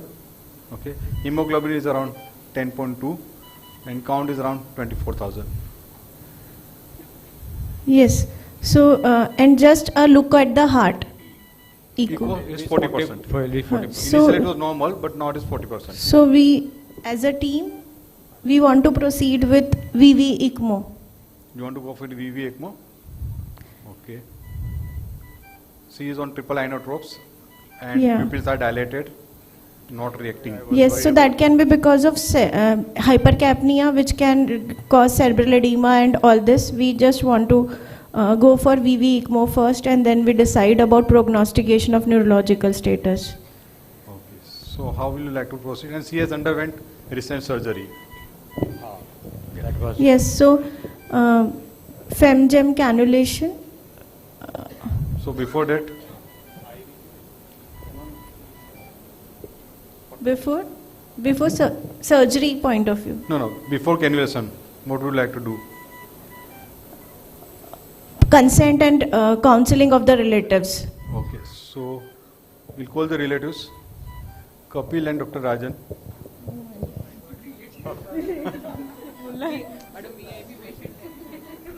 अब तो बहुत difficult है counselling, now is a tough job. Doctor Kapil, doctor Rajan, हे तुमची पेशंट आहे. काय झालंय ना? त्यांना ऑपरेशन तर बरोबर झालं आहे. ऑपरेशन नंतर ऑपरेशन के बाद में उनके श्वास फूल रहा था, दम लग रहा था. नहीं, बट अभी तो ये हिल भी नहीं रहे हैं. नहीं, अभी तो हमने उनको वेंटिलेटर लगाया. अभी ऑक्सीजन की मात्रा बहुत कम थी, तो जान बचाने के लिए वेंटिलेटर. पर वेंटिलेटर गया मतलब वो तो है, जिंदा है कि नहीं? है ना, हार्ट चालू है. देखिए आप वहाँ पे हार्ट चालू है, उनका हार्ट चालू है. अभी हमने उनको नींद की दवाई दी है, इसी कारण सो रहे हो. मशीन से उनका काम चालू है, बीपी चल रहा है, ऑक्सीजन चल रहा है, लेकिन ये मशीन जो है 100% काम कर रही है. 100% लगाने के बाद भी ऑक्सीजन की मात्रा जितनी बढ़नी चाहिए उतनी बढ़ नहीं पाई. तो इसके आगे की जो स्टेप होती है उसके बारे में आपसे बात करनी थी. इसके आगे क्या ही स्टेप रहेगी डॉक्टर साहब? डॉक्टर ऐसा है कि अभी जो उनको हार्ट बंद होकर चालू किया हमने, चालू करने के बाद में उनको ऑक्सीजन लेवल की मात्रा बढ़ नहीं रही है. तो इसमें एक नया प्रकार का मशीन है जिसको हम लोग इक्मो बोलते हैं, जिससे हम लोग लंग को आराम देते हैं और पेशेंट को ऑक्सीजन बढ़ाते हैं. कि ब्रेन को ऑक्सीजन नहीं मिलने के कारण ब्रेन ने काम करना भी कम कर दिया है. तो हम जितना लेट करेंगे उसमें चांसेस इंप्रूवमेंट के बहुत कम हो जाएंगे. भैया डॉक्टर साहब कुछ अजीब गरीब बात कर रहे हैं. हम तो जब लेके आए थे मम्मा को तो चल के लेके आए थे ना, हमें तो बताया था 2 दिन का ही काम है. अब वेंटिलेटर के आगे और मशीन की बात कर रहे हैं, हृदय बंद हो गया है. क्या झमेला चल रहा है भैया यहाँ पे? मामा जी भी चिल्लाएंगे कि ऐसे कैसे हो गया करके, अपने भरोसे भेजे थे उन्होंने. आपका एकदम बराबर है. क्या है, सर्जरी में डॉक्टर अपनी पूरी कोशिश करता है. कुछ कॉम्प्लिकेशन हमारे हाथ में नहीं होते. डॉक्टर साहब ने सर्जरी अच्छे से की है, लेकिन उनका हार्ट वो सर्जरी झेल नहीं पाया, उसे कारण ऐसा हुआ है. लेकिन अभी जो हुआ है उसको हम रिवोर्ट नहीं कर सकते. आगे इनको जान बचानी जरूरी है इनकी. कॉम्प्लिकेशन हुआ है सर्जरी में कुछ? हाँ, हर सर्जरी में 1% चांसेस होते हैं कि कॉम्प्लिकेशन हो. हमें तो हृदय बंद हो जाएगा ऐसा कुछ नहीं बताया था. आपको बताया गया था, आप साथ में दूसरे लोग थे, आप उस समय भैया आपको कुछ बताया था? मुझे तो बताया सिर्फ साइन कर दो. आप उस समय नहीं थे. इनके बाकी जो लोग थे उन्होंने साइन किया पेपर पे. हम बेटे हैं उनके, हम हमारे बगैर हो ही नहीं सकता. आप 3 बेटे हैं ना, तो आप नहीं थे उस समय. तो अभी क्या करेंगे डॉक्टर साहब? अभी ऐसा है कि अभी हमने उनको पूरा सपोर्ट सिस्टम, उनका बीपी बहुत कम था, बीपी बढ़ाने की मेडिसिन चालू की, उससे बीपी थोड़ा मेंटेन है. ये वेंटिलेटर है जिससे उनको ऑक्सीजन मिल रहा है, बट वो इनफ नहीं है. वो मशीन उतना, उनको ऑक्सीजन की ज़रूरत उतना मिल नहीं पा रहा है. तो इसलिए हमें इक्मो नाम की एक मशीन होती है जिससे हम लंग को आराम देते हैं और ऑक्सीजन बढ़ाते हैं. उसमें खर्चे वाला काम है, बट नहीं किए तो जान बचाना मुश्किल हो जाएगी. डॉक्टर साहब ऑलरेडी हमें सर्जरी का बताया था कि 60,000 में सर्जरी हो जाएगी. 60,000 तो हमने पे कर दिए, और पैसों की बात कर रहे हो आप? नहीं, वो तो सर्जरी का कॉस्ट था. अभी ये जो चीज़ हुई है ये हमारे हाथ में नहीं थी. कुछ चीज़ें हमारे हाथ में नहीं होती है. तो अभी जो हुआ है उसको मैनेज तो करना पड़ेगा.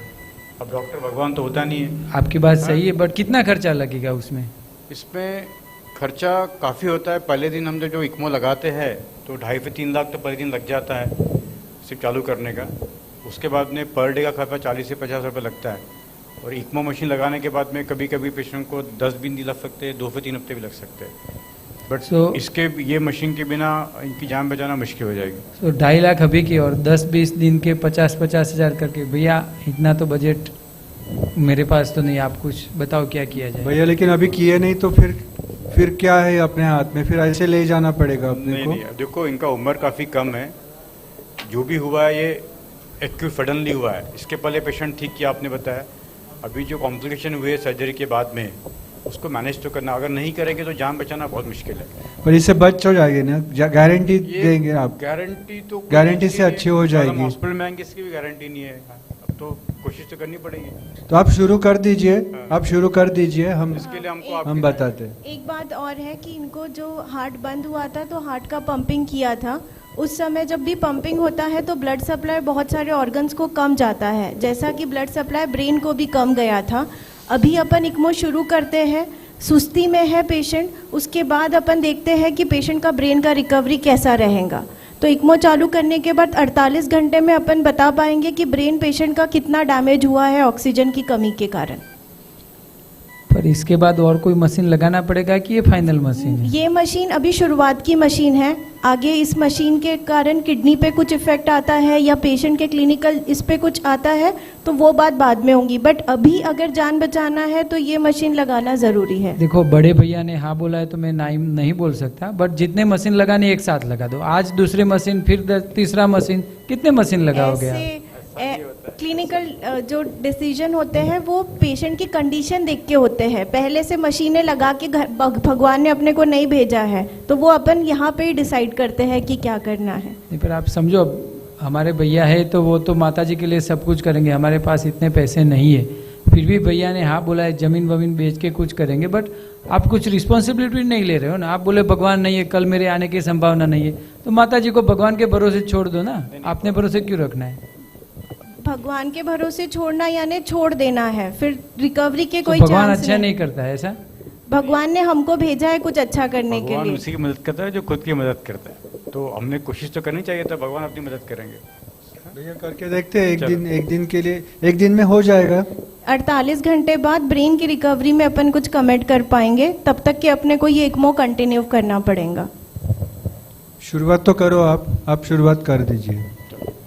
Consent is taken from the relative और वो तैयार है आगे ECMO करने के लिए। Okay, fine. So the consent is being given and you want to go for a VV ECMO. Okay. So how will you go? You can initiate VV ECMO. Yes. Yes. So how will you proceed now? We will look at the vessels. Yeah, actually now we have to cannulate the two major vessels.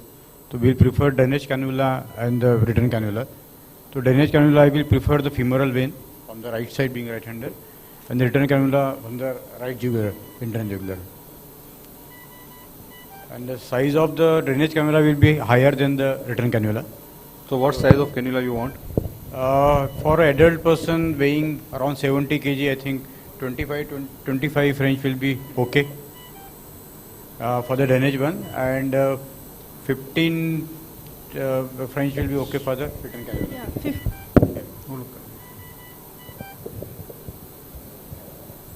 Okay, fine. So the 25 French drainage, and you want 15 French? 17 French, 17 19 French. 17 to 19 French. Okay, fine. ठीक है, fine. So cannula is inserted now. Yeah, with USG guided cannula shall be put. So as the Sweep gas is not started. yeah, sweep gas is started. So you tell us how the parameters, how much you want? So 0.5:1 ratio with the RPM. So we can start with 2 as the sweep gas, and then at 2.4 is the RPM set. We'll start with 3,000 lower So Lower sweep because we don't. We'll start with But, 0.5. 0.5. circuit is still clamped.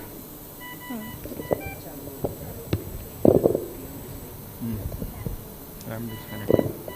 First you disconnect the venous and second is Arterial. arterial. First always venous, then arterial. Okay.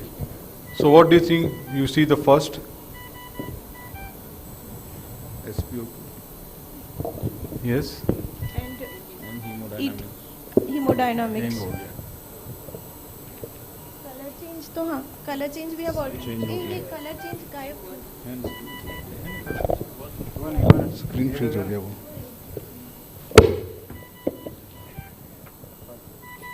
Just a minute. That screen will is got frozen.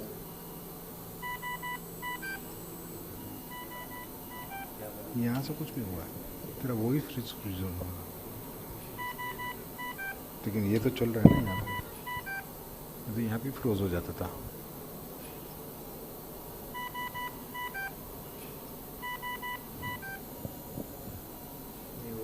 यहाँ से वो extend नहीं हो रहा है अभी.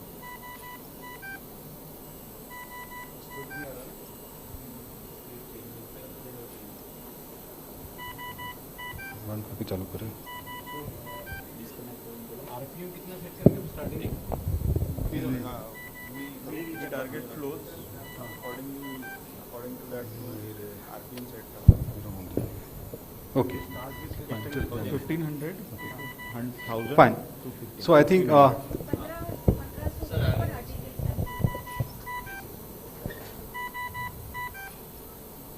started, right? Yes.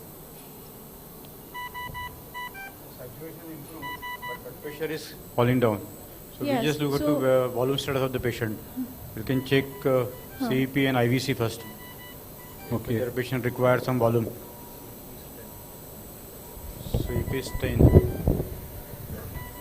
Vasopressor support which the patient is on. Is triple inotropes. Triple inotropes. What was the Or age? adrenaline vasopressin. Hemoglobin? Hemoglobin. Hemoglobin is, to start with was 10.2. 8.2. 10.2. 10.2. So I will like to give some fluids to first. Fluid Yes. charm of 300 ml. Okay. You see the BP response and the CEP response first. Okay, fine. So you want to give some fluids? Yeah. Okay, fine. So fluid bolus is given. Okay.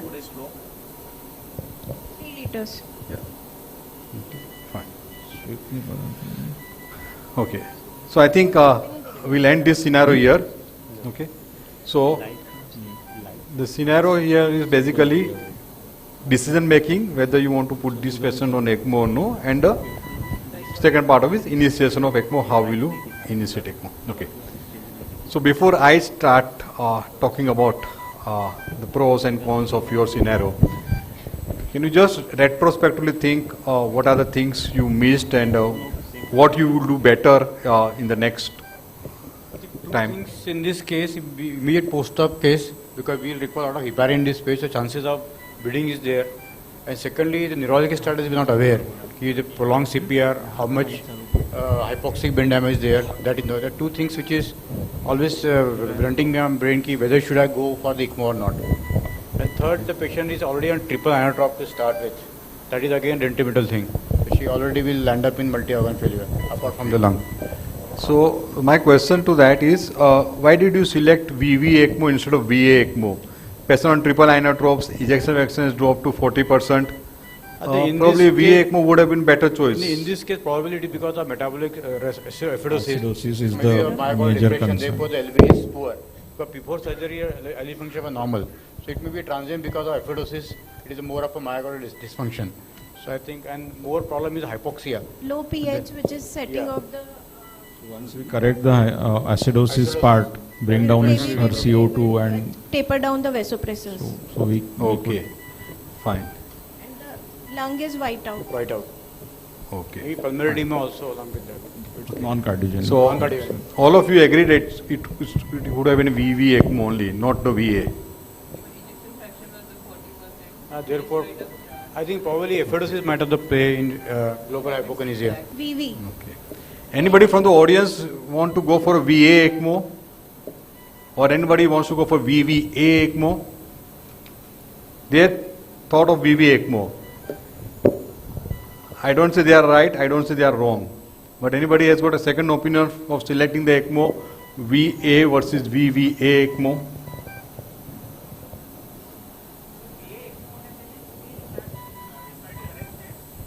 Yeah, come here. Yeah, you come on here. Come here. So at least there is someone who, you sir know. VA ECMO होना चाहिए क्योंकि patient respiratory arrest है, severe shock में है, triple एनाट्रॉप्स है. Yeah, you can be there also. Okay. तो I thought कि शायद VA ECMO होना चाहिए. Okay. So he has got a point that patient is on triple inotropes, patient is in the shock stage. So VA would have been better. Arrested patient. That's You counter now. I think it is transient myocardial depression because of acidosis. And VA ECMO is more basically demanding, technically demanding than VV ECMO. It is not about the technical demand. The patient is having a respiratory distress, that's why intubated and X-ray is flat out. It meets the criteria for VV ECMO like PF ratio low, PCO2 high, Murray score is positive, and the cardiac depression is 40%. Which can be taken care of because it must be because of cardiac arrest, triple vasopressors and all the thing.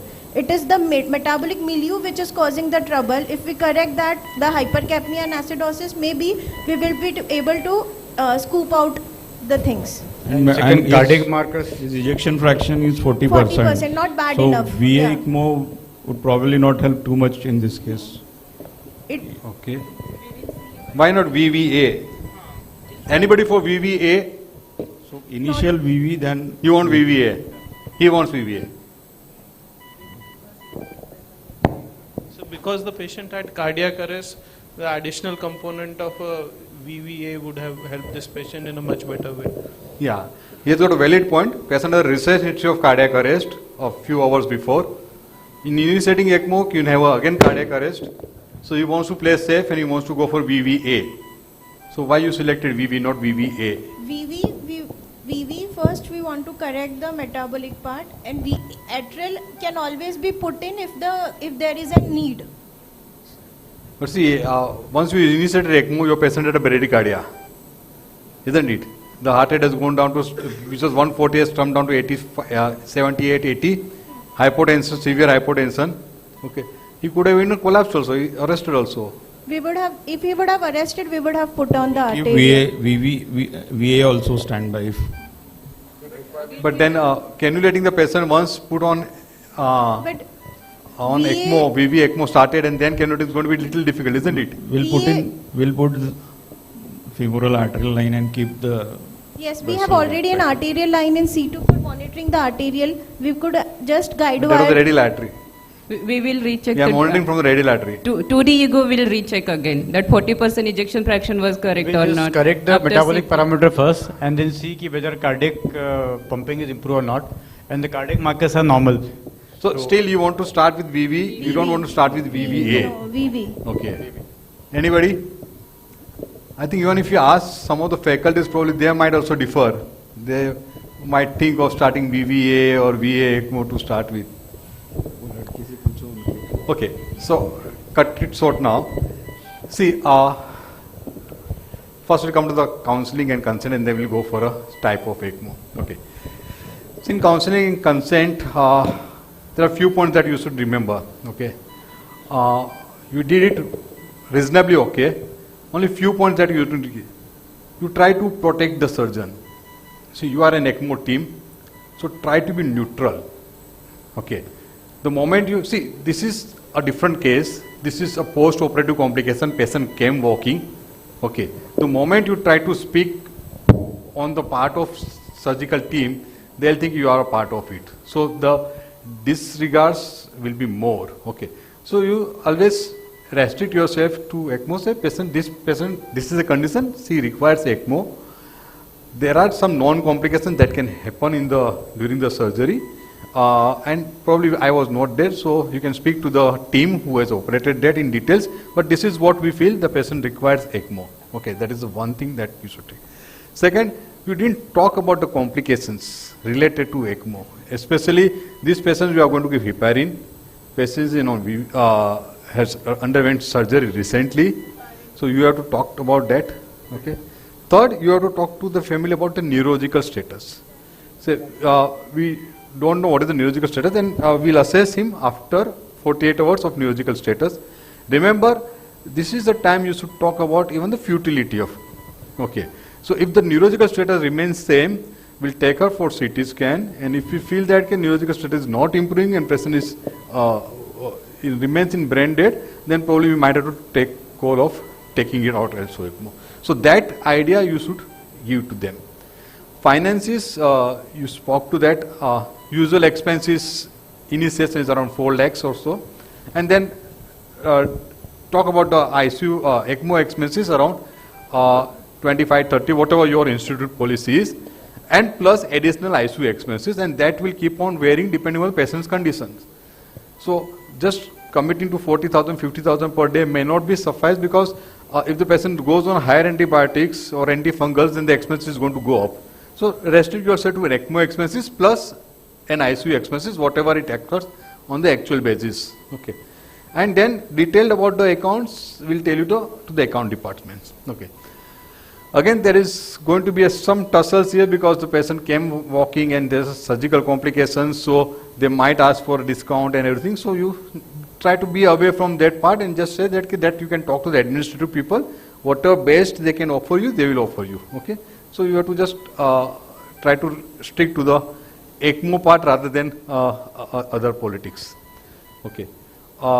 number of days, I think you said correctly, it might be 8 to 10 days, or sometimes it takes 2 to 3 weeks also, so you have to be prepared for that. Okay? And before that, you will assess the patients every 24, 48 hours and see how things are going. Okay? So I think that counseling part is that way clear. You have to talk about some kind of expenses you are looking at. You have to talk about the percentage of survival. Okay. What are the chances of survival? Okay. Usually that patient asks you that question. So what are the chances after putting the patient on ECMO? So you have to very clearly say that okay, with these conditions, the chances of survival is around 30 to 40%. You have to be realistic because patient is now in full-blown multi-organ failure. Okay. So chances of survival is going to be 30 to 40%. If you don't, the chances of survival is less than 10%. Okay. So you are improving the chances of survival. That does not mean, that does not guarantee you that once you put the patient on ECMO, patient can survive. So you have to be very clear in that. When I say 30 to 40% survival, it means out of 100, 30 patient comes out, 70% still does not come out. Okay, you have to be very specific about these words because they will, they may not understand the percentage. Okay, so you have to tell that out of 100% we treat, 30 comes out, but 70, in spite of doing everything, they don't come out. So let them take a call what they want. Okay, always remember when you are counseling for ECMO, you are at delivering end. Okay, the moment they say yes, you are at receiving end. Okay, once they say yes and we are waiting for a blood to come, they'll start sitting on your heads that why ECMO is not yet started. Okay, because they feel that once they said consent, it should be started within a minute. Okay, so all that things you have to always tell them before. Okay, now coming to the type of ECMO, it's a gray zone. Okay, principally what you said is right. I agree with you. It's a VV ECMO. The reason is because the heart is doing well. Okay, ejection is 40%. If you start VA ECMO, she is definitely going to develop a differential hypoxia because the contracting heart will not allow the blood to come up.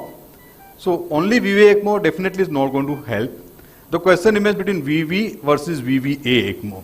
Okay, VV ECMO still remains the ideal choice, but a center which are doing it, the experienced centers, yes, they can start with VV ECMO and they can switch over to VVA ECMO if required. But a center which is newly doing it, probably it is safer to, at least put a femoral arterial cannula before you go for it, because there are chances that this patient can arrest. Okay, and this is a gray zone. So if things goes down, okay, if it improves with the VV ECMO, everybody will appreciate. But if it goes down, I'm sure that after looking at the results, the patient goes to arrest and ECPR takes place, or a patient goes requires CPR. People will say that why VA was not started and why you wanted to do heroic, because patient was already on triple inotropes. Okay, so that you have to be always be careful about it, because that can be the counter questions, and that you have to be prepared for a converting from VV to VVA ECMO. Okay. So the reason for VV ECMO is it is severe acidosis which is causing myocardial depression. Ejection is still good, around 40%, so you can still go with that. Once the CO2 correction takes place, things will settle down. Another point you have to keep in mind is you increase the sweep, you are starting the sweep gas with 2 liters. Okay, it has to be 0.5 to 1. Okay, so if your flow is say 2 liters, sweep gas to be 1 liter or little less. See, remember this patient has got PCO2 very high, around 122. So rapid correction of PCO2 increases the risk of IC bleed. Okay, so most of the time in VV ECMO, the neurological or IC bleeds is not because of heparin, it is because of either rapid correction of hypoxia or rapid correction of hypercapnia. Hypercapnia is more known as compared to your hypoxia. So you have to be very mindful in getting the CO2 correction. The recommended speed of correction should be 14 mm Hg per hour. Should not be more than that. So 122 CO2, to get it down to 40, it should come down over a period of 5 to 6 hours and not within an hour or 2. So that things you have to always keep in mind. So go slowly on CO2 and start getting the CO2 down gradually. Okay. Any questions you have? Any comments, Rajan or Kapil or Murli, if you have any comments about this case? Take mic and speak now. So they had asked the blood investigations, but don't forget to reserve the blood and blood products, because this is a post-operative case, and triple inotropic support, pressure was low. So puncture, dilatations, putting a cannula will be difficult. So always be prepared with the blood and blood products. Okay. In fact, there can be a difference of opinion, but then I usually prefer this kind of patient with hemoglobin of 10 and triple inotropic. I usually prefer to prime the circuit with the blood rather than a crystalloid priming to start with. There are people say that can start with a crystalloid, and you can always replace the blood and start giving the blood also simultaneously. But the problem is that when you initiate ECMO, the 700 ml of blood comes out, okay, and same amount of fluid goes, okay. So you are eventually going to bleed this patient by 2 PEG cells. So hemoglobin is going to come down by 2 gram, and the same amount of fluid which goes in, so it calls hemodilution, okay. So eventually your hemoglobin which was 10, by the time you start, it will come down to 7.5, 7.5. So that you have to keep in mind. You can replace the blood by giving blood to the peripheral lines, but then you will not take care of hemodilution part. Replacement of blood can be done, but the hemodilution part will not be there. So again, there are different centers got different policies, but usually patients hemodynamically unstable, hemoglobin is around 10 or less than 10. I usually prefer to prime the circuit with the blood and then go for it. Okay, fine. Yes. What was the cause of cardiac arrest, sir? See, patient was in she developed severe non-cardiogenic pulmonary edema. Secondary okay. to? The secondary to probably some of the anesthetic agents. Probably the propofol was used. Okay. We have seen some of the patients who has been given a propofol, and then the preservative of the propofol can give us to a non-cardiogenic pulmonary edema. So that is probably the cause. We could not prove it. The second possibility is they are doing laparoscopic, so it can be a gas emboli or CO2 emboli. No, just wanted to rule out the 5H5 is, if it is a coronary event related, I mean that part. Yeah, the ECG didn't show any STT changes. Yeah, okay. This is the real case, so I'm just saying. ECG was not showing any STT changes, but that remains as one of the possibility. Sure. Yes, or it can be a stress-induced cardiomyopathy. That again remains as another differential diagnosis. But in that case, the ejection fraction would have been much lower than yes, this. Yes, yeah. Thank you. Yes. Yeah, the question is whether the IABP will help in this scenario. See, it is IABP will help definitely if it is if you are expecting a coronary event. Okay, non-coronary event, cardiogenic shock also, even IABP is not going to help you. Okay, it might help you to buy some time. So by the time you organize ECMO and team and everything, it might help you to buy some time, but not to a great extent. Then, okay. Laparoscopic procedures carry a risk of hypercapnia also. So yes. Post-op, maybe that may be one of the cause for acidosis. Yes. Okay. Any other questions from the audience? Any comments? Okay. So before leaving, one point you learned. Yeah. Sir, it will be good if you emphasize on the indications for VV ECMO, sir. Like if you can you show us the gas, sir? What was the blood gas? Yeah. So pH is 6.9. We have shown them. pH was 6.9, Yes. PCO2 was 122, and PO2 was 32. Yes, sir. Nothing new, but I just want to stress again, sir, the indications for VV ECMO. Like if you are dealing a hypercapnic or a hypoxic, these are the only two situations we deal. If you are dealing a hypercapnic respiratory failure, as soon as your pH comes down to less than 7.25, you have to think of it. I mean, in this case, if the delay was obviously decision making or family counseling or team has to come from some other place, all those are different. But if you have a setup in-house and you're dealing an isolated respiratory failure where your pH has come down to less than 7.25, 7.2 pH, PCO2 maybe only 70, 80, then the other consequences probably would not have been there. So that's one. Similarly, ventilator settings is, I mean, we should not cross that plateau pressure. Yes. We should not keep on pushing the ventilator more and more. Moment we identify that if we have the option of going on ECMO and the family can afford, always like sooner the better, and the lung chances of recovery will be better. Yes. I just wanted to add that. Yeah. That's true. Okay. So before leaving, one point you learn from this scenario. We'll start from you. What new you learn from this scenario? Counseling part. Okay. So we should always explain all the caveats of ECMO, duration, cost, and okay, so counseling has to be more in detail. Yes. I supposed to go for a blood priming to avoid the hemodilutional hypertension for this patient. Yeah. Blood priming can be thought of in these scenarios. Okay. My swab gas was little high. I would have kept it at around 1. Yeah. So try to, especially when the CO2 is too high, try to go slow on swab gas. Yes. I'm worried about the bleeding in this patient because the immediate post-op patient, I need to do anticoagulation. The chances of bleeding, I have to explain to relatives the chances of bleeding is there. Yes. She may bleed in the brain also.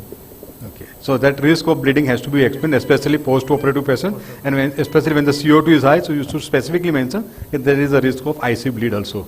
So that you have to mention. Yes. I learned about the VV, why VV is should be more preferred than VA or VVA. Yeah. So why VV is more preferred as compared to VA and VVA. Okay. Thank you. Yes. Yeah. So.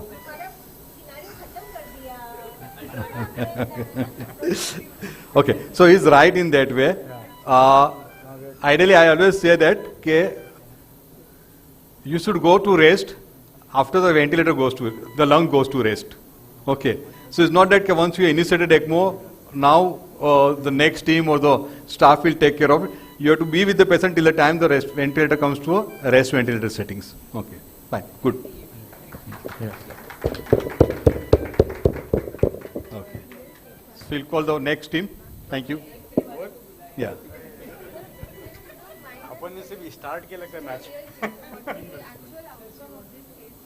Yeah. See, walk up. Next slide, bata. Yeah.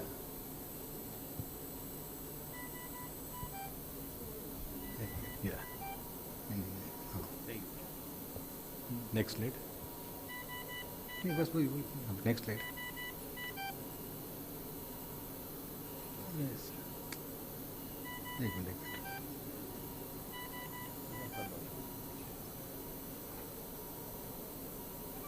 Now,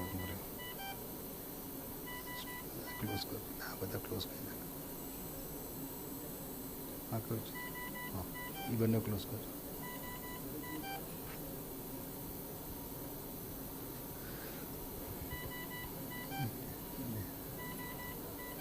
Yeah. Next. Yes.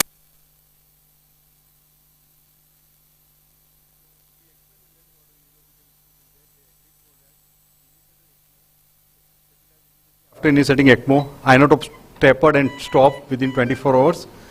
She started developing good urine output, and she regained consciousness on day 3. She regained full consciousness. Okay, and she remained on ECMO for around 15 days, and she walked home. But then in between she developed AKI, so she required dialysis, and she required dialysis for almost 1 to 1.5 months, and then she did well. How early we start that physiotherapy session after initiation? See, ideally passive physiotherapy should be start within next 24 hours. It should be started in next 24 hours, and in fact on day 4 we extubated this patient also. She remained extubated for almost 11 days before we wean her off completely. We again re-intubated her. We wean her off from ECMO. We kept her for on ventilator for 1 day, and then we took it out completely. Okay. Probably not have been an awake ECMO, but other than this case scenario, do you also do awake ECMOs and mobilize patients on ECMO? See, we do awake ECMOs. My take is always that awake ECMOs should be done when the patient demands for it. It's not that the physician demands for it. So when I say patient demands for it, means patient has to be cooperative. He should have enough strength to breathe.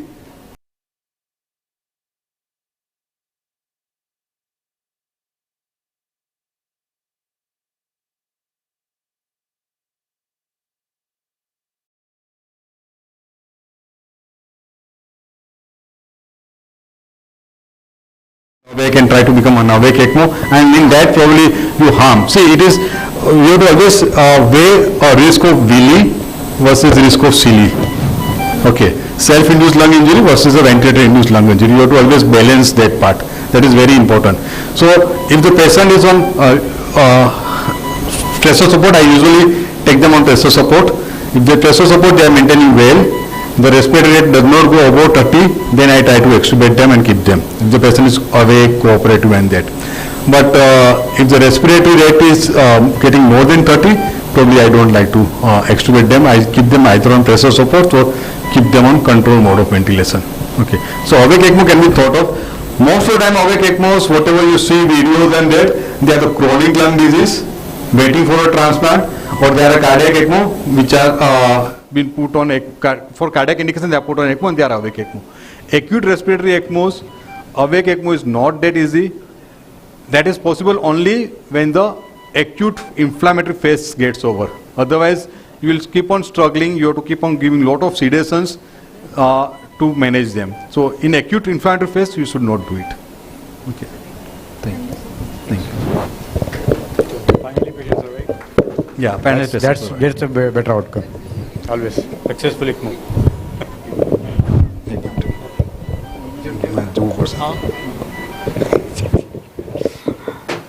Right, call upon next 6 participants.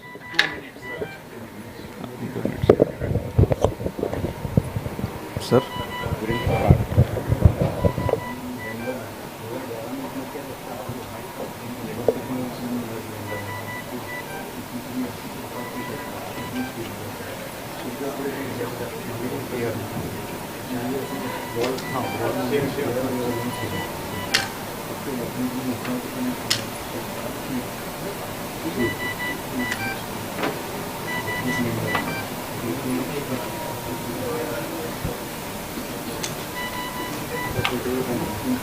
So next I'll just call in 5 minutes. Can you wait to just call in?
ये जो दिया हुआ actually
Only 4?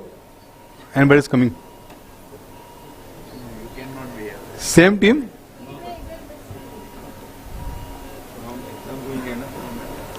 No, you can stand here, but let them do it. Yeah. Yeah, okay. Fine. Okay, fine. Okay. So this is the same patient. Okay. Today is day 4 of patient. Patient was conscious, alert. Okay. And doing well. Okay. The physiotherapist has been asked to come and give chest physiotherapy. Okay. And give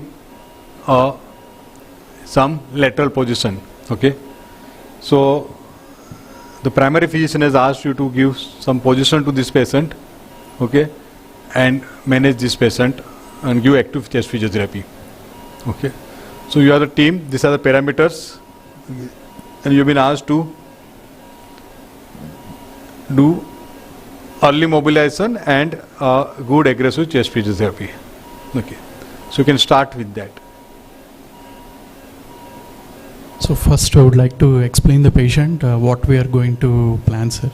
So in that we can plan for bicycle ergometry to the patient, explain him about the procedure, what we are going to do, ask him whether it is going to cause any pain or what. So, and then we would like to go further, sir. So we would like to divide the team into 2, sir. You do it. So your team is there, so you can do that. So if you want, you can take it, sir. One team will look after cannula position. First, we will ensure that the cannula. So do it. Don't speak. We are observing you. So you have to do it. You have to give her a position.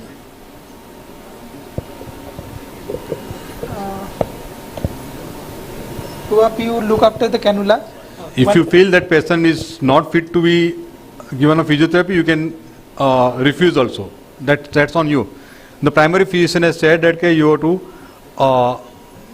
gradually mobilize this patient. So they said at least 2 days, turn them on one side and see how, give some lateral position and see how she behaves, and then gradually we'll plan to mobilize. How many vasopressor patient is on his Now cardiac she is on only small dose of dopamine, that's it, nothing else. recent ABG? Recent ABG shows a pH of around 7.42, PO2 is around 72, PCO2 is around 42, and bicarb is 24. Was there any complication in last 24 hours, like any bleeding No, there was no complication? issues in last 24 hours. Blood gas status is ABGS patient is okay. yeah, the blood gas state hemodynamically pretty good, and last 24 hours no events. I think we can plan for early mobilization after explaining to the patient, and then we can plan. So do it. Fine. So shall we divide into 2 teams? You can take the lead, sir, if you. This is the femorojugular configuration. Yes. I will go to the head end and I will look after the tube and So IJV cannulation site. So I think we'll check with the flows. I think the cannula position sites also we'll just examine once, and then we'll go ahead. Femorojugular, right? We can go systematically from drainage cannula to return cannula. The femoral insertion site looks okay. There is no hematoma formation. The Site seems to be healthy.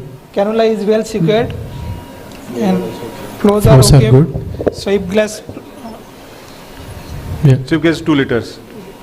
Sweep gas too. And with RPM of 3000, we are achieving 3 liters of flow. Yeah. And return cannula is Return. also well secured. Very sir. So when we look after the machine and for if there is any kinking, there will be drop in flows and increasing pressures. Pressures. Pressure, you can see hemodynamic parameters. And minimal supports, yeah, his supports. Which pressures you want? P1, P2. You can ask. Yeah. Circuit pressure you want? P1 is minus 46, P2 is 138, and P3 is around 108. Before going to physiotherapy, we will note down all the baseline parameters, and if there is any increase or decrease, then you will alert us if there is a drop in flow or increasing pressures. Sounds good. Two people will do the positioning and physiotherapy. So which side you want us to? Shall we? One Left I lateral. will go to the head end. And Okay. I will Yeah? You can remain on this side and take care of head end. I'll be here. Coverage. बताने parameters No. मैं उधर position से Sir said you fine. आराम से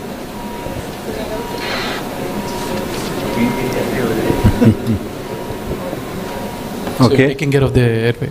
Airway and Sure, sir. You're taking care of the airway and the return leg, and you're taking care of the drainage. So are we going to move towards the left lateral decubitus? Left lateral position. Fine. So how shall we do? Like 15 degrees. We'll keep rotating and we'll check for the flows. Done, ma'am. Done. So can we have pillows? We have. You don't want to prone, just give a lateral position, that's it.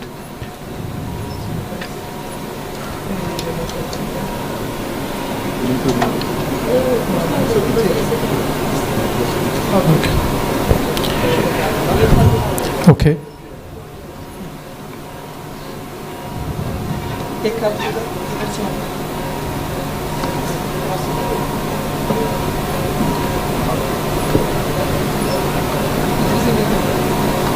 That's okay.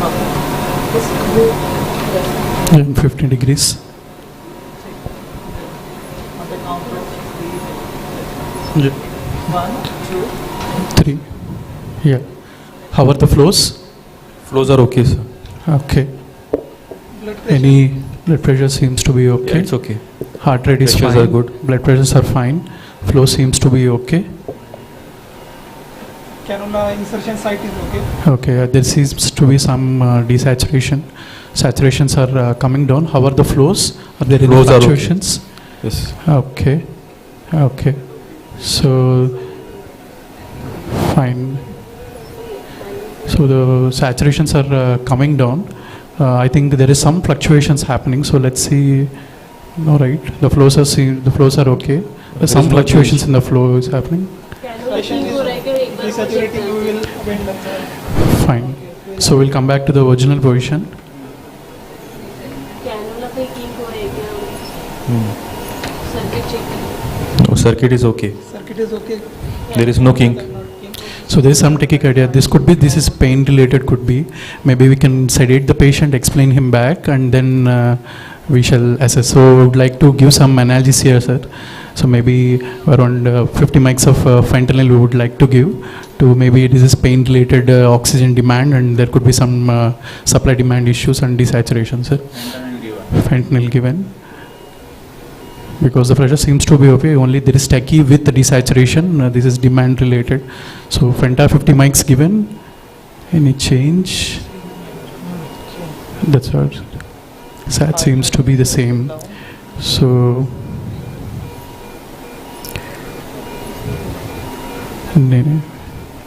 Sat still seems to be same. So I would like to see the change in the color. Both are the same color. Both are dark red, sir. Both the lines are bright red. Both are bright red. So this could be There may something. be recirculation. Recirculation is. So what was the position of the cannulas prior, sir? Would like to know.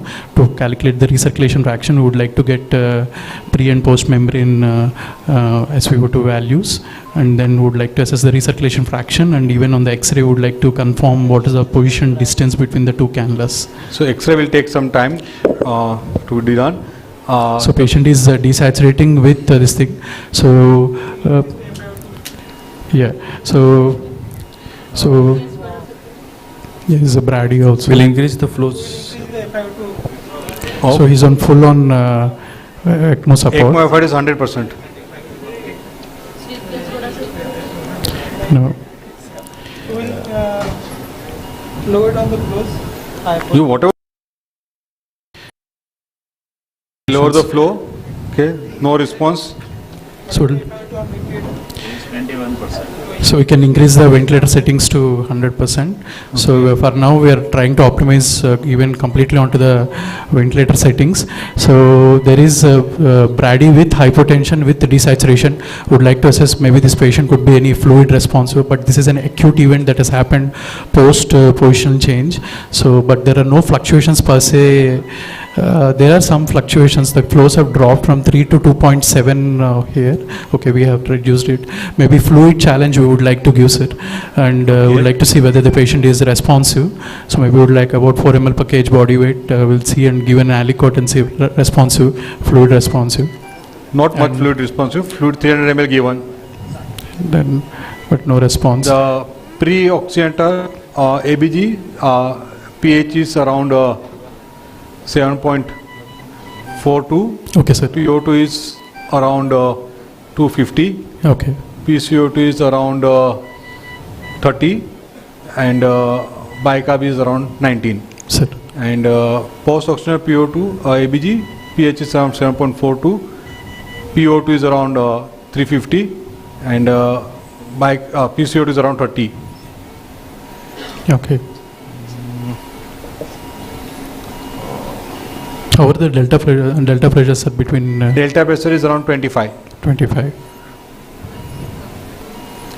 Hypoxia is still there. Will reduce the RPM. Connection, the oxygen connection are proper.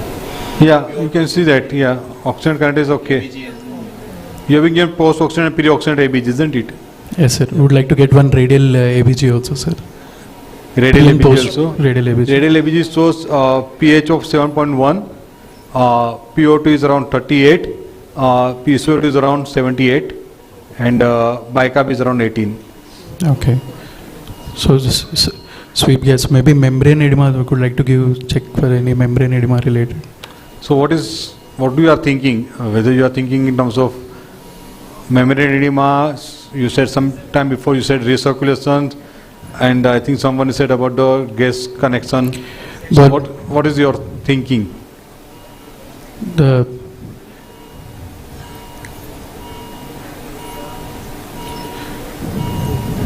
Will increase the FiO2. What do you like to do?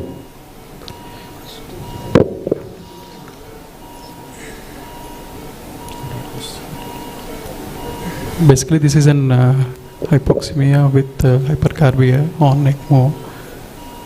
Both are bright. What is the reason for your hypoxemia? So recirculation, just want to rule out. So what we would like to do? So as it happened with position, we would like to adjust the drainage cannula, sir, and see whether it gets better. So you want to adjust the drainage cannula without X-ray, or you want to do it after X-ray? After X-ray. This might take.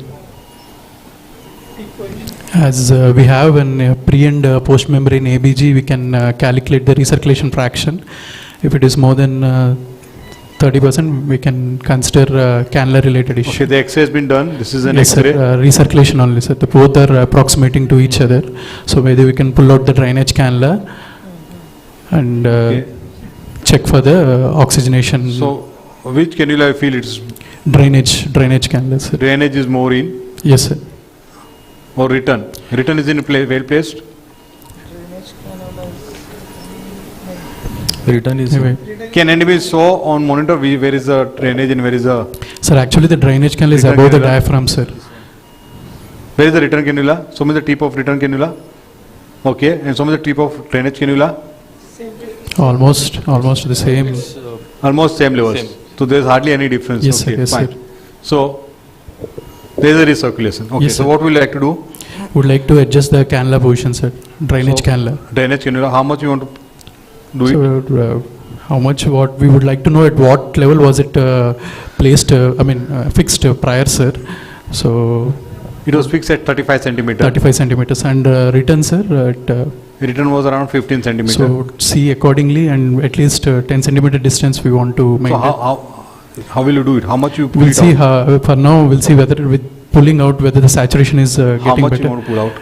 My staff will do it. Tell me how much you want to pull out. Just want to know with how much it has been pushed in 35. You want to pull out 10 centimeter? No, so we want to fix at what levels was it started at. Yeah, it was there at 35 centimeter. Yes, sir. And we want to see it till how much it has been went in. We want to pull it back. I can see 40 marks outside. 35. We want to. Okay, so it probably anywhere between 35 to 40. We don't know how much it is. Want to pull till 35, sir, and see. You want to pull it till 35? 35. If we have a bedside TE, it will be even more helpful for the confirmation, sir. Okay, fine. So drainage cannula pull to 35. The parameters remain the same.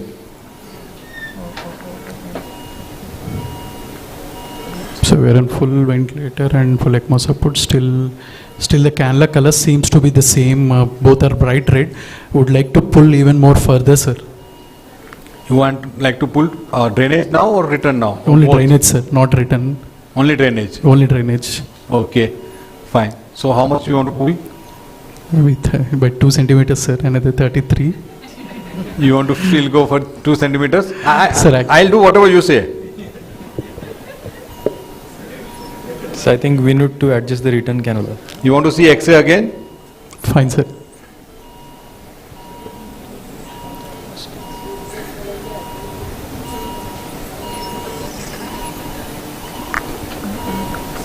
Definitely, I mean, the return is definitely a bit in, sir.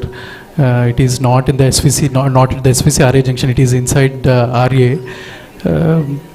Careful adjustment maybe the return side also if possible. So you tell me whatever you say, we'll do it. You say return, I'll do return. You say drainage, I'll do drainage. So return cannula will adjust. You want to withdraw return cannula? How much? Maybe 2 centimeters. 2 centimeters return 2 to 3 cannula. centimeters. So what was the all of you agree? No, sir. At what centimeter is it now, sir? It is not seen well how Seen much well. it is. Okay. Roughly it was kept around 15 centimeter. But Okay. there's no markings here. Yeah. So how much you want to pull it? And there is definitely patient has pulmonary edema. It looks like more of opacities are pretty bad on bilateral. So is it a new onset one, sir? How was the previous X-ray, sir? Yeah, it was almost the same. It was almost the same. Yeah. So now what you want to? You want to drain return cannula 2 centimeter? Sure? Yeah. Okay. So okay, so I am pulling the return cannula out for 2 centimeter.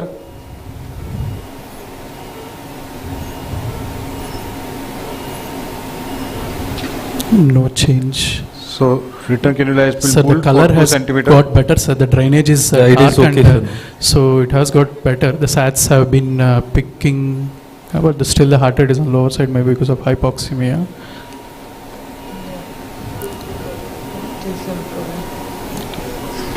The SATs are getting better.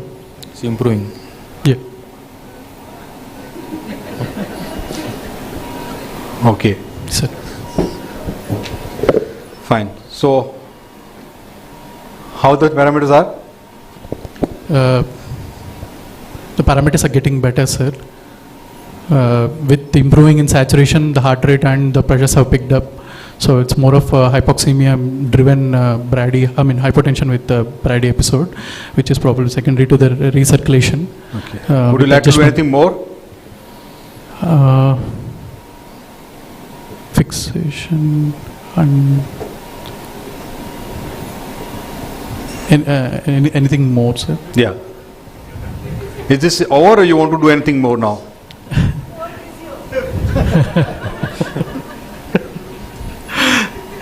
Reconfirm the position. Yeah. Reconfirm the Exactly, position true, on X-ray. yeah. Okay, so that's good.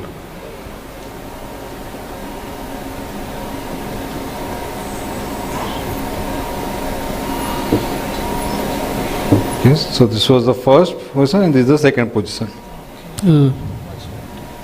Lot better, but still X-ray wise, it's bad. More of homogeneous with some heterogeneity at bronchograms we can see. Okay. So are you happy with the cannula position now or still not? It's below the diaphragm, sir. I mean, only if I can measure the distance between both with the help of ruler. Yes, sir. 10 centimeters. Okay, it is around 10 centimeters. Clinically, he got better. Yeah. Okay. Fine. So that ends with your scenario. Okay. I think now going back to whatever has happened, can anybody elaborate what has happened stepwise? Yes, when sir. you came, what was thing happened, and then gradually what started happening? Yes, sir. He was actually on day 4 of VV ECMO support. He was hemodynamically stable with minimal vasopressor support, and we had decided, as he was maintaining and all, we have decided to do mobilization. And as soon as we have explained and we have done, there was an tachy episode followed by desaturation. We thought it could be pain related, and we have sedated him. But after that, giving sedation, we saw a sudden acute event of hypoxemia with brady. So the hypoxemia was a sudden event. We wanted to rule out what could be the possible causes of this sudden hypoxemia, and we have even observed both the drainage and return cannulas being bright red, and we wanted to rule out a possible recirculation as a possibility, and we have sent for a quick ABGs, and during the meantime he started further deteriorating, so we went on full on ventilator support, but there was no chattering per se, so there was no, we even given about 250 fluids which further didn't help anything per se. So without possible recirculation, and we have observed the cannula have moved in with help of an X-ray that we have confirmed with, and after adjusting the drainage and return cannulas, the saturations have picked up, and we have got a confirmatory repeat X-ray which showed the drainage and return cannulas have been apart. Okay, fine. Fine.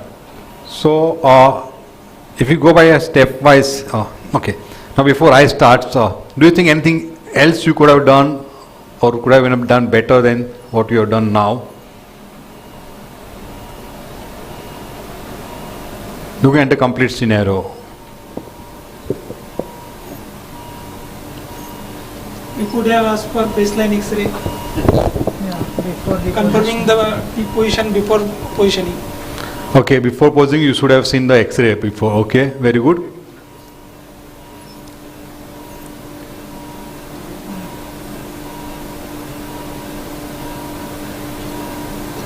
Okay, fine.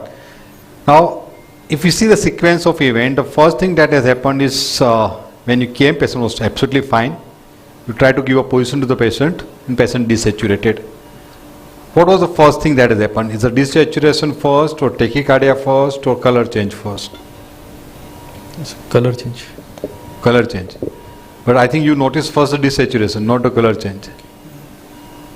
Isn't it? So first thing you observed was desaturation, then there was a tachycardia, and then you observed the color change. Okay. The moment you see a desaturation, you could have seen the color, and that probably would have given you a diagnosis that it is a recirculation. Okay. Now, why the event is the sequence is important is because if there is a tachycardia first and then desaturation, the desaturation can be because of your increased cardiac output, patient is awake, and that increased cardiac output can give us to desaturation, because in VV ECMO it is basically dilution. See, VV ECMO is in series. Okay. So whatever blood, there is a blood coming from the ECMO, and there is a blood coming from the native circulation, both goes to the RA, gets mixed up, and then it goes to the systemic circulation. Okay. So now with your flow of 3 liters and his cardiac output say was 6 liters, you have 50% of the blood you are saturating, isn't it? Oxygenating it. But now when you are trying to give position, the patient become awake, the metabolic activity increased. Okay. The cardiac output which was 6 liters has gone to 8 liters. But your ECMO flow is 3 liters, and that's why there's a more of dilution, and because of that desaturation occurs. So that's fine. Okay, that is something which is acceptable. Your sedation at that time is recommended, and probably it should solve the purpose. Okay. Second option is to go up on the ECMO flow. Okay. But here the event was hypoxia first, and secondary to hypoxia there was a tachycardia. Okay. Tachycardia was secondary to hypoxia. It's a reflex to maintain the oxygen delivery. Okay. So always whenever you see a hypoxia in a patient on VV ECMO, you look at the tube color first, because that is the one to diagnose easily, and it is correctable, and it is life threatening. So after diagnosing recirculation, you took some time to treat it. See, recirculation to the level that both the tube colors look same, that means the recirculation is almost around 70% or more than 70%. Okay.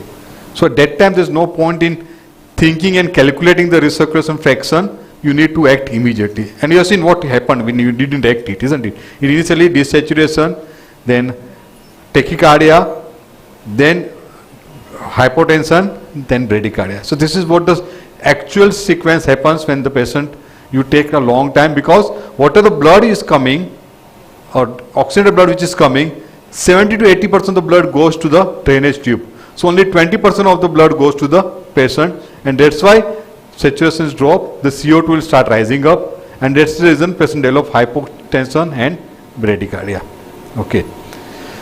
So you asked for an X-ray, that was the right decision. You could have asked for a Doppler machine to see the position if the X-ray was not available. If the ICU has got a Doppler machine, you could have seen the position of the cannula on Doppler. X-ray shows both the cannulas were 2 in. Okay. I go with your decision of pulling the drainage cannula first. Even though the return cannula was too much inside as compared to your drainage cannula, but then still the decision was drainage, because always we prefer taking the drainage cannula out first, because return cannula, as I said, remember it is only 15 centimeter inside. So if you try to push it out, pull it out, it might happen that you pull it out completely. So that's why usually you avoid. So first is to take care of the drainage cannula, pull a drainage cannula out. There was no obvious improvement after drainage the pulling, so you pull the return cannula out, and the thing has happened. Now when you pull the return cannula out, what was the sequence? What has happened first? What do you observe first? Color change. Okay. The first thing you observed was color change, then saturation improved, then the heart rate is improved, then saturation started improving. Okay, and hemodynamically gets stabilized. Okay. So always, see, when you are pulling the cannula out, okay, you have to wait and see. The moment the recirculation stops, okay, or it decreases, you first see the color change. Remember, the change in the monitor takes some times. Most of the monitors has got 20 seconds delay. So even the patient's heart rate start improving, it will be reflected on the monitor in after 20 seconds. Okay, the most of the monitors. Okay, it is not 1:1, so immediately it doesn't show. So first thing what you are going to see is the change in the color. The moment you see the change in the color, you have to stop at that time. Yes, you said 2 centimeter, but if you see the change in the color in 1.5 centimeter, you should have stopped at that particular time. You don't require to withdraw it further. Okay, if not at 2 centimeters, there is no change in the parameters, you can still take out by 1 centimeter more and see how things happen. If not, then probably you have to do with something with the drainage cannula, or you have to repeat an X-ray and see how the distance is. If the distance is still good, see, what we are seeing is a 2-dimensional picture, not the 3-dimensional picture. And still there is a recirculation, you might have to think, put an additional drainage cannula and convert it to VV-VE ECMO. So there are 2 drainage and 1 return. Okay, so that's the next step what you have to do it. Okay, so you understood the sequence, how it has happened. Okay, very good. The next step is you repeat an X-ray and see the cannula position is confirmed. Okay, this can happen again, isn't it? How will you prevent it? Suture the cannula well. Okay, yes. Then one is fix the cannula well. Okay, second is always mark the cannula at what level it was, so you will easily able to find out. See, every time you may not able to see the numbers. Okay, so always you have to put some marker. The way you keep your endotracheal tube, you said that it is fixed at 22. So it should be a daily position that whenever you do a dressing, you have to see that cannula is fixed at what position it was. Okay. So that is an important thing you should remember. Okay. Another thing you could have done, you could have prevented bradycardia by any ways. See, one thing you did it good is you immediately changed the patient to back to the normal position what he was. Okay, so that was a nice thing you had done. You didn't go ahead with the change of position and giving him a lateral position. So patient didn't tolerate lateral position, number one. Anything else you could have done by the time the X-ray comes and you decide?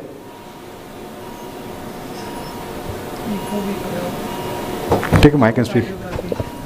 Hey, echocardiogram, that's a Doppler. So again, before doing a Doppler, suppose that is also taking time. See, the way the change of position can cause recirculation, the change of position can cause even, it can stop recirculation also. So by the time you get an X-ray and everything done, you could have changed the position of the patient, you could have given a right lateral or you could have given just a proper position and see if that helps. Sometimes it helps, especially the children's, it helps. Okay, may not be in adults to a great extent, but it might help to some extent. Even your recirculation fraction, which is 70%, comes down to 50%, patient will have some better hemodynamics and vitals, and that will give you some time. Suppose that is also not helping, the next thing is to pull out 2 centimeter drainage cannula even without looking at the X-ray, because the heart rate is going down. So you have to treat this recirculation aggressively. Okay, so that you can do. Return cannula, definitely I will prefer that to be avoided, to be taken care of, be withdrawn, because there are 2 reasons. One is it is less inside, so it is only 15 centimeter inside. The second factor which is more important than this is the pressure at which the blood is flowing through the drainage cannula, return cannula. See, drainage cannula there is a negative pressure, but in return cannula the pressure with which the flow is going is say around 150 to 200. Whatever your P3 pressure is the same pressure which through the cannula is going. Okay, so when you are trying to pull the cannula, you are going against the pressure. Blood is trying to push it inside, you are trying to pull the cannula out. So what will happen? The cannula can come out. So always there is a risk of return cannula to come out when you are trying to withdraw it. So it has to be done by an expert person who can take care of the cannula, otherwise it might come out. Okay, fine. Any questions from the audience? Any questions from your side? Yeah. And now once this has been done, you can go back to the rest ventilator settings that you didn't say, isn't it? Fine. Any comments? Kapil or I think anybody, faculty is there? Okay. Ravi, any comments on this scenario? Okay, fine. No questions? Okay. So before going, one point you learned from this scenario. We'll start from you. Our reflexes should have been 20 seconds prior to the monitor. Yeah, your reflexes should be been fast. I agree. Proper handling of a cannula while positioning patient. Yes, proper handling of the cannula while positioning the patient. Fine. So before you do, you should have seen an X-ray, baseline X-ray, what was there. If that is showing some sign that just one of the cannula is little inside, you could have fixed that problem before mobilizing the patient. Yes. Same thing which you said, sir. Like before positioning, we should see prior X-rays, prior scans, so that if anything happens, then we should we can adjust this according to prior things. Okay. Sir, whenever there is recirculation, we should be careful while positioning the cannula, because if we pull it extremely out, it can cause low venous drainage or the cannula can come out. Yeah, as well as the return cannula. Yeah. Yes. Importance of proper allocation of the task means someone is looking after the machine, he will immediately alert if there is changing color. Yes. Before someone, so don't look only on the flow. Okay, look at the circuit also, because there is always the risk of circuit kinking and recirculation, both which you can find out by looking at the circuit. Okay, fine. Well done.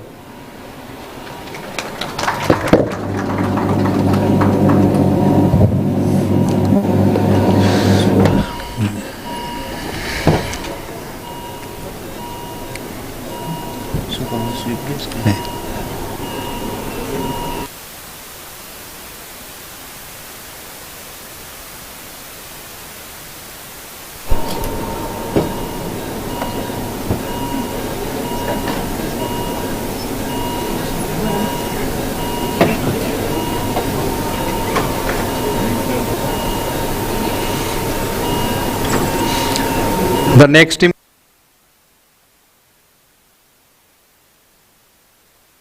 Next team can come. So what was your observation last? Both drainage and return cannula were inside. Both were bright red in color. Saturation dropped. You have to go up on the ventilator settings. The rest ventilator setting and circuit parameter remain the same. And cannula was too close to each other. Diagnosis recirculation. What was expected from you is pulse oximetry value is decreased. Recognize color change.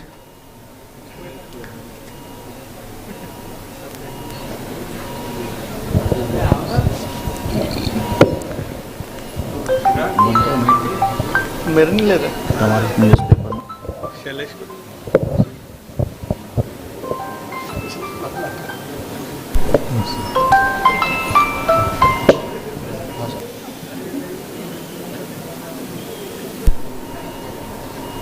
Okay, ठीक है चल.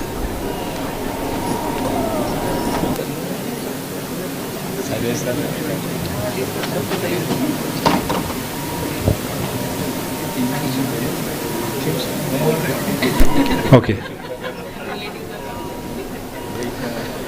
So the factors that are affecting the recirculation are 4 factors: the pump flow, the catheter position, the cardiac output, and the intravascular volume. And you always see, you can see the graph. Okay, the effective flow is usually gradually increasing, and at one particular point it becomes status quo, and then it starts going down. So if your ECMO flow is too much, okay, then also it can give us a recirculation. And recirculation graph you can see is usually a linear graph. So recirculation keeps on increasing as you increase the flow. So always you have decreased the ECMO flow. That was a good thing, just to rule out whether the flow is culprit for a recirculation. But there was no improvement in the saturation after decreasing the flow, so flow was not the culprit. Okay. Okay. Now coming to the next. Today is day 12 of patients on ECMO.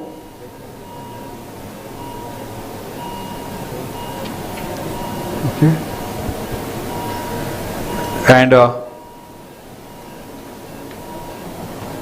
you can see these are the parameters. What you can see.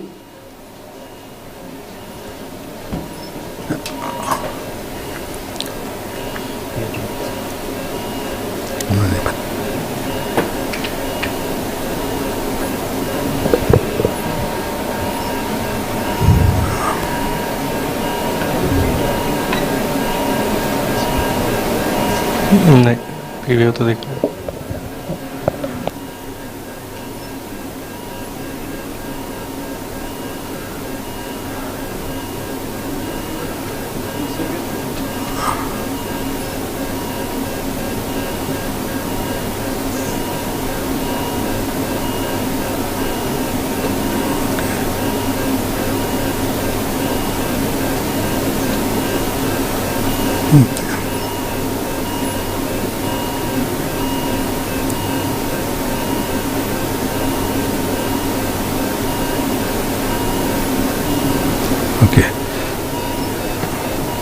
So you can see these are the parameters on monitor. Today is day 12 of ECMO. Patient was maintaining saturation of 96-97 throughout the night, but since early morning the saturation started bit dropping, tachycardia. Okay, and these are the parameters what you can see. Okay. Yeah, patient is same patient on VV ECMO. What is the support? Inotropic support. Support was a small dose of dopamine is going on. We have not started any support because patient was hemodynamically stable. What are the pressures? You can see the pressures now. Pump pressures. Pre-pump pressures, P1 is around minus 90, P2 is around 148, and P3 is around 118. So delta pressure is eventually 30.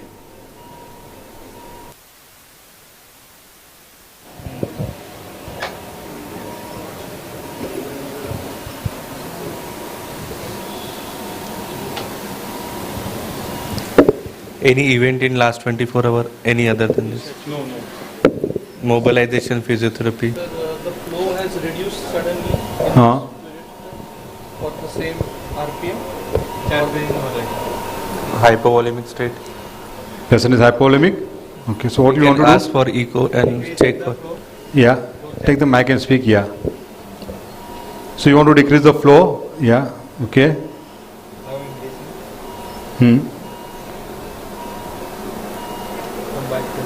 Okay. What else you want to do? Position of the cannula, kinking or. So look everything.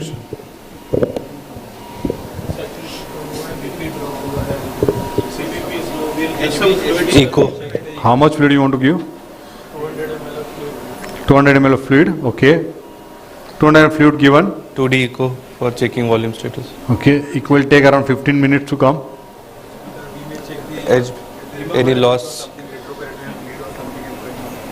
So you look for any bleeding site? No. No site of bleeding. Okay. Any bleeding, sir? No bleeding. Obvious. No ABG, obvious bleeding. ABG and HV. ABG is showing a pH of around 7.32. PO2 is around 58. PCO2 is around 32. Bicarb is 18. Send the cultures, escalate the antibiotic as per the antibiogram. Okay. Anything else? Fluid, increase fluid. Maybe day of line, we can change the lines. Change. You want to change the lines?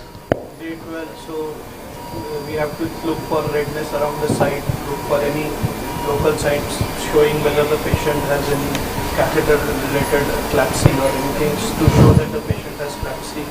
We'll try to rule it out. Look for the source. So we'll try to look for the source of infection since it's a day 12. We'll see the all the invasive line, including the endotracheal tube, catheters, and our drainage and the return ports.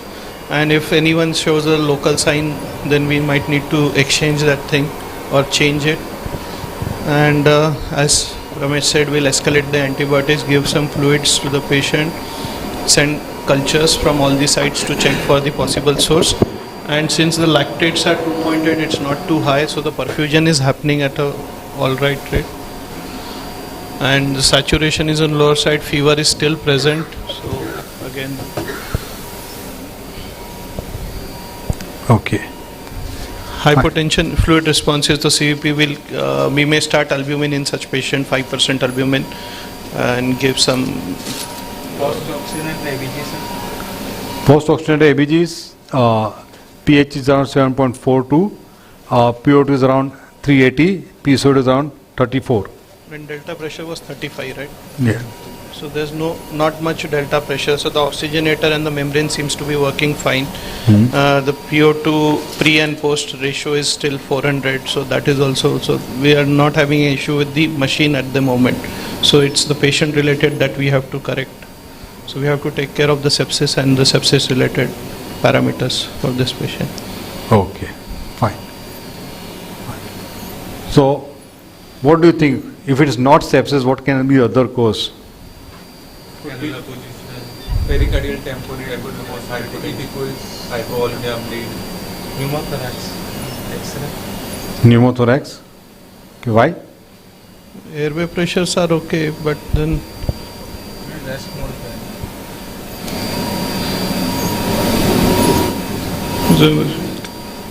pneumothorax. Pressure control तो still be Could be possible, yes. water cooler is not temperature high. Okay. It should have control the temperature. So we should check water flow. Okay.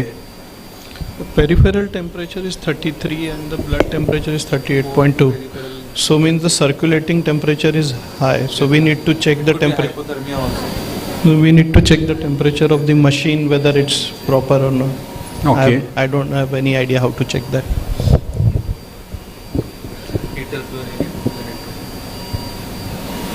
So your differential diagnosis first is sepsis. Yes. Second is you said bleeding. Could You thought about bleeding, isn't it, somewhere? yes, could Okay, be so one bleeding. Second is sepsis. of sepsis. Okay. And if with this hypo, then we could think of pulmonary embolism, we could think of pneumothorax. With the hypoxia, tachycardia and low blood pressure, we could So how will you differentiate this? How will you So rule out? get a 2D echo, get an ABG of the patient, get an X-ray of the patient, first clinically auscultate the patient, see whether their entry is equal on both sides, and what are the JVP and other things for this patient. Get a 2D echo and get a focus done to see if there is any, how are the lung sign, sliding sign is there or absent, what is the IVC, how is the contractility, are we failure, are we dilated or not. So focus will help us in a long way in such patients. Get an X-ray done along with the ABG to have a total picture for this patient with the clinicals. We can increase to 0.1. Yeah. Yes, one. Okay, fine. So I think your diagnosis is correct. It was sepsis. What are the things which is going in favor of sepsis? One is day 12 of ECMO. Second is sudden increase in the fluid requirements. Yes. Third is drop in platelet counts. Yes, sir. Okay. Leukocytosis. CRP, PCT, Yeah. fever. Yes. So all that factors was going in favor of your sepsis. And the echo was also normal, you said. Yeah, echo was also normal. If this would have happened on day 2 or day 3 of ECMO, what would have been your diagnosis first? Bleeding. Yeah. So it depends again on the how much, or what day of ECMO you are looking at. Okay. One which is close differential diagnosis was right heart failure. Why you didn't think of right heart failure? So we thought of pulmonary embolism or this as a source. So we could have thought, so we would have done a 2D echo to differentiate for that. Okay. So what factor goes against RV failure in this scenario? Other than echo findings? Clinical and the laboratory. Pulse pressure, maybe high pulse pressure. In RV failure, low pulse pressure. No, pulse pressure may not be much of a difference. PCT raised. Yeah, that goes against right heart failure. So CVP was very low. Okay, CEP is low. And Venous, we know VV, right heart failure congestion. So what happens in right heart failure? It looks almost like this, similar picture. Only one differentiating point which is there in sepsis and right heart failure is hypovolemia. You don't see hypovolemia in right heart failure, you see in sepsis. So you usually don't see chattering when there is a right heart failure, okay? Because rather you will see a better flow with the same RPM because your preload is more now, okay?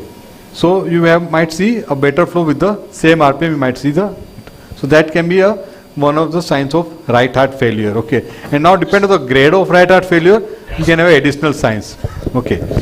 Remember, usually right heart failure does not come alone, okay? It is usually a right heart failure you usually see after 2 or 3 weeks of the person on ECMO if the lungs are not improving, okay?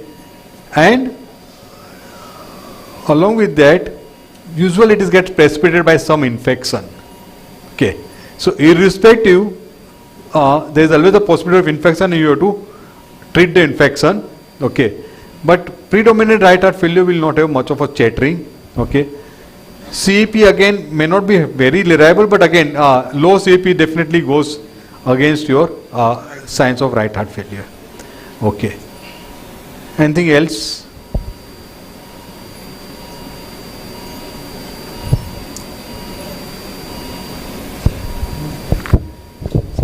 Can this circuit be a source of infection? Is it possible? It can be a source of infection, but usually first we always think of changing the lines, okay, and if still the infection persists, probably the circuit can be the cause. The most important part in the circuit which can be a source of infection or harboring the infection is oxygenator, because in the oxygenator there is a stagnation, so flow is slow, so there can be a some kind of colonization of the bacteria there. Usually not in the cannula, because there is a high flow across the cannula, so you don't see usually in the cannulas. Okay, fine. Okay, then is there any antibiotic coated circuit, or is there something like that? No. No, it's still not available. Okay, fine. Any questions? Anything you want to add, Kapil? So always remember the durations. So you done very rightly. So initially, whenever, I think you are from the which part? Are you nursing? Sir. So his first reflex was, whenever he see the chatterings, always start for the A, B, C. So giving a fluid always will take 5 to 10 minutes. It is not that it is hanging and you just open the knobs. So whenever you see any difficulties, our aim is to stabilize the patients, okay, and think of the technical issues first. So he did it rightly. He decreased the RPM, so stabilize the patient. Same times here the saturation was reasonably okay, permissible hypoxia. So we doesn't go on higher on the ventilator, because same times our motto is to give a rest to the lungs. Okay, if still the persistent hypoxemia was there, we can increase the ventilator settings, because you have to count 1 + 1 + 1 is equal to 3. It doesn't come 1 + 1 is equal to 3 immediately. So you have rightly mentions, and Oja sir mentions right, always give a differential diagnosis.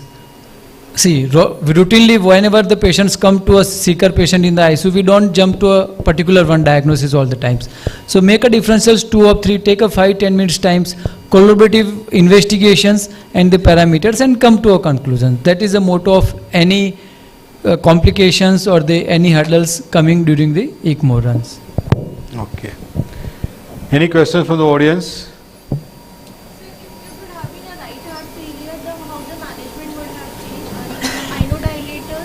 Yeah, if it is right heart failure, definitely the management would have different. But again, it would depend upon the severity of right heart failure. It's basically just a mild dysfunction or just an RV injury to a full brain right heart failure. Okay, so probably that you diagnose on the basis of your type C. Okay, if type C is around 17-18, still you just diagnose a mild right heart failure. But type C goes less than 12, then it's a severe right heart failure. If it is a right heart failure, yes, your first line of treatment is going to be inodilators. Okay, then you can think of something like pulmonary vasodilators. Okay, if your BP stabilizes, think about pulmonary vasodilators, either in terms of inhaled nitric oxide or IV prostacyclin or something of that sort. You can think about that. And if that is also not helping, probably you might have to think about changing the patient from VV to VVA ECMO. Okay, so that will be the, so where you put an additional arterial line and support the RV in that case. Okay, fine. So before going, one point you learn. Other than machine, patient can be the factor of desaturation or hemodynamic instability. Yes. So desaturation in this case was because of the increased cardiac output. Okay. So you have to interpret the vital depending upon the day of ECMO. Whether it is day 2 or day 12, it really matters to decide what complication So it could be. your differential diagnosis matters. Okay, probably may not be the diagnosis, but your differential diagnosis matters. What is the priority in your mind?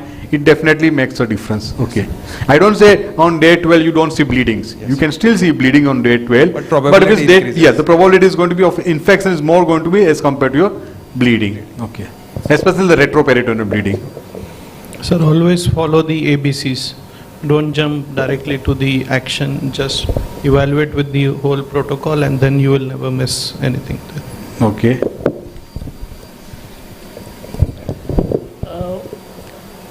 It's day 12, so patient को भी देखना है और साथ में जो इनिशिएशंस है, like sir ने बोला ABC, उसको भी देखते हुए आगे बढ़ना है, तो दोनों भी. Okay. Stabilize the patient. पहले स्टेबल करना है पेशेंट को. Okay, stabilize the patient. How will you stabilize the patient? Yes. Infection control. Infection control. Okay. How will you stabilize the patient?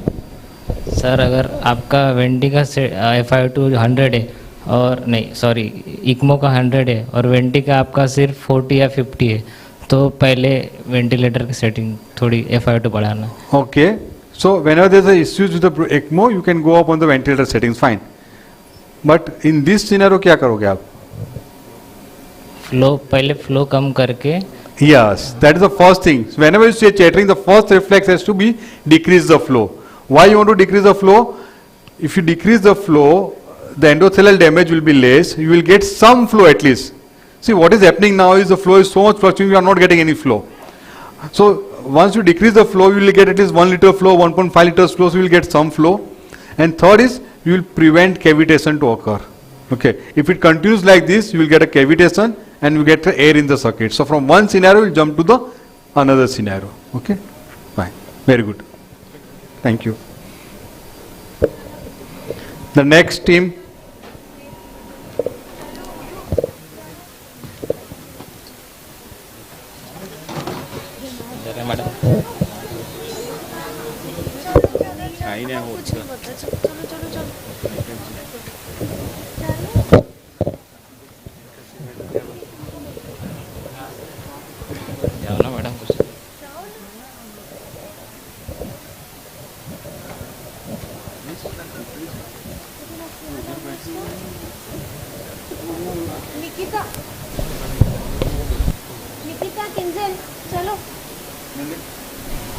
Next team, next team. Nick. The team which comes here, they learn the most, isn't it? Kinjal, ये विवेक के सामने वाले 3 लोग बैठे हैं. Madam please get up.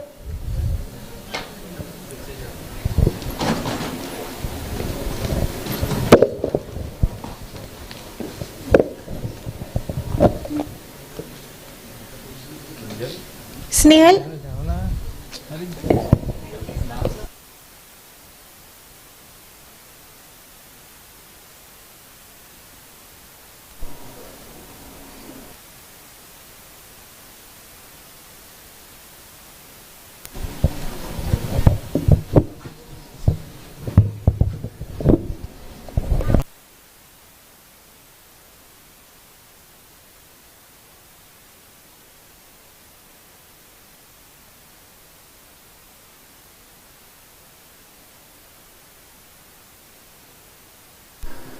Heart rate मुझे settle किया हम कहीं बताओ तो जरूर मत हम आवे हार्ट रेट सेटल किया 110 करे ना हाइपोक्सिया बताओ ना ग्रेजुअली बताओ ये लोग आवे ત્યારે 96 रखाओ અને પછી છે ને 3 મિનિટમાં હમણાં નહીં હમણાં 96 રહેવા દે પછી 3 મિનિટમાં 82 કરી નાખજે હા 3 મિનિટમાં ઓકે પછી થોડું ટેકી કાઢ્યા કરજે ડેલ્ટા પ્રેશર હાઈ કરી દેજે હું ત્યાં જઈને આવું છું ના ત્યારે બોલવાનું જ છે પૂછે તો અને પોસ્ટ ઓક્સિજન હા post oxygen PO2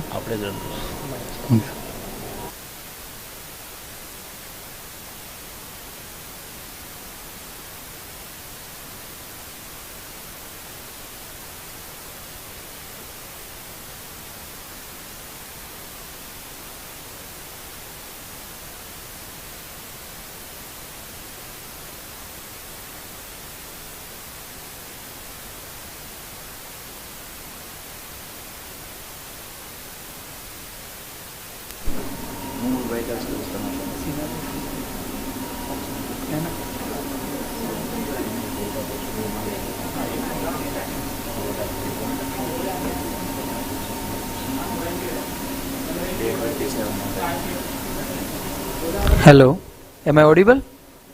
Yes. So you have gone through the previous 3 scenario and this is the same case.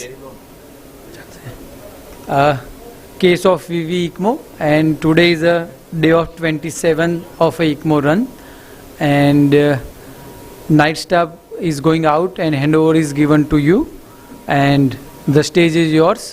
If you have any doubts, we'll give you the answer. So please proceed. Today is a day of 27 of ECMO run.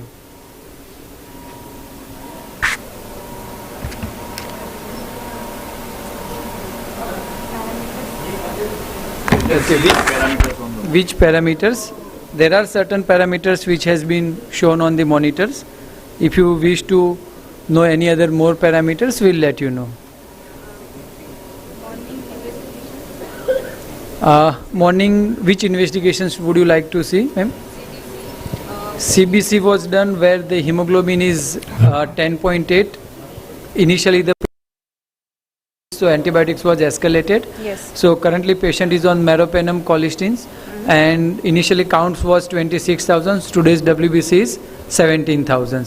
Platelet was 65,000. Now it's been improved from 65 to 75,000.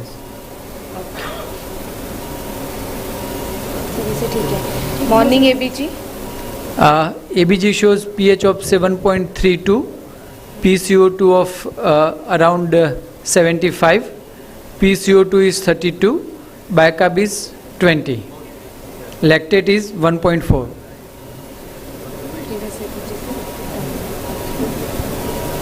Other ECMO settings like flow. You can see the screen is there, you can see the parameters. The RPM and the flow is displayed on the screen.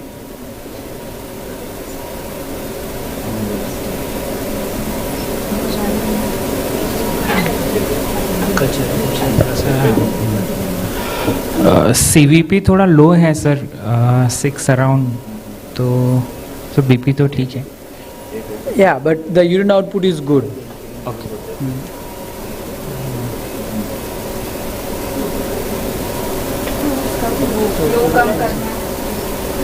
Would you like to decrease the flow? So, why do you want to decrease the flow, ma'am? Saturation. What is your throat process? What is happening to a patient? So there is a hypoxia. Okay, how will you proceed? Please check, everything is in front of you.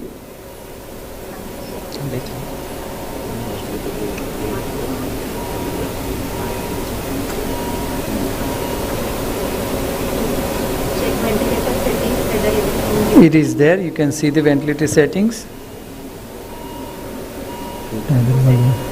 Patient is at PC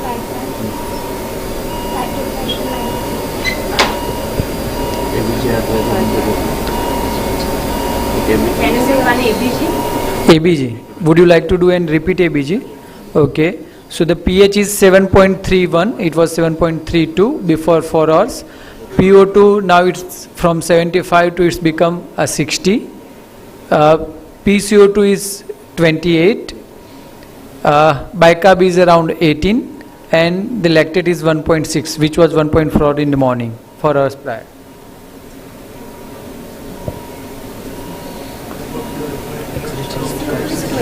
एक x ray test करके देख सकते हैं sir.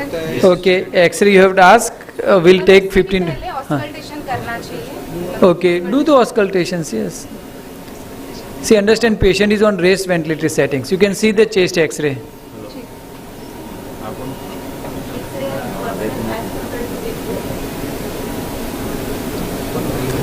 Not generating enough tidal volume. Okay, why is not generating tidal volume, ma'am? What could be the wrong? So patient is on raised ventilatory settings, okay, and still the lungs are not good, okay. Okay, cardiologist will take 20-25 minutes time. He is busy with the OPD. So what do you see? See, compiling the parameters and then come to a conclusion. What do you see? What is wrong with the patient right now? Patient is desaturating. Hypoxia, okay. Right. So, tachycardia, okay. Respiratory alkalosis, okay. Is it alkalosis? I said pH is 7.31. Alkalosis.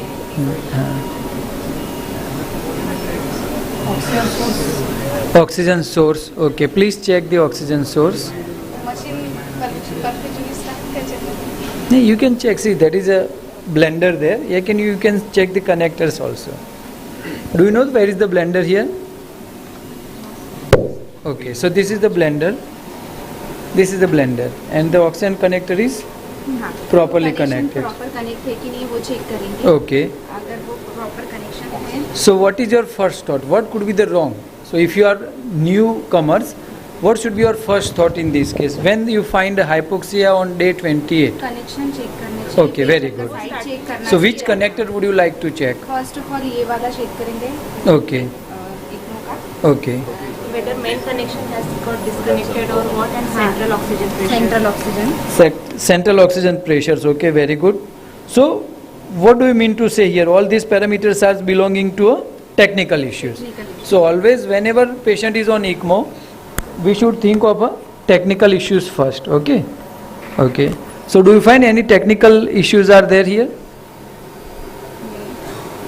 It is connected properly, ma'am. Yes. Yes, it is central connections is fine. Blender connections is very good.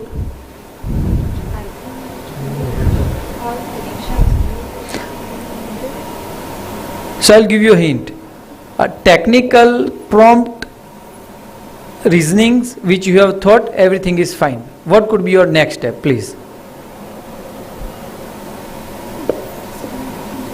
So the oxygen source which is delivering the oxygens, it is appropriate. What could be the wrong other things? Could be. So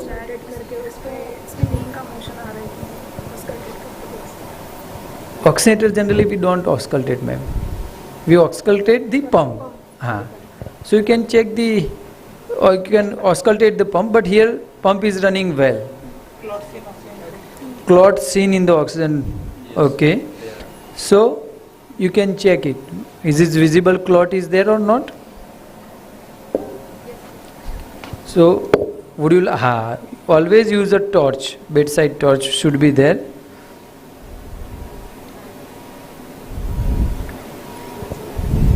What is ACT, current ACT? Current ACT is 160.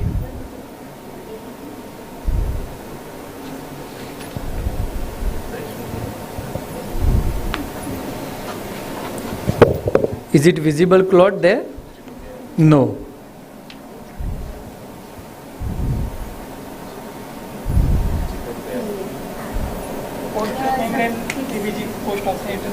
Okay, post-oxygenator ABG. So you had asked for the post-oxygenator ABG, and where the pH is 7.30, PO2 is 160, PCO2 is 34, and bicarb is 20.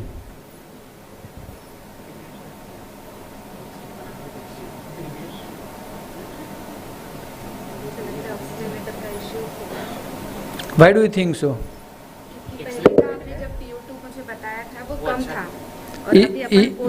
And from where the ABG was collected, ma'am? The first ABG which you had asked, from where the ABG was collected?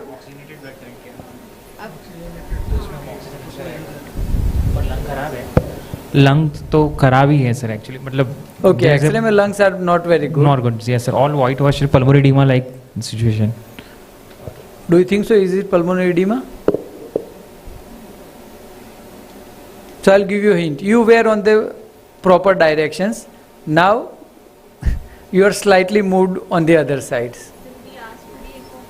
To the echo, okay. Echo was done and the cardiac parameters are fine. Ejection fraction is 55. Valves are opening well and the TAPC is around 18.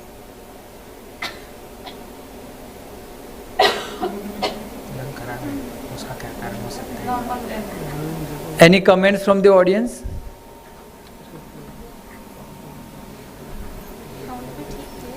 So what investigations have you asked? Just repeat it. Pro BNP, you know, what had been asked? आपने क्या क्या पूछा उससे पहले वो पूछ रहा हूँ. CBC I said it is improving. Okay. Okay. But the previous CBG which you had asked, from where the sample was collected? From the arterial lines. Okay. And the parameters which I told you, the ABG was collected from? Post-oxygenator. Okay. So what do you think? What is a normal PO2 levels post-oxygenator?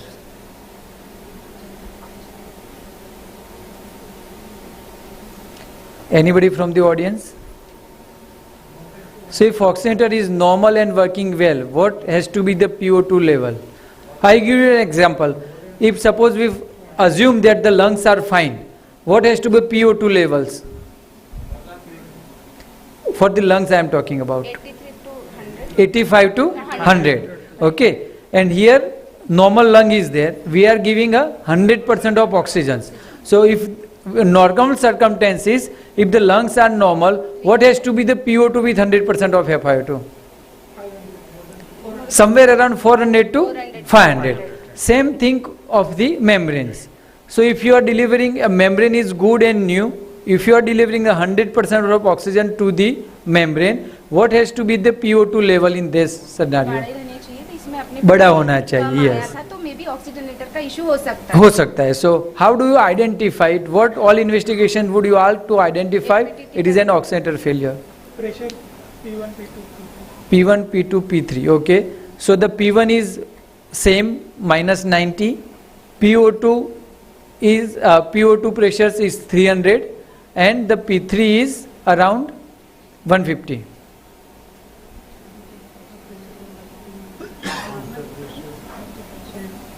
So pressure I think बड़ा हुआ है. Okay. So now you have a 3 diagnostic criteria.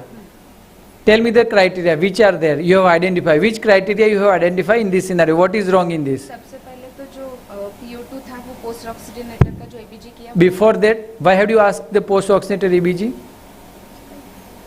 क्यों मांगा था? सबसे पहले hypoxia. हाँ. So the first cause was the hypoxia. So you have find the SpO2 levels low in these patients, and then we started identifying the causes for the hypoxia. Okay. So what was your first thought process was? X-ray chest. पहले technical कुछ Technicals, yes. उसमें कुछ disconnection वगैरह तो Right. So have you find any disconnections or oxygen delivering issues? No. So the oxygen delivery, so the demand was good, the supply was good. So but the issue is with the delivering ends. Okay. So what do you find in delivery mode? Oxygenator का मैं देखा torch से कि कुछ clot वगैरह तो नहीं है. So visible clot was not there. Good. What have you asked next? ABG. ABG. Okay. So second parameters you have picked up not well is your ABG में PO2 कम मिला. post oxygenator PO2 is low. Instead of it has to be somewhere around 400 or 450. Now it is 160. That is the second criteria. Third thing you have to ask for? Delta pressure. Yes. So we had checked P1, P2, P3. Okay. So the amongst P1 was static. It was minus 90 even the previous batch with the previous batch also. And now you have identified there is a difference. That so delta pressures has rise up significantly. So now you have 3 criteria. One is hypoxia.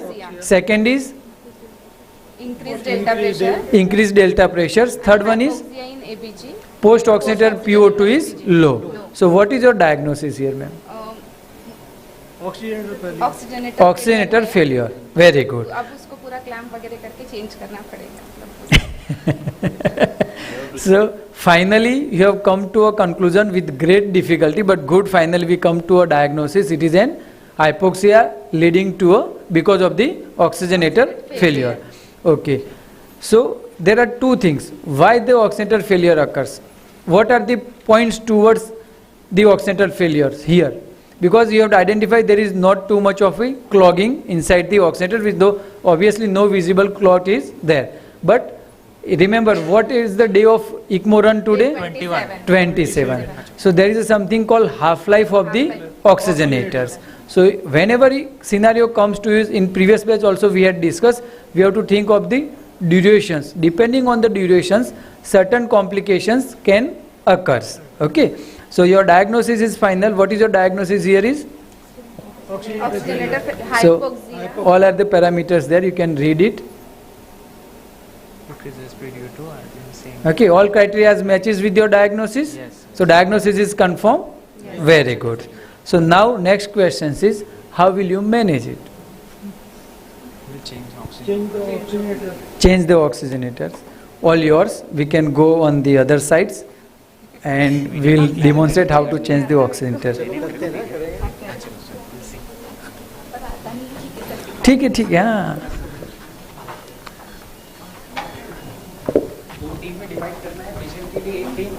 Ventilator setting भी करना पड़ेगा. दो team में divide करना है. हाँ. एक team patient को देखेगी, एक टीम वो चेंज करेगी. और सेकंड वाला जो है फर्स्ट वो चेंज करेगा. जिसका काम ऑक्सीजनेटर पे है. आगे ले ली इसको. स्ट्रेस फ्री रखना है. यस. अब वही बात कर रहे हैं हम लोग कि पेशेंट स्टेबल करने के लिए अलग से. कहाँ से ले? हेमेंद्र तू उधर कर, हम लोग 3 लोग उधर जाएंगे. ठीक है. Okay good. मैं जाऊँगी पेशेंट देखने.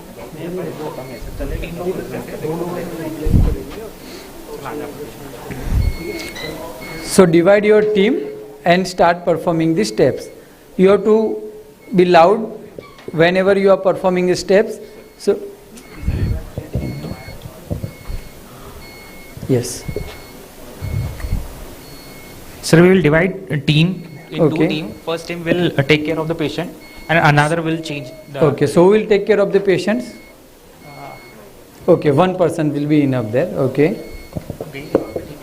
We'll see कैसे चेंज करना है. So he is there to look out. Yeah, sure. So you have assigned her role. Yeah. She will take care of the patient side. Okay. What next?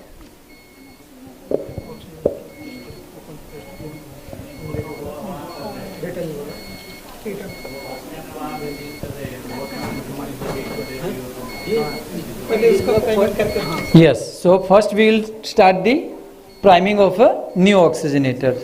Okay. I think it is already primed. Oxygenator primed, right? Okay. So now the oxygenator priming has been done. Now you have to change the oxygenator. Okay. I'll tell.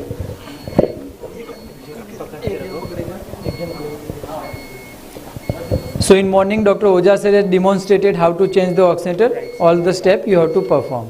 Okay.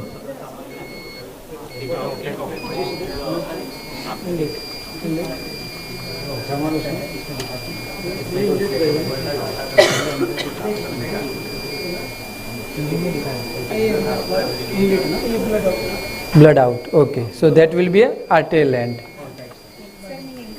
ठीक है.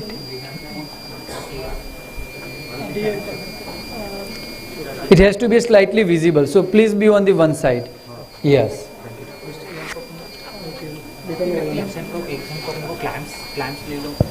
So divide your role, please.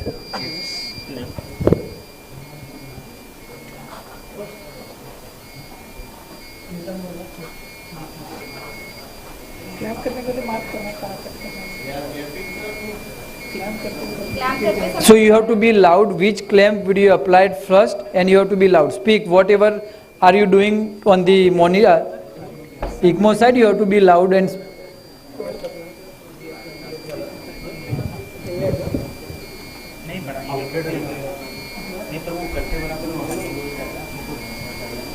Ventilator setting बढ़ा देंगे. नहीं clamp करने के हैं इसलिए मैं रुकी हुई हूँ. Okay, she is waiting for you to apply the clamp and then she will increase the ventilator settings. सबका पहले रोल डिसाइड कर लो कि कौन क्या करने वाला है और कट कौन करने वाला, कट कौन करने वाला. लाउडली बोलना कि क्लैंप कर रहे हैं करके. Take a mic, please. Take a mic.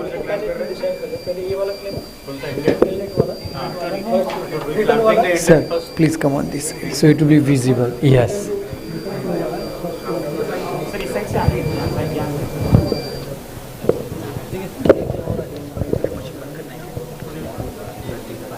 So have you applied the clamp?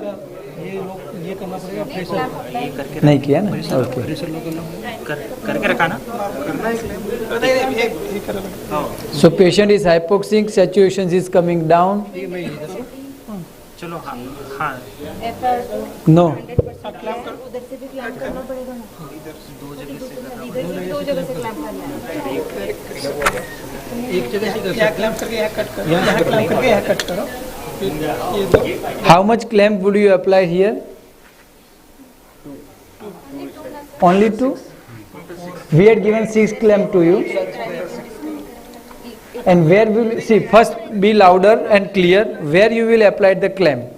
Which side first and how many clamps? Yes, he is right. Yes, he is right. Yes. So first you will apply the clamp on the return side. Okay, apply the clamp and between the connectors. Okay, very good. So apply the clamp. Clamp has been applied on the arterial line. Okay. Jao, you can increase the ventilator setting. Venous clamp also they had applied. हो गया बस इसको ये disconnect ही करना है sir और change कर cut कर दिया है और अभी डिस्कनेक्ट करने का टाइम नहीं रहता नहीं ये है ना डिस्कनेक्ट हाँ चलो उसमें ये डालो सलाइन डालो उसमें saline There is a bradycardia, patient's pulse rate is 35. 30 second में कर देना connect There is a hypotension. Patient is on VV ECMO, remember it.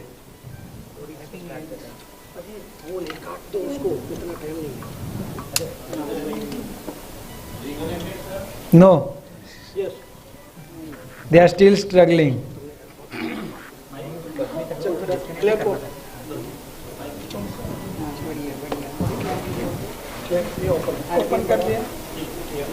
Which clamp will you open first, please? Tell me. Which clamp will you be opened first? Eh? Venous or return? So whenever you want to come on the pump, we'll remove the first. Look at the monitor, patient has a cardiac arrest. Okay, so we had removed the venous clamp first. Second step is, yes, but still they are in confused which clamp to be removed first. They have removed all 4 clamps simultaneously. Patient is having a cardiac arrest. What will you do? So go, she is alone there on the patient side. Even you have connected here, what will happen to a patient? Go and start CPR there. Yes. How much flow will you do? So still there is a machine is off. Please on the machines and increase the RPM there.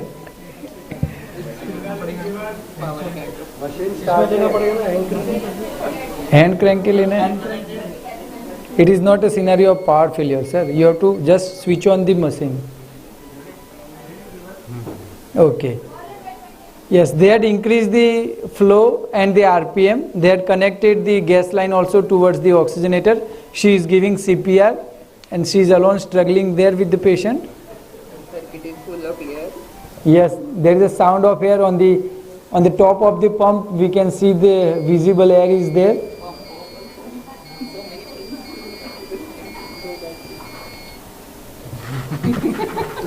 And there is a scenario of a pump failure because of the large amount of air inside the circuit.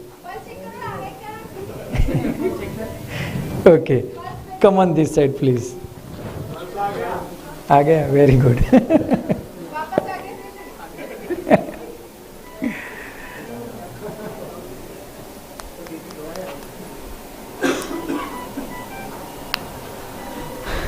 So you can come on this side please.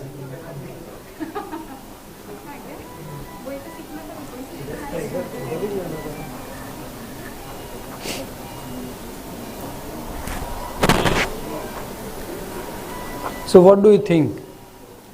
What went wrong and why the patient went into a cardiac arrest? Mic please. Who has the mic? Please take it. One by one. जो time लगना चाहिए था oxygenator change करने में उसमें बहुत ज़्यादा delay हो गया वो एक रीज़न हो सकता है. Please give a mic. वो एक रीज़न हो सकता है. So according to her, there is a significant delay in changing the oxygenator. Before that, madam, we had given enough time. Right. Connector. Assigning the role. Third, before that. Which cannula we drain and which cannula cut. Okay, so which side clamp to be applied first whenever you are coming off ECMO? That was not done in a particular manner. Okay, 3 points. Before that, before jumping to the oxygenator change, what was? Optimization of ventilator setting and. Yes, she was thinking once the clamp will be applied, then only we will increase the ventilator setting. But you understand that the patient was still hypoxic. We were giving enough time to you, and the SpO2 was somewhere around 70, 78. So before applying the clamp, you can just have increased the moderate ventilator setting. Okay, because with hypoxemia, if you cut down completely off ECMO, so if you want to get some margins, some amount of gas exchange will be going there. Even the PO2 was low, 160, but some amount of gas exchange was going on. So you have to increase the sweep gas, you have to increase the ventilator settings before jumping on to the changing the oxygenator. So you will get some extra cushions at that times, while if you take slight extra time while changing the oxygenator, but if you increase the ventilator settings, if you have increased the sweep gas slightly, whatever the gas exchange will be take place inside the membranes will help you in taking a time. Anything else? Anything from your side, ma'am? What do you think? How you can do a better in the next time? Has been spoken. Anything else from your side, ma'am? At the patient side, कम से कम 2 person रहना चाहिए, 2 से. Okay, but if you have shortage of personnel, that is fine. But whenever you see the patient is going into a cardiac arrest, our main role is not to change the oxygenator. Our priority has towards the patient. Right. If you are connected there, but still the patient has too much of hypoxia, there are other consequences. So rather than solving one scenario, you are landing up with the inviting for the another scenarios, complications. That should not occur. Okay. So whenever you see immediate, I had already spoken, there is a pulse rate of 35, 45. Right. You have to rush towards the patients. Our priority is to treat the patients, not to change the oxygenator first. Okay. Anything, sir? Even connectors are clamps दिए थे वो भी थोड़ा हमारा missing हुआ है actually. Yes. Proper de-airing. There was too much of air inside the pump. Yes. So what you have done, you have disconnected it, and you think it is a prime oxygenator. You start connecting it without pouring the salines. So remember one thing, there is a small gap whenever you connect two cannulas with the connectors, always after clamp and before the clamp. There are two sides. So before the clamp, always there will be a saline. But what is after the clamp? The portions of the circuit will be filled with the air. That's why there is an importance of at least 3 personnel will be there. 2 persons will be connected. Two connected will be pre-oxygenator and the post-oxygen. The third personnel will pour the saline using the 50 cc of syringe to avoid the complications like air embolisms. Okay, good. What else? We should have not turned off the machine pump. It was turned off. Yes, while changing the oxygenator it is still okay, but yes, if you have to decrease on the pump, that were the better options. Okay. Clamping side first. Yes, you have to remember which side to be clamped first while coming off ECMO, and while going on ECMO, on pump, there is a difference. So what is the right options here is, whenever you want to come off pump, which cannula will be clamped first, which side, return or the arterial? Return. So arterial will be applied first clamp and then the venous. Whenever you want to come on pump, venous remove the first and then the arteries. Yes. Why it is so? How to remember? Because the return flow, drainage flow. Because here the pump which we are using, it is an centrifugal pump. Okay. That's why. How to remember this? Which to first? Off pump and on pump. Whenever you want to go off pump, arterial side is the first. Whenever you want to come on the pump, venous clamp is first. Okay. What else you could have done better to avoid this this event of bradycardia? And what would you have done to prevent the bradycardia or to treat the bradycardia? Yes. So what suddenly happens when you clamp the lines? Hypoxia and hypercarbia. Yeah. So ultimately, when your patient is patient was having very bad X-ray, right? So there was no functional reserve from the native side. So you could have just switch off the sweep, and you could have checked what time it is giving to you before just jumping on the change of the oxygenator. That will be it will predicate how much time it will take and what time it allows you to having the clamp time. So that you could have done first. Second thing, whenever you are changing the oxygenator, first of all you increase the sweep from the oxygenator first, which is right now in the connection. And second thing, the new oxygenator which you are changing, that also should be connected to the same sweep which was previously given to the patient, right? Because once you change the oxygenator, that sweep is going to help you for the oxygenation and removal of the carbon dioxide. So, one point what you have learned from this scenario?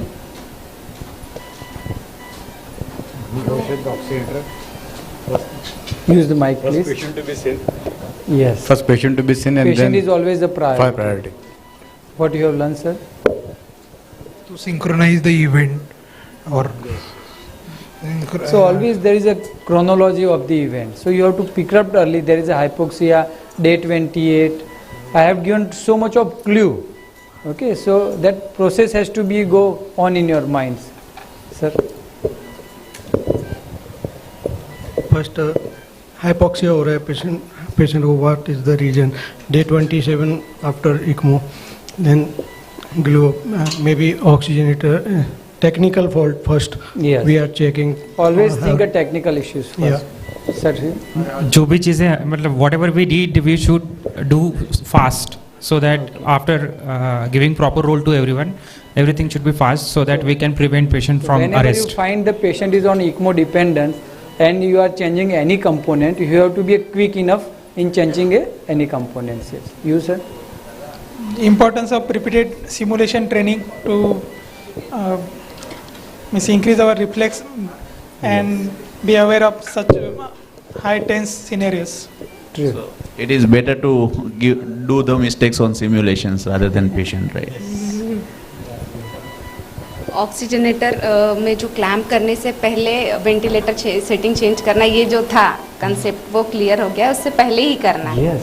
So don't wait just to. So even जब आपने diagnose किया कि hypoxia है, you could have went up on the ventilator setting so that you could have assess properly, like we have evaluated properly, like machine and everything, to rule out the cause of hypoxemia. Okay. Keep all the etiologies in mind, like oxygenator failure should have come up earlier, then we took time in diagnosis, and ventilatory setting should be changed first before changing the oxygenator. First stabilize the patient. Yes. Proper tactic saves times and prevents further complications. If you are changing a membrane oxygenator, you have to keep ready all the emergency medicines. Yes, emergency. What medicines you would like to have? Emergency medicines. Injection atropine, injection adrenaline, cardiorone. So would you like to Loxicard. give adrenaline? I am having some different opinion. If patient is going in cardiac arrest, then we have to give injection adrenaline. Okay, what is going to create the cardiac arrest over here? Hypoxia. Okay, another thing? Delay in process. Acidosis. Respiratory acidosis, right? So when you are giving the adrenaline, you are increasing the metabolic activity, right? So it is going to further increase the demand. So in spite of giving adrenaline, you should have started the bicarbs so that your pH is getting normalized. See, over here hypoxia will not kill the patient, but hypercapnia, because once you are off flow, sudden rise in the CO2 and sudden drop in the pH, so that is going to do the arrest, right? So you should go up with the bicarbs so that you get that window of having some extra seconds. Yes. Okay. Anything else, Oza sir?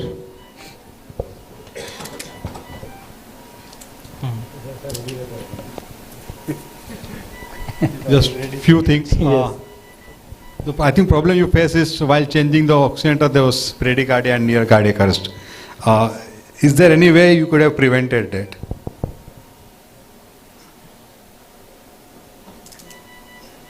We can increase the ventilator setting. FiO2 we can increase. Yes. And tidal volume will increase. Yeah, so you that. have to see when you are changing the oxygenator, it means you are going to stop ECMO for some time. Right. Okay, which might be anywhere between 45 seconds to 2 minutes, 3 minutes, 4 minutes, whatever. Okay, so you have to go up on full ventilator setting, not only just increasing the FiO2 to 100, but probably you have to go for a full ventilator settings. Okay, so you might have to increase the tidal volumes, peak pressures also. For a transient time, you might have to accept the higher peak pressures also. Okay, that is one thing. Second thing. Increase sweep gas flow for Increase sweep gas flow. Whatever might it give you some additional extra few seconds for a change of oxygen. See, usually the arrest is not because of hypoxia per se. In the COVID times, we have seen patients coming walking with the 30% FiO2 saturation also, isn't it? So hypoxia does not usually kill. What is going to kill is the acidosis in the altered pH. Okay. So if it is severe respiratory plus metabolic acidosis, that kills the patients. Okay. And that's the basic reason by giving bicarb. Okay. Because even with the pH of 6.7, 6.8, even if you give adrenaline, that is not going to work. Okay. And it will work on the wrong time. So once the pH is corrected, the adrenaline will work. And what it will harm? It causes tachycardia, might cause atrial fibrillation, and it will lead to recirculation. One of the causes for recirculation is going to be tachycardia, severe tachycardia. So again, that is not going to help you. Giving a bicarb at that junction will help you neutralize the pH. The counter argument to that is respiratory acidosis, bicarb is contraindicated, isn't it? But again, here in this situation, we are doing it to buy a time, to buy some time, correct the pH, okay? And you know that in next 10 seconds, 15 seconds, 20 seconds, your oxygenator will get connected. You will start oxygenating. In the moment you start oxygenator, your CO2 will get washed out immediately. Okay, it is a rapid washing out of CO2, so that will help. So you're giving bicarb is just buying a time. Okay. Now coming before that, so you will increase the sweep gas. Okay. Anything more you could have done? You can do something known as clamp down time. Okay. Now once you have cut the circuit, you can't do anything. If even the patient goes in arrest, you have nothing to do then to change the oxygenator and just keep on giving CPR and praying God. Okay. Only three are the options we have. Okay. What you can do is you could have done clamp down time. What is clamp down time is you clamp the circuit before you cut the circuit. You clamp the circuit and see how much he is tolerating. So once you clamp the circuit, suppose his heart rate is 110. So when you clamp the circuit, it means ECMO is stopped. Okay. The moment heart rate from 110 comes down to 70, okay, you release the circuit and you note down the time. So now you know, okay, this patient is going to tolerate off ECMO for 40 seconds, 1 minute, 1.5 minutes and 2 minutes. Okay. And this will help you to take a call. See, this is, most of the time if you are monitoring well, it is an elective procedure. It's not an emergent procedure. Even if you change the oxygenator after half an hour, the saturation might remain 85, 86, they can tolerate it well. Okay. Rather than there is no saturation. So in that scenario, you can call the expert people to come. Suppose it is going to give you only 40 seconds. You'll expert people to come and do it. Okay. Or you can keep two teams to do it. One will do the return side, one will change the drainage side. Okay. And then it can be done faster, isn't it? Your time becomes almost half, isn't it? So that you can do it. So always for new centers, see, those who are experienced centers, they don't do. If you ask me clamp down time, you never do it. Okay. Let's be honest. Because I know that my team can able to do it in 40 seconds. If I have to do, I'll take 1 minute. The reason is, since long I have stopped doing it. My team does it. Okay. So it requires practice. So when I started, I used to do it. I used to do it in 35 seconds also. But now the team does it. So my practice is lost. Okay. So this requires constant practice, number one. Call the best team who can do it, because this is a relatively elective procedures. You should not have a cardiac arrest during change of circuit, change of oxygenator and change of pump. Okay. invariably it comes to you as a negligence from your side. If a big cloud comes and blocks the oxygenator, that's a different story. It's an emergent situation, patient deteriorated suddenly, that's an emergent story. That's a different story. But otherwise, it should go in this planned way. So what you can do is, you can see the clamp down time, increase sweep gauge, increase ventilator settings, okay? And suppose your clamp down time is less, you can start injecting bicarb. There are some centers, you can ask 50 cc bicarb to be loaded and kept ready, connected to the central line. The moment you put clamp, you can ask them to push slow bicarb. That will help you to buy some time till the time you change the oxygenator. Okay? Thank you. Thank you, sir. Very good. Well done. Thank you, sir. See, on the day of 28, generally we do is third hourly or fourth hourly. In initial days, yes, early or second hourly. Then if you see the trend is constant. If there is a variations, we do a repetitions. If there is a trend is constant, then third hourly, fourth hourly will be fine. Okay, thank you.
Okay.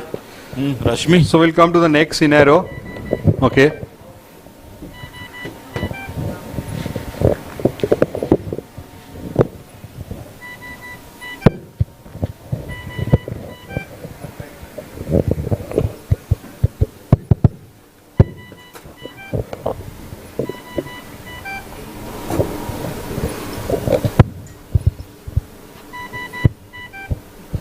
Okay. So before coming to the next scenario, we'll just revise what we have done in VV ECMO. Okay. So whenever you see an hypoxia, how will you approach it? Okay. First is to look at the tube color. Okay. If both the tube colors are same, both are dark in color, it means there's something wrong with the sweep gauge. If both are bright in color, it means there's wrong with the recirculation. That is what we are talking about in VV ECMO. Look for the technical issues. Your oxygenator prop is being connected well. Okay. So first thing is, always whenever anybody calls you and tells you that your patient is getting hypoxic on ECMO, first thing you have to ask them is whether the tube colors, look at the tube colors and what is that. Okay. Then look at the pulse oximeter whether it is connected well or no. Then look at the ECMO flow. What are the flow you set, whether the same flow is going or flow is decreased. Okay. If the flow is decreased, again that means that either there is a kink or hypovolemia or increase in the afterload. So you have to just try to find out what is the underlying cause for that. Look at the demand. How much is the ECMO demand is. Okay. So you can look at the demand. So whether the patient is getting fever, whether the patient is going to sepsis, whether there is tachycardia, patient is restless, awake. So you have to find anything which causes increase in the metabolic activity is going to decrease the your saturation. Then look at the delta pressures. If the delta pressure is high, that means oxygen is failed. And then last thing is look at the X-ray and 2D echo. The reason for me to keep it last, because your patient is depend on ECMO. So first try to rule out anything which is related to ECMO and then go for the patient condition. So even your the lungs which was 70% damage, it becomes an 80% damage that is not going to create much of a problems to you. Definitely that is not going to be life threatening. Okay. But your ECMO fails, then that is going to be life threatening. So always try to rule out life threatening first. And second, ECMO related causes are easy to treat.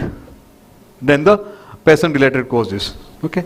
So management will depend on correction of the causative factors, increase the supply.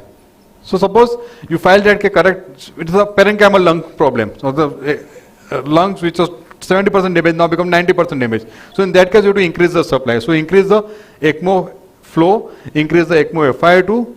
Okay. If that is not helping, increase the hematocrit. See, oxygen delivery depends upon the oxygen saturation, hemoglobin content and cardiac output. These are the three factors on which your oxygen delivery to the tissue depends. It's not only on the saturation. So even if your saturation is low, say around 80, if your hematocrit is good, the tissue oxygen delivery is going to be good. So you are not worried about that part. So increase the hemoglobin, increase the hematocrit to 40. Okay. Then if you require more flow, then the capacity of your oxygenator, you might have to add one more oxygenator. So do a dual oxygenator. Okay. And next thing is try to decrease the demand. Okay. So decreasing the demand by giving rest, sedate the patients. Okay. If that is not helping, you might use small dose of beta blockers just to control the cardiac output. If that is not helping, you can induce hypothermia. Okay. So these are the different things what you can do to improvise the cardiac saturations. Is this clear about the VV ECMO? Okay. Now we move on to the next case. Okay. Now this is a 36 years female, hospitalized with a high grade fever with a thrombocytopenia, severe myalgia, and she was admitted in the wards for the myalgia and fever. She rapidly deteriorated within 4 hours. She became breathless and she was shifted to ICU. Okay. She had a low platelets, hemoglobin was around 8.4, counts were 12,000, platelet was around 60,000 at that time. She was tachypneic hypoxic in the ICU. Eventually she required intubation. Echo which was done on admission was normal, and she developed refractory hypotension and she required almost triple inotropes. Okay. Now you have been called at this stage to evaluate this patient, whether this patient needs ECMO or would you like to offer ECMO to these patients? What is, how is her current echocardiography? Echocardiography on admission, that was done, on admission means that was done just a day before. Okay. Because admission was just a 1 day story.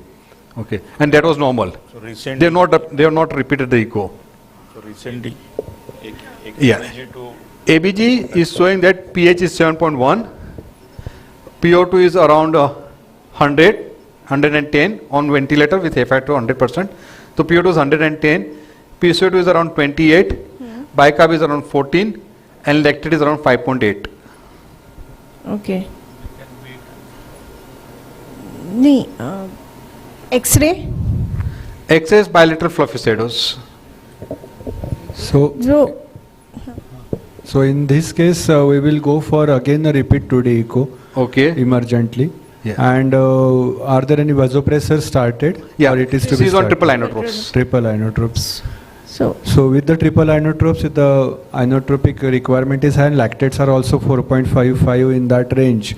And looks like some tropical yeah, infection with a secondary viral cardiac myocarditis involvement. With okay.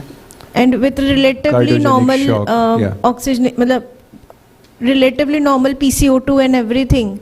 So more of We a will- cardiogenic shock. Yeah, more of a refractory cardiogenic shock. With Why a not triple. vasoplegic shock?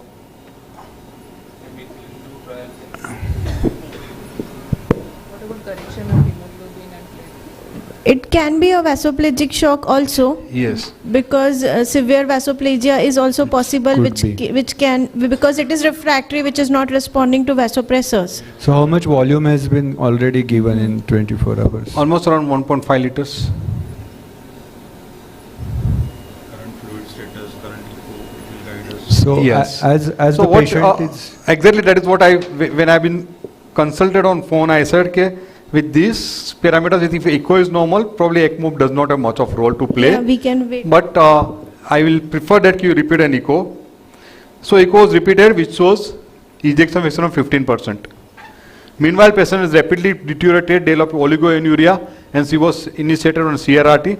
And in spite of CRRT, the lactates keep on rising. So what will you do?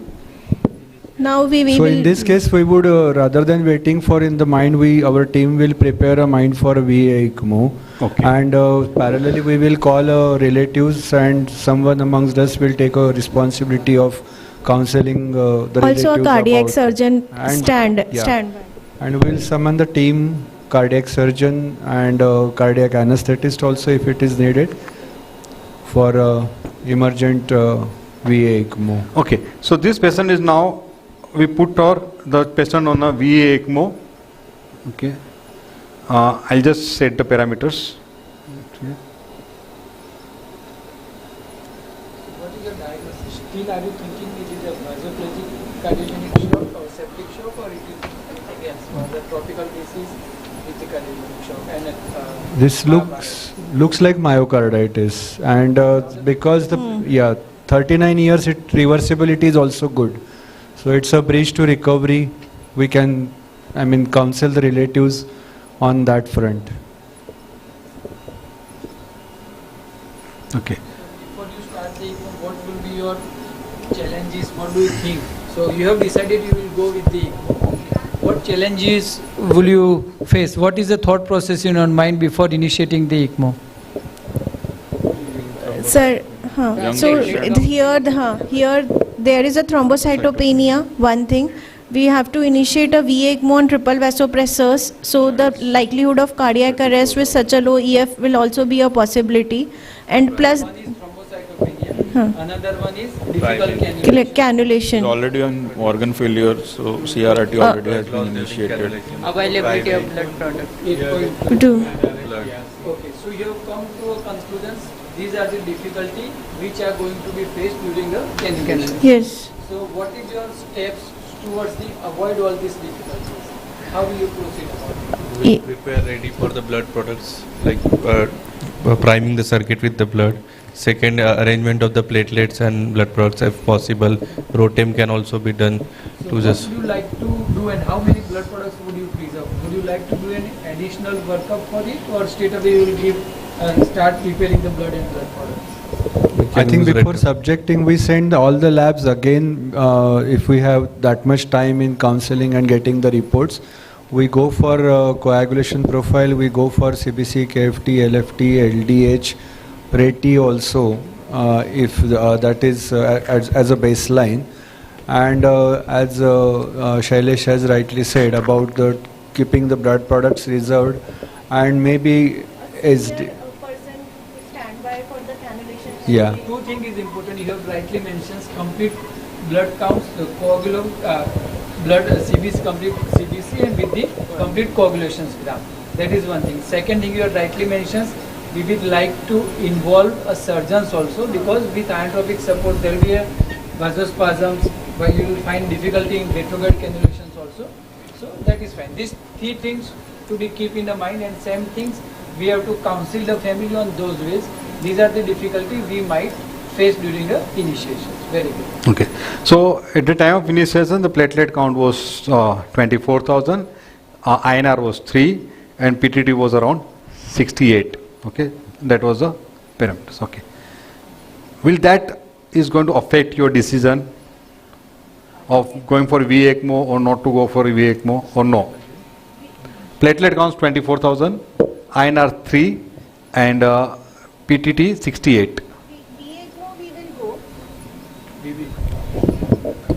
VA ECMO is okay. We will like to proceed because lactate is worsening, and that is the best possible to offer. But with some corrective measures, so that the cannulation bleeding we want to avoid. Okay. So we will transfuse SDP and FFP, 10 ml per kg of FFP, and then we proceed with the cannulation. But does this is going to help you in prognosticating the patient? Yes, patient is already in the multi-organ failure.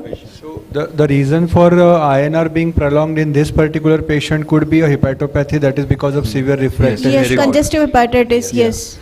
See, there are enough papers which suggest that INR of more than 3 is associated with a poor outcome, okay, in a cardiac ECMO. So it is an independent marker of poor outcome in cardiac ECMO. So if the INR is less than 3, you have still better hopes. If INR is more than 3, you have a still worse hope. In other ways to say, there is no point in waiting in this kind of scenario because INR is already reached to 3. Then your hepatic damage will be more and patient can go into fulminant hepatic failure and then your outcome may not be good. So that thing you have to always keep in mind. So sometimes there are dilemmas, especially patients might be hemodynamically stabilized at that time. He is maintaining mean artery pressure of 70, 75 on triple inotropes and then you are tempted to wait. Okay. So in these scenarios, okay, if your INR is close to 3, the answer is not to wait. More than hemodynamic parameters, look at the tissue perfusions. Lactate. If your lactates are rising trend and it says that it's a 0.75 millimoles per hour, then you should go for an ECMO. Okay, because your intention of going on ECMO is not only to maintain the circulation but also to unload the heart. Your inotropes is not going to unload the heart, rather it is going to worsen the heart further. So that thing you should always keep in mind. Okay, so don't just look at the main pressure, and that's exactly happens with most of us. We look at the mean arterial pressure. Previously it was 60. Now on triple inotropes it has reached to 70, 75. So should we wait? Okay, that's what usually happens, and that fools us. And then in that process we delay in initiating ECMO. Something happens when we talk about ARDS and VV ECMO. See, whatever parameter says, they says the PF ratio of less than 80 and your PCO2 more than 60 and pH is less than 7.2, that is with the race, that is with the ARDS strategy ventilator. Okay. Not with the harsh ventilator. We go up to peak pressure of 40 and then we get the CO2 down and say now CO2 is coming down, so should we wait? No. You should see the parameters at the moderate settings and then you have to take a call. So that's why taking a call is important. Okay, fine. Now the same patients now we put on ECMO. Femoral, 25 French drainage cannula, 19 French return cannula, and we put a distal perfusion cannula also. Okay, and you are seeing these parameters. Okay, and this is after 6 hours of initiating ECMO. Okay. ABG lactates. Yeah, ABG is pH is 7.21. PO2 is around 300. PCO2 is around 22, BiCAP is 16 and lactate is around 4.8. Decrease in the lactate. What about urine output? Urine output negligible. She's CRRT is going. She was on CRRT, but while calculating we have put a wire to the venous line of the CRRT, so CRRT is stopped for a time being and we just initiated an ECMO. So we want to look at the heart echo because pulse pressure difference is not much. It is around 10 only. So we want to look at the heart. Should we give volume in this situation? Unload but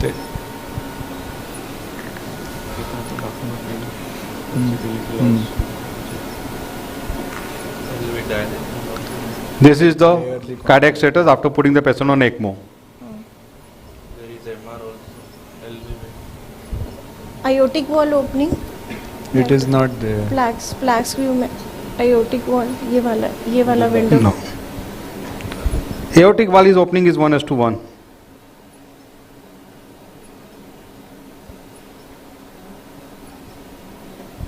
We want to add some inodilators. Okay. So first of all, what is your diagnosis? What do you think? What is happening? Afterload towards our heart has increase. That is why there is a distension of left ventricle, LV distension. That is why there is MR also. Okay, so what is your diagnosis? Increase in afterload. Yeah, so that is a pathology. What is the diagnosis? LV.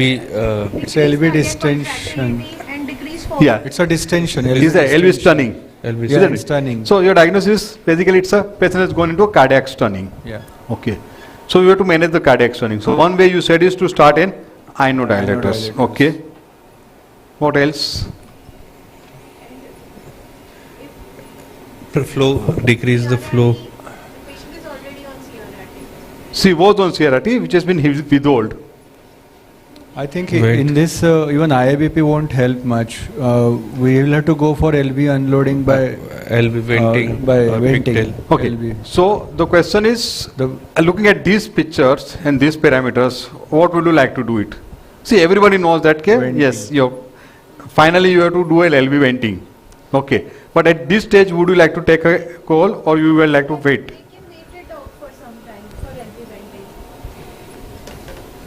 But the lactate hasn't responded much. I mean, 24 to 48 hours, 24 hours we can think of lactate going down. the only question about LV venting is he is already having a severe coagulopathy also.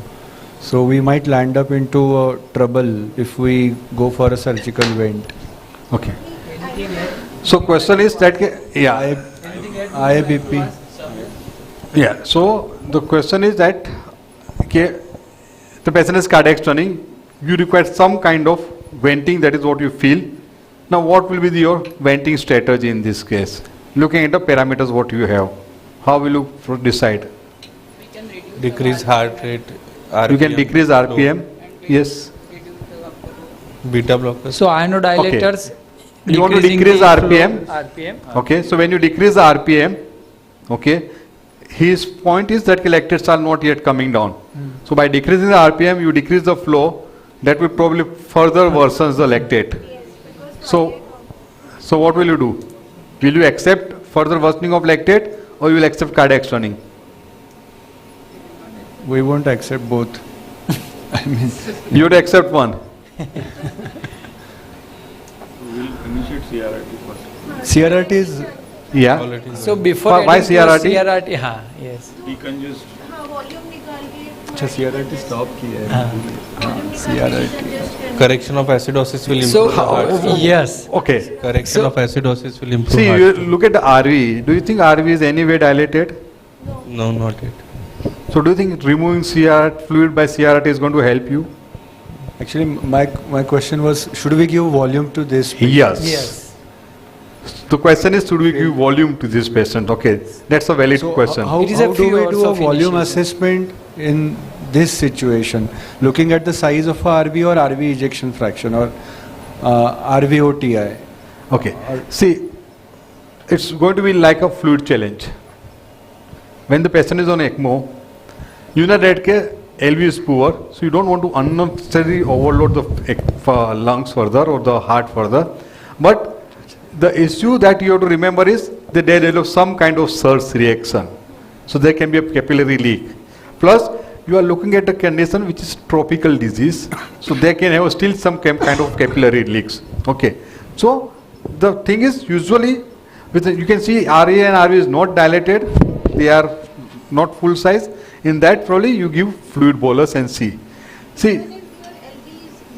Yes.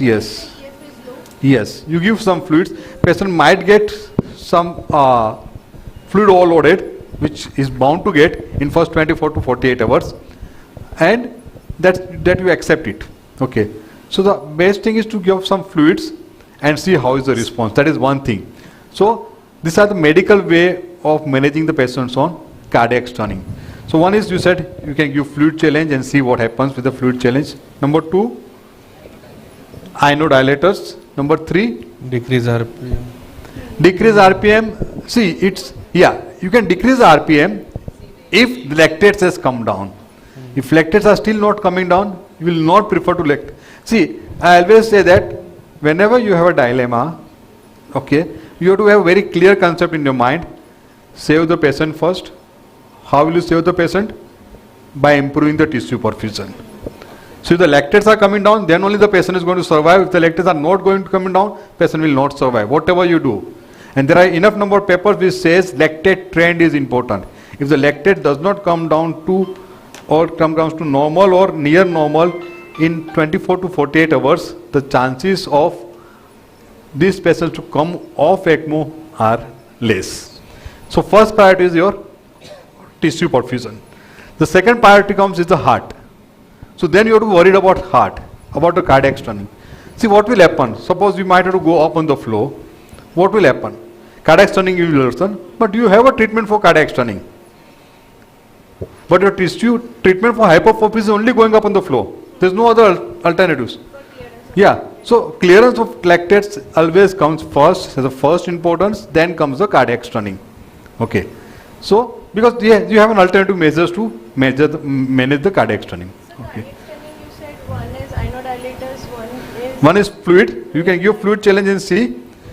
But again, fluid challenge depends on the echo pictures. If echo you feel that RA and RV is still sufficiently filled up, there is no point in giving fluids. RA is getting emptied, then your Yes. running will be there Yeah. because of the flow. Now, in this, what fluid, how much, and how long you wait to decide that the fluid has helped?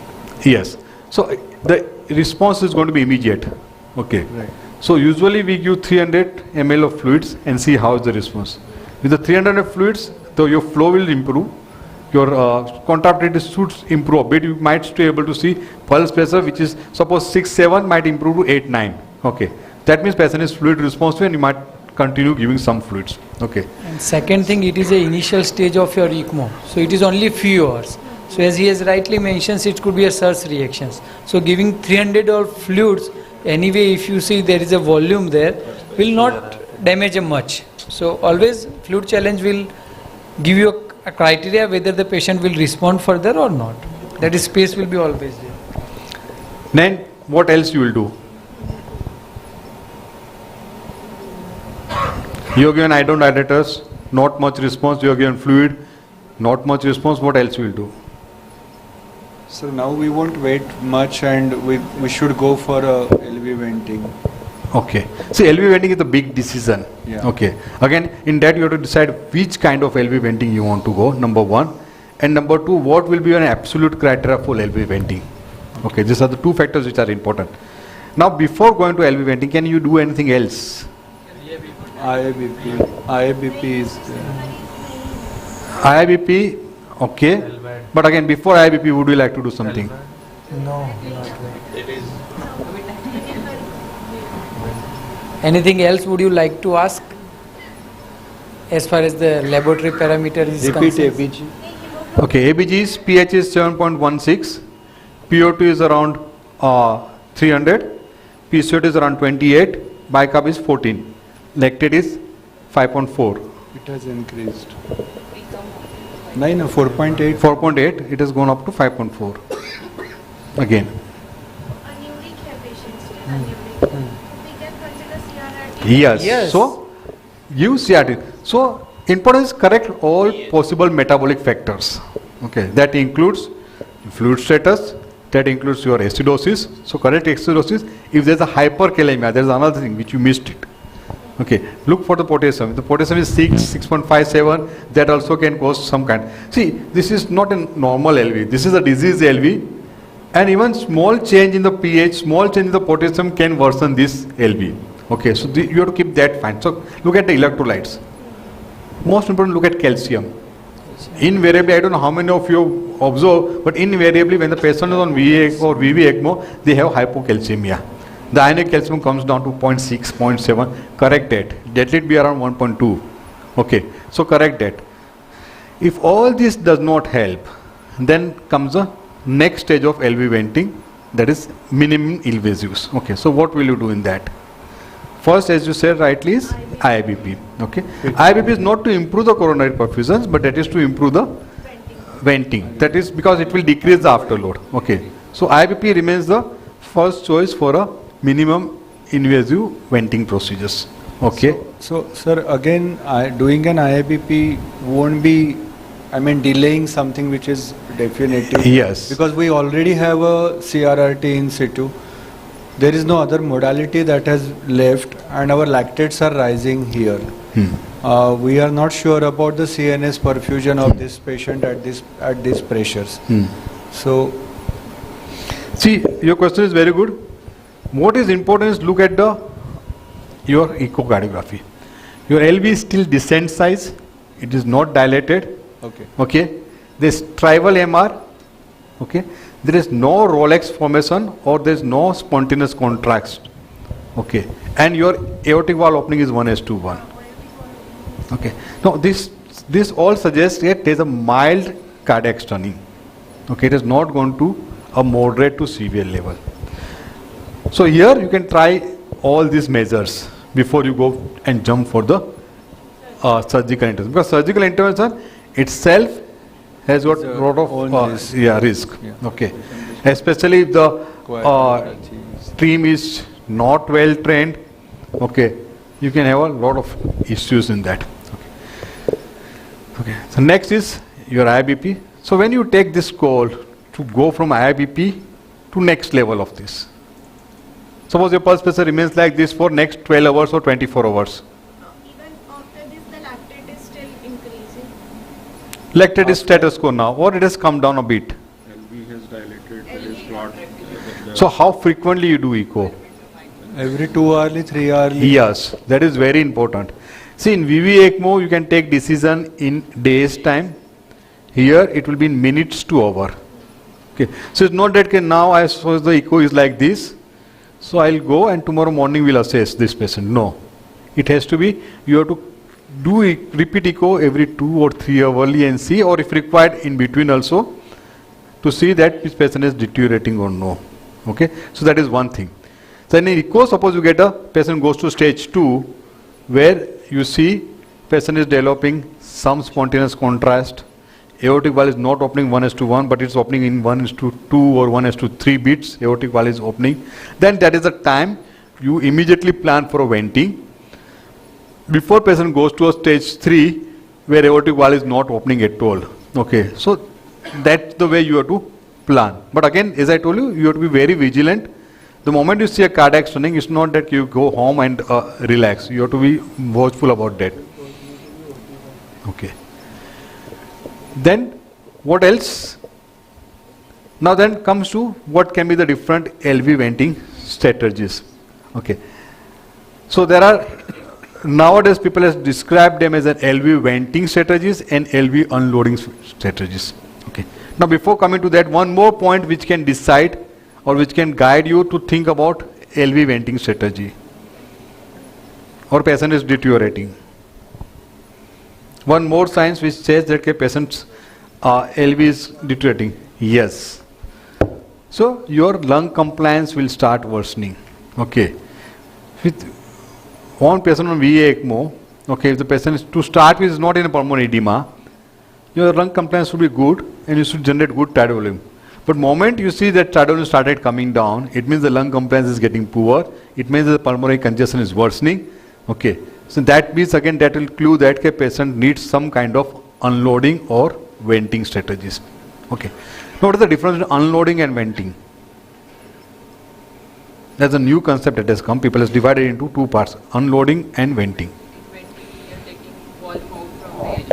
Yes.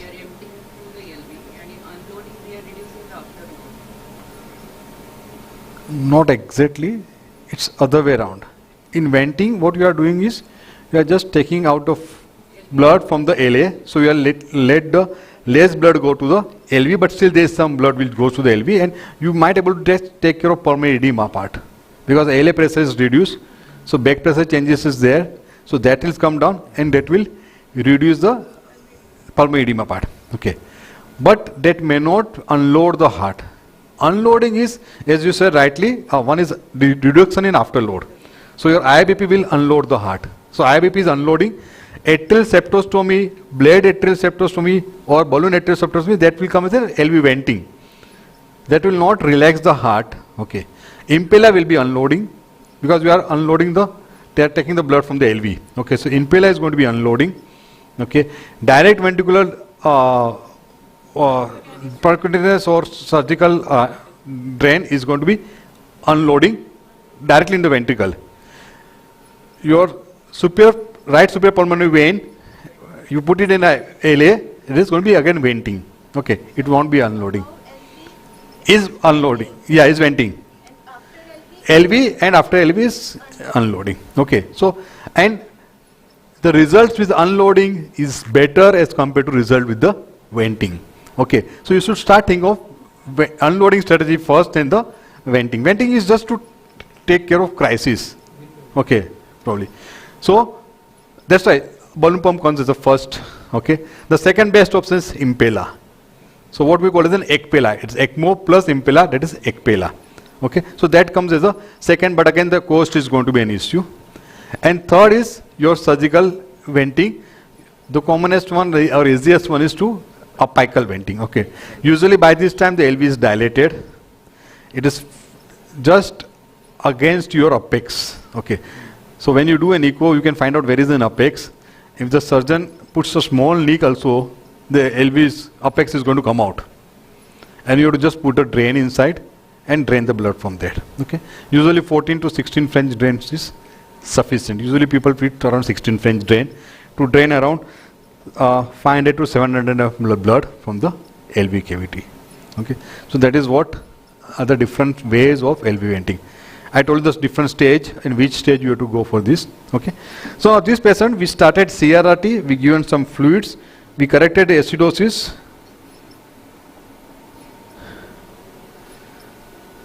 And this is the echo on day 2. It is slightly better. Yeah. There is some improvement in the contractibility. RV is still empty, sir. RV is still empty.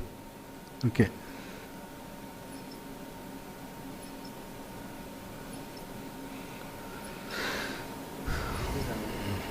Okay. And definitely we have put her on inodilators also. Okay.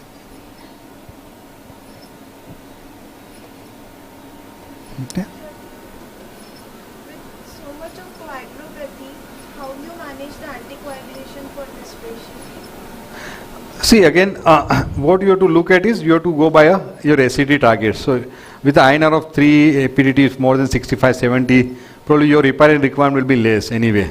So you try to target your APDT, say around 1 and 1.5 to 2 times the control, or ACT around 180 to 200. Books mention that you can run VV heparin free, but VA you can't run heparin free. So that is the target that you see. Yes. If it is coming down, then you have to start heparin. If it is not coming down, then you can run it heparin like that. So till the time there is a coagulopathy, you can run it before without heparin. That's fine. The problem comes is when you start correcting the coagulopathy and stop heparin, then it creates a problem. So if you are correcting the coagulopathy, probably you have to give some amount of heparin and try to maintain that targets. So we don't correct the coagulopathy till the time we don't give heparin. No, I didn't get your question. Patient is having bleeding, oozing, and still coagulopathy, still thrombocytopenia. Can you think the bleeding will be the major issue? Then only you transfuse. If there is a coagulopathy like INR is 2.5, platelet is 50,000, but patient is not bleeding from anywhere, hemoglobin is fine, then we don't give any products. Don't correct. Neither give products nor give heparin. Yes. And just monitor the APTT levels and ACT levels, and that should be, means target is the fix, right, in VA. So that should be there. Once it is coming down, then you have to go off with heparin. Okay. So what was an expected form use? Increase the preload. You can decrease the flow if the lactates are doing well. If the lactates are not doing well, give fluids. Okay. So you can decide that. Okay. When you decrease the flow, the RV will start filling up. Okay. Because see in ECMO, VA ECMO, you have to remember it is a parallel circulation. So more the blood goes to the ECMO circulation, less the blood goes to the native circulation. It's not like in VV ECMO which is in series. So whatever blood comes out in the ECMO, same blood is going to go in the heart also. But here it is in parallel circulation. So when you decrease the flow on ECMO, it means the heart will get more fill up. So that is the one way of filling up the heart. But that you can do it if the lactates are low. If the lactates are high, give volumes. Okay. Try inodilators, IBP, LO or LV venting, and again treat the underlying cause like electrolyte imbalance. Okay. So these are the different ways you can manage the cardiac stenting. First is medical management. Second is treat the underlying cause. Third is minimal invasive ways, and the last is LV venting, or this is the surgical ways. So these are the ways you can manage. Okay. Sir, in this, how do we perform that atrial septostomy or? Yeah. So atrial septostomy, what you have to do is usually it is to be done by cardiologist. No, cardiologist. Yeah, he can do percutaneously like balloon atrial septostomy. So those especially who are used to do pediatric cardiac, okay, they are more trained to that, because when they do BMV, okay, they do it. Okay, so what you have to do, you have to go from femoral vein puncture, go to the RA, okay, take a transseptal puncture with a needle, and then put a wire through the transseptal puncture to LA, and then put a balloon and dilate the septum. So what will you are creating ASD. So whatever the LA pressure is high, then your RA presses. So blood from the LA will come to the RA. So LA will get emptied into the RA. So LA gets relaxed. Okay, your pulmonary artery pressure will come down. Okay, back pressure changes, and the flooding will be less. LV will not get blood from the LA, but it will still get the blood from the Tibetan circulation. So LV will still get filled up. Okay. Sir, mostly when we start the VA, most patients are on vasopressors with high lactate and everything. Then getting a radial outline sometimes becomes very difficult for such. So radial outline is required and to monitor the saturation, brain saturation. So whether NIRS should be used for all VA ECMOs or... If you have NIRS facility, yes, you should use it. Yes. If you don't have it, it's not mandatory that to have a NIRS. Okay, you can monitor the saturation on the right hand, and probably that can give you some clues. Usually we put the right arterial line, radial arterial line before we put the patient on ECMO. So you get ABG reading from that, so that you can get the answers from that. Not mandatory. But right radial arterial line is mandatory. Okay. If it is not right radial, then you have to go with the brachial or axillary. Not less than that. Okay, and these are different LV venting modalities, surgical modalities. Okay, so atrial septostomy, it can be balloon or it can be blade atrial septostomy, it can be impella, it can be percutaneous LA cannulation. Okay, or it can be your PA catheter. PA also they say sometimes it helps, but it's again not the best answers, because PA, you drain the blood from the PA, that will reduce pulmonary congestion to some extent, but not to a great extent. Okay, and the best way is surgical venting of the LV, either direct apical or sternotomy. Sternotomy, the risk of bleeding is more as compared to direct apical. Yes. Yeah. So it's good questions. You always see there is some flow fluctuation with the IBP. The reason is inflation and deflation. So when the IBP inflates, the SVR is more.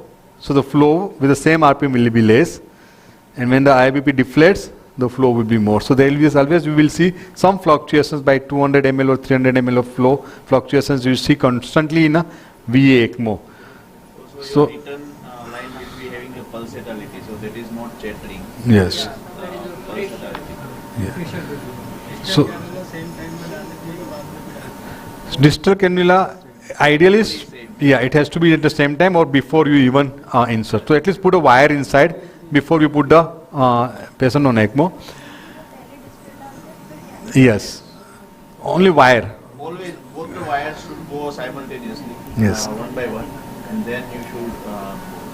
If it is not a diode emergency like ECPR. In case if you are not able to get a distal perfusion, okay, then you can put it after, but it should be done within 2 hours to 3 hours. That is what usually we do in ECPR. So probably that makes it more difficult. More difficult. But then what I usually do is I do posterior tibial cut down. I don't go by femoral there. So that day you suggested Yes. about to go for If you have failed putting in distal perfusion, don't try to putting repeatedly. Leave it, put a integrate cannula, and ask a surgeon to do an PTA cannula. Red book says that if you are using 15 French, probably there is no need of putting in distal DPC also. With the Yes. 15 French, when you require higher flows, you will not be able to achieve, or there will be much. No, there is a difference here. See, when they talk about 15 French, okay, they talk in American standards. Their vessels are bigger size than ours, okay, in Indians, especially in females, okay. 15 French cannula is also snugly fitting in the artery. And especially when the patient is on triple inotropes, okay, they are under vasospasm. Many times you feel that your vessel is not even 4 millimeter or 5 millimeters.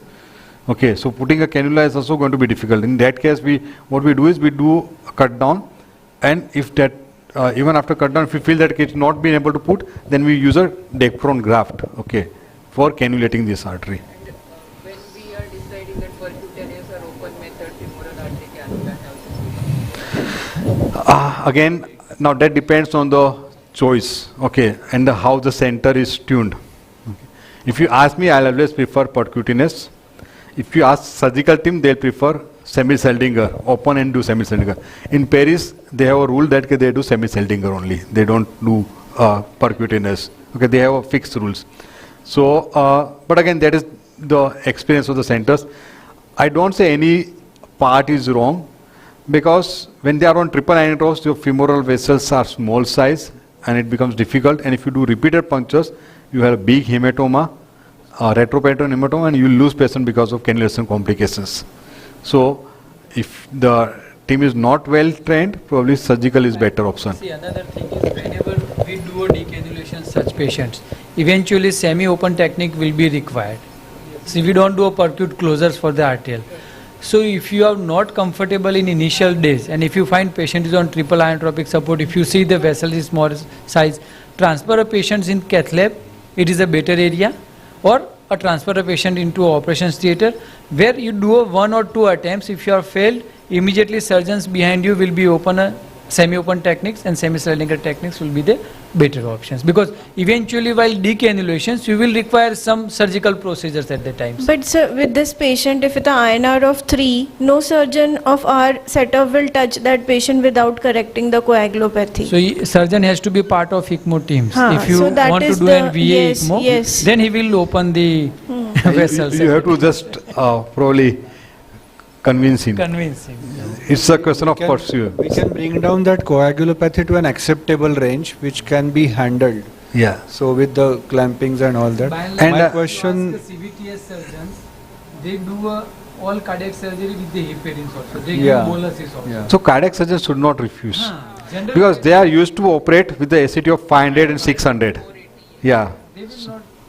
So they will not refuse. Ideally, they should not. In fact, they after opening the chest, they ask to give heparin, and they give heparin 5,000 to 10,000 heparin they give when they are grafting. So they are used to heparination.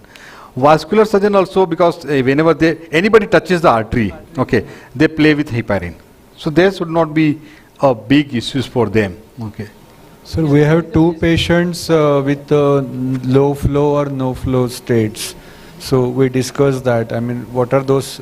How to handle those situations when we are not getting adequate flows? I think the main crush is initiate early. That is the main crush, because see, these patients slowly goes into a severe surge reaction or moderate surge reaction, and when you initiate ECMO, they goes into severe surge reaction. And second possibility is always keep in mind retroperitoneal hematoma. That can always be a possibility. As being a team member, so he will be always happy. If you call him after doing 4 or 5 punctures, he might hesitate. But, so In one of our patients, we did an LV venting in the operation theatre also, but then still the BP was not going up. We were not able to get the flows even after that. So that is because of the means you were not able to get the flow, right? Yes, So the lactate there- was not getting clear. But See, LV venting is not to clear lactate. LV venting is just to unloading the heart. For clearance of lactate, you have to go up on the to flow. affect the your blood pressure also. Eventually, you have to go up with the flow only. For that. So eventually, how fast this way we should decide whether this patient should need LVAD or Impella, or what time should If you are not getting the flow, then means the question stops there only. Means you have to get the flow. So for that you reposition your cannula up to RA also. You can go up. Means it is not necessary you just be at the hepatic IVC. Here it is not VV ECMO, right? It is VA. Narrows down to We can add lactic the here. additional cannula also. Yeah. SVC, IVC separately. See, LVAD is out. If there are no LVAD is out. LVAD is to be thought only after 5-7 days of patient on ECMO. Okay, not before that. Question comes Impella. Okay, Impella is only if the LV is getting dilated. Okay, then Impella is role. Impella will not improve the flow. Okay, if you see flow wise, ECMO is better as compared to your Impella. Okay, so you have to just see to it that you get enough flow. For that you might require to give a lot of fluids. Don't bother about the fluids for first 48 hours. Okay, patient gets bloated up fine. Rather, at one stage they come to a level where they don't require fluids, and then you are able to make them negative. The very fact that you are able to make them negative and the patient tolerates that negative, that means these patients are likely to come out. Okay, those patients who does not tolerate fluid negative, they don't come out. Because they are settling with the SIRS and third species. Yes. So eventually for cardiac sterling, CRRT and fluid comes earlier than the LV. Yes. Yes. It comes much before that. Sir, what are the pressures, pulse pressures at which the CNS remains intact, and for how long, if even if the pulse pressure remains or mean pressure remains 10 to 15 or between the range of 15 to 10, still CNS would be intact, and how long that patient can tolerate? Of course, that depends on the comorbidities, age of the patient, those factors. But see, difficult to have a pulse pressure of 10 or 15, okay. But even in the pulse pressure of, mean pressure of around 40, 45, the brain perfusion is okay. That means that cardiac is not contracting, and there's a free ways, so your circulation is going to go everywhere, okay. Because your ECMO flow is, provided you have enough ECMO flow. So you have to keep in that scenario, you have to keep the cardiac output more than 75% of the cardiac output. If you are trying to keep the cardiac output low, so the moment you see that mean pressures are low, and so in that case probably you have to go up on the flow. But it's something like an ECPR. Okay, so you have to consider it as an ECPR because heart is not contracting and is not getting. So you have to go on a 75% to full 100% ECMO flow. 100% is difficult to achieve with the peripheral ECMOs, but at least you can achieve 75% of the flow. So in that scenario, you have to keep at least the cardiac output or ECMO flow at not less than 4 liters. Okay. So in fact, when your pulse pressures are low or your MAP is low, maybe your patient will be awake. But once they means if it is remaining for the long time, and if LV is getting the clot, and once eventually he improves with the this thing, then neurologically he may deteriorate. Not with Harlequin, with clot dislodging to brain. Yes. systemic. So with the flow of 4 liters, if your still pressure is 10, 15, it means patient is in vasoplegic shock. And your efforts should be to do a vasoconstriction. Okay. So you should go up on NORAD, you should go up on vasopressin, you try methylene blue, or you can try the phenylephrine. Okay, frenin. How are the results of methylene blue, and how many patients have you tried? See, if you ask me the mortality benefits, not much. But if you ask me, it gives you a time to buy, yes. It gives you 24 to 48 hours time to buy. Okay, if you can correct the pathology in that, see the very fact the patient requires methylene blue is too bad and severely vasoplegic. So the chances of its coming out is going to be very less. Okay. So your methylene blue is not going to improve overall mortality, but it will give you some time. If you correct the factors during that time, probably you might be able to help. Slight dilemma for me when I am not getting the drainage properly to flow. So inside the OT for CPB, mostly we are giving the venodilator like NTG or SNP sometime. So here, shall we go only with the inodilators, or we can think about this also?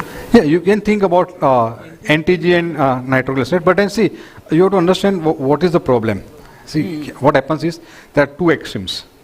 One is when you put the patient on ECMO, and if you started an early ECMO, before the patient is going to vasoplegic, so you will see a severe hypertensive response. Okay, and even if you come down on inodrops, they are still persistently having hypertensive response. Okay, that is at one extremes.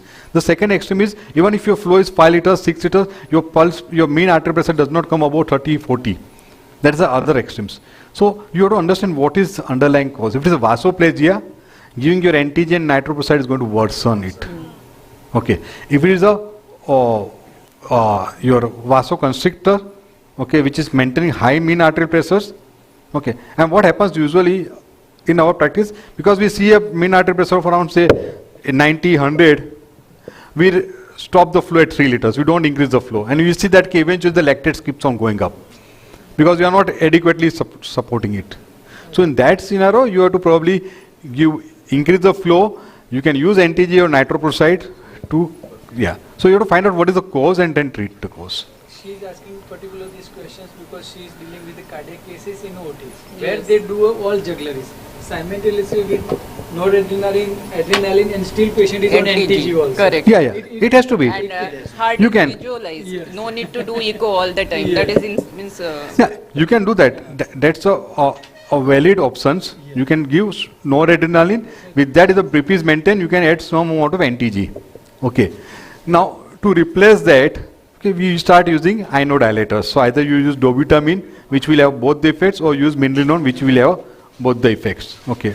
So you can use either. But again, depends on if it is what is more predominant. If vasoplasia is a predominant, probably in that scenario, your NTG and that will probably worsen the scene. Okay. Flows in VECMO. For everything, we have to increase the flows to maintain the circulatory support. So, When to decrease? When to think of vein of the patient. that's the only thing. If you see your lactate is coming down, your mean pressure is improved. Inotropes are weaned off. Requirements are coming down. Then only you can. You guys Yes. are reducing the flow or clamping the line to No, get the ejection? reducing the flow. So you don't have to do anything. Heart will start picking by itself. And when it starts picking up, your flow will reduce by itself. The reason is that SVR is going to increase. It will not allow the flow to come up. There will be a competitive flow, and the flow is going to reduce not immediately with that. There are pros and cons of inotropic support also. If you are not going to decrease, if your mean pressure is good, it is a negative effect of And what is this reverse retrograde flow? Generally, we don't Recently, do that one paper. That has should been- not be. No, it is a practice, there is a school of thought, but in our institute we don't do But it. again, means that is going to cause sudden hypotension and. No. See, you are talking about. Yeah, you are talking about the PCRTO. Okay, there is a pump control retrograde trial of. Okay. Now that paper was published, or that was been done first time by Chris Harvey. Okay, he is from UK and he has done this. Dr. Sachin Shah mentioned. Yeah. Okay. But in UK also, it's not a universal practice. Okay. The Sachin Shah Center does not practice PCRTO. Okay. It's Leicester's mainly practice PCRTO. So what they usually do is they are still practicing more in neonates and pediatrics rather than adults. But what they do is they keep on decreasing the ECMO flow RPM.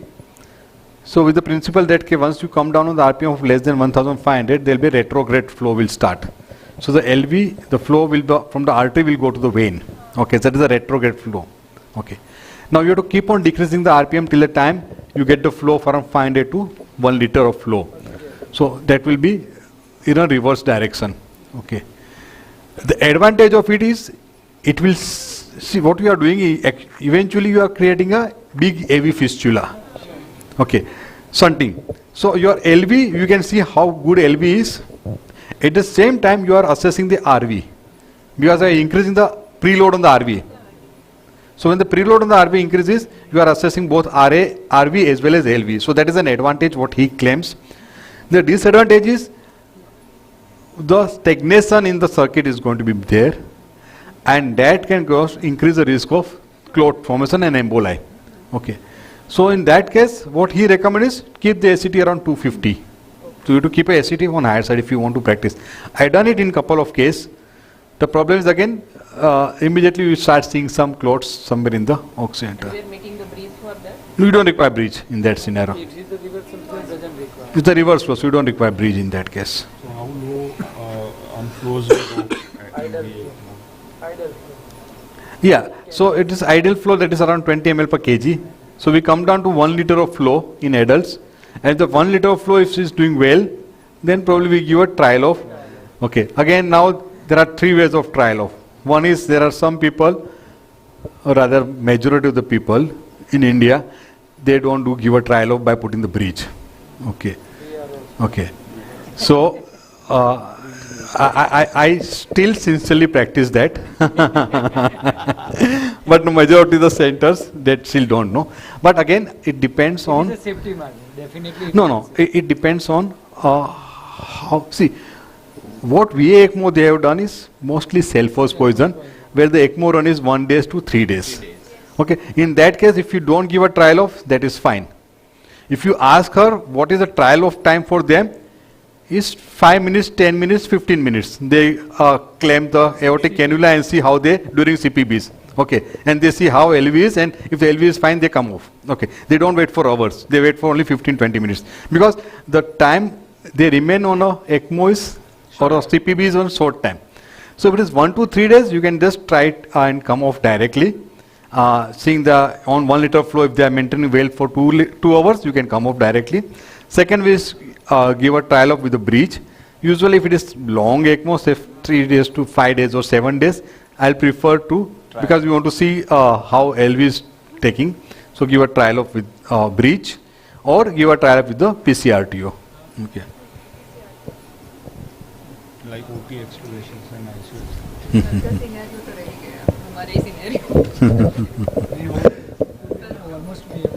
Yes. Limishemia you will pick up.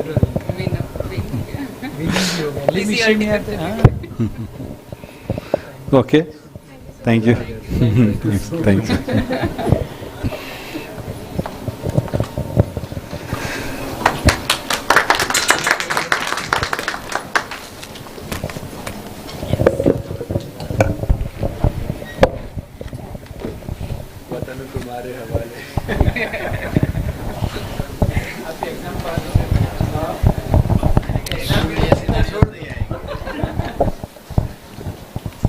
So here we are at the end of this wonderful conference.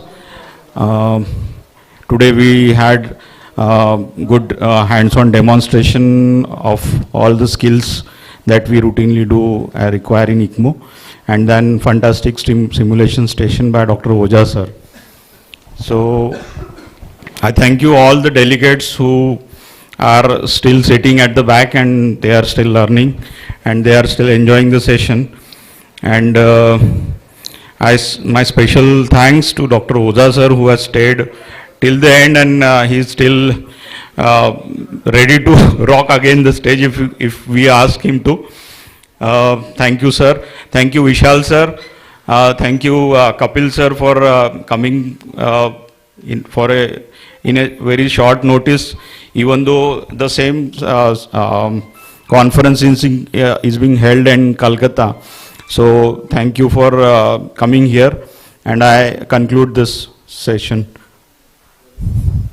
Oh, I thought he is the only person who has came long way.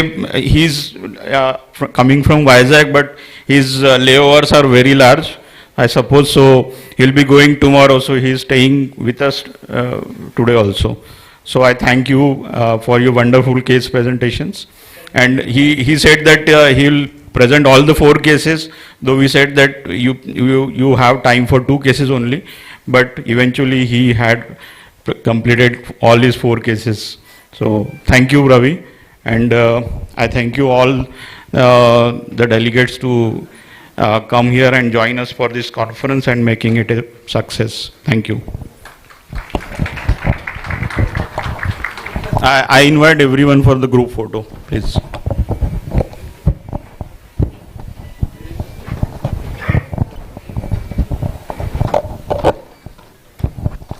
We also thank the support that Johnson & Johnson has given us for being here personally with the Impella catheters, and also Prajakta, who has come from Mumbai. Has she left?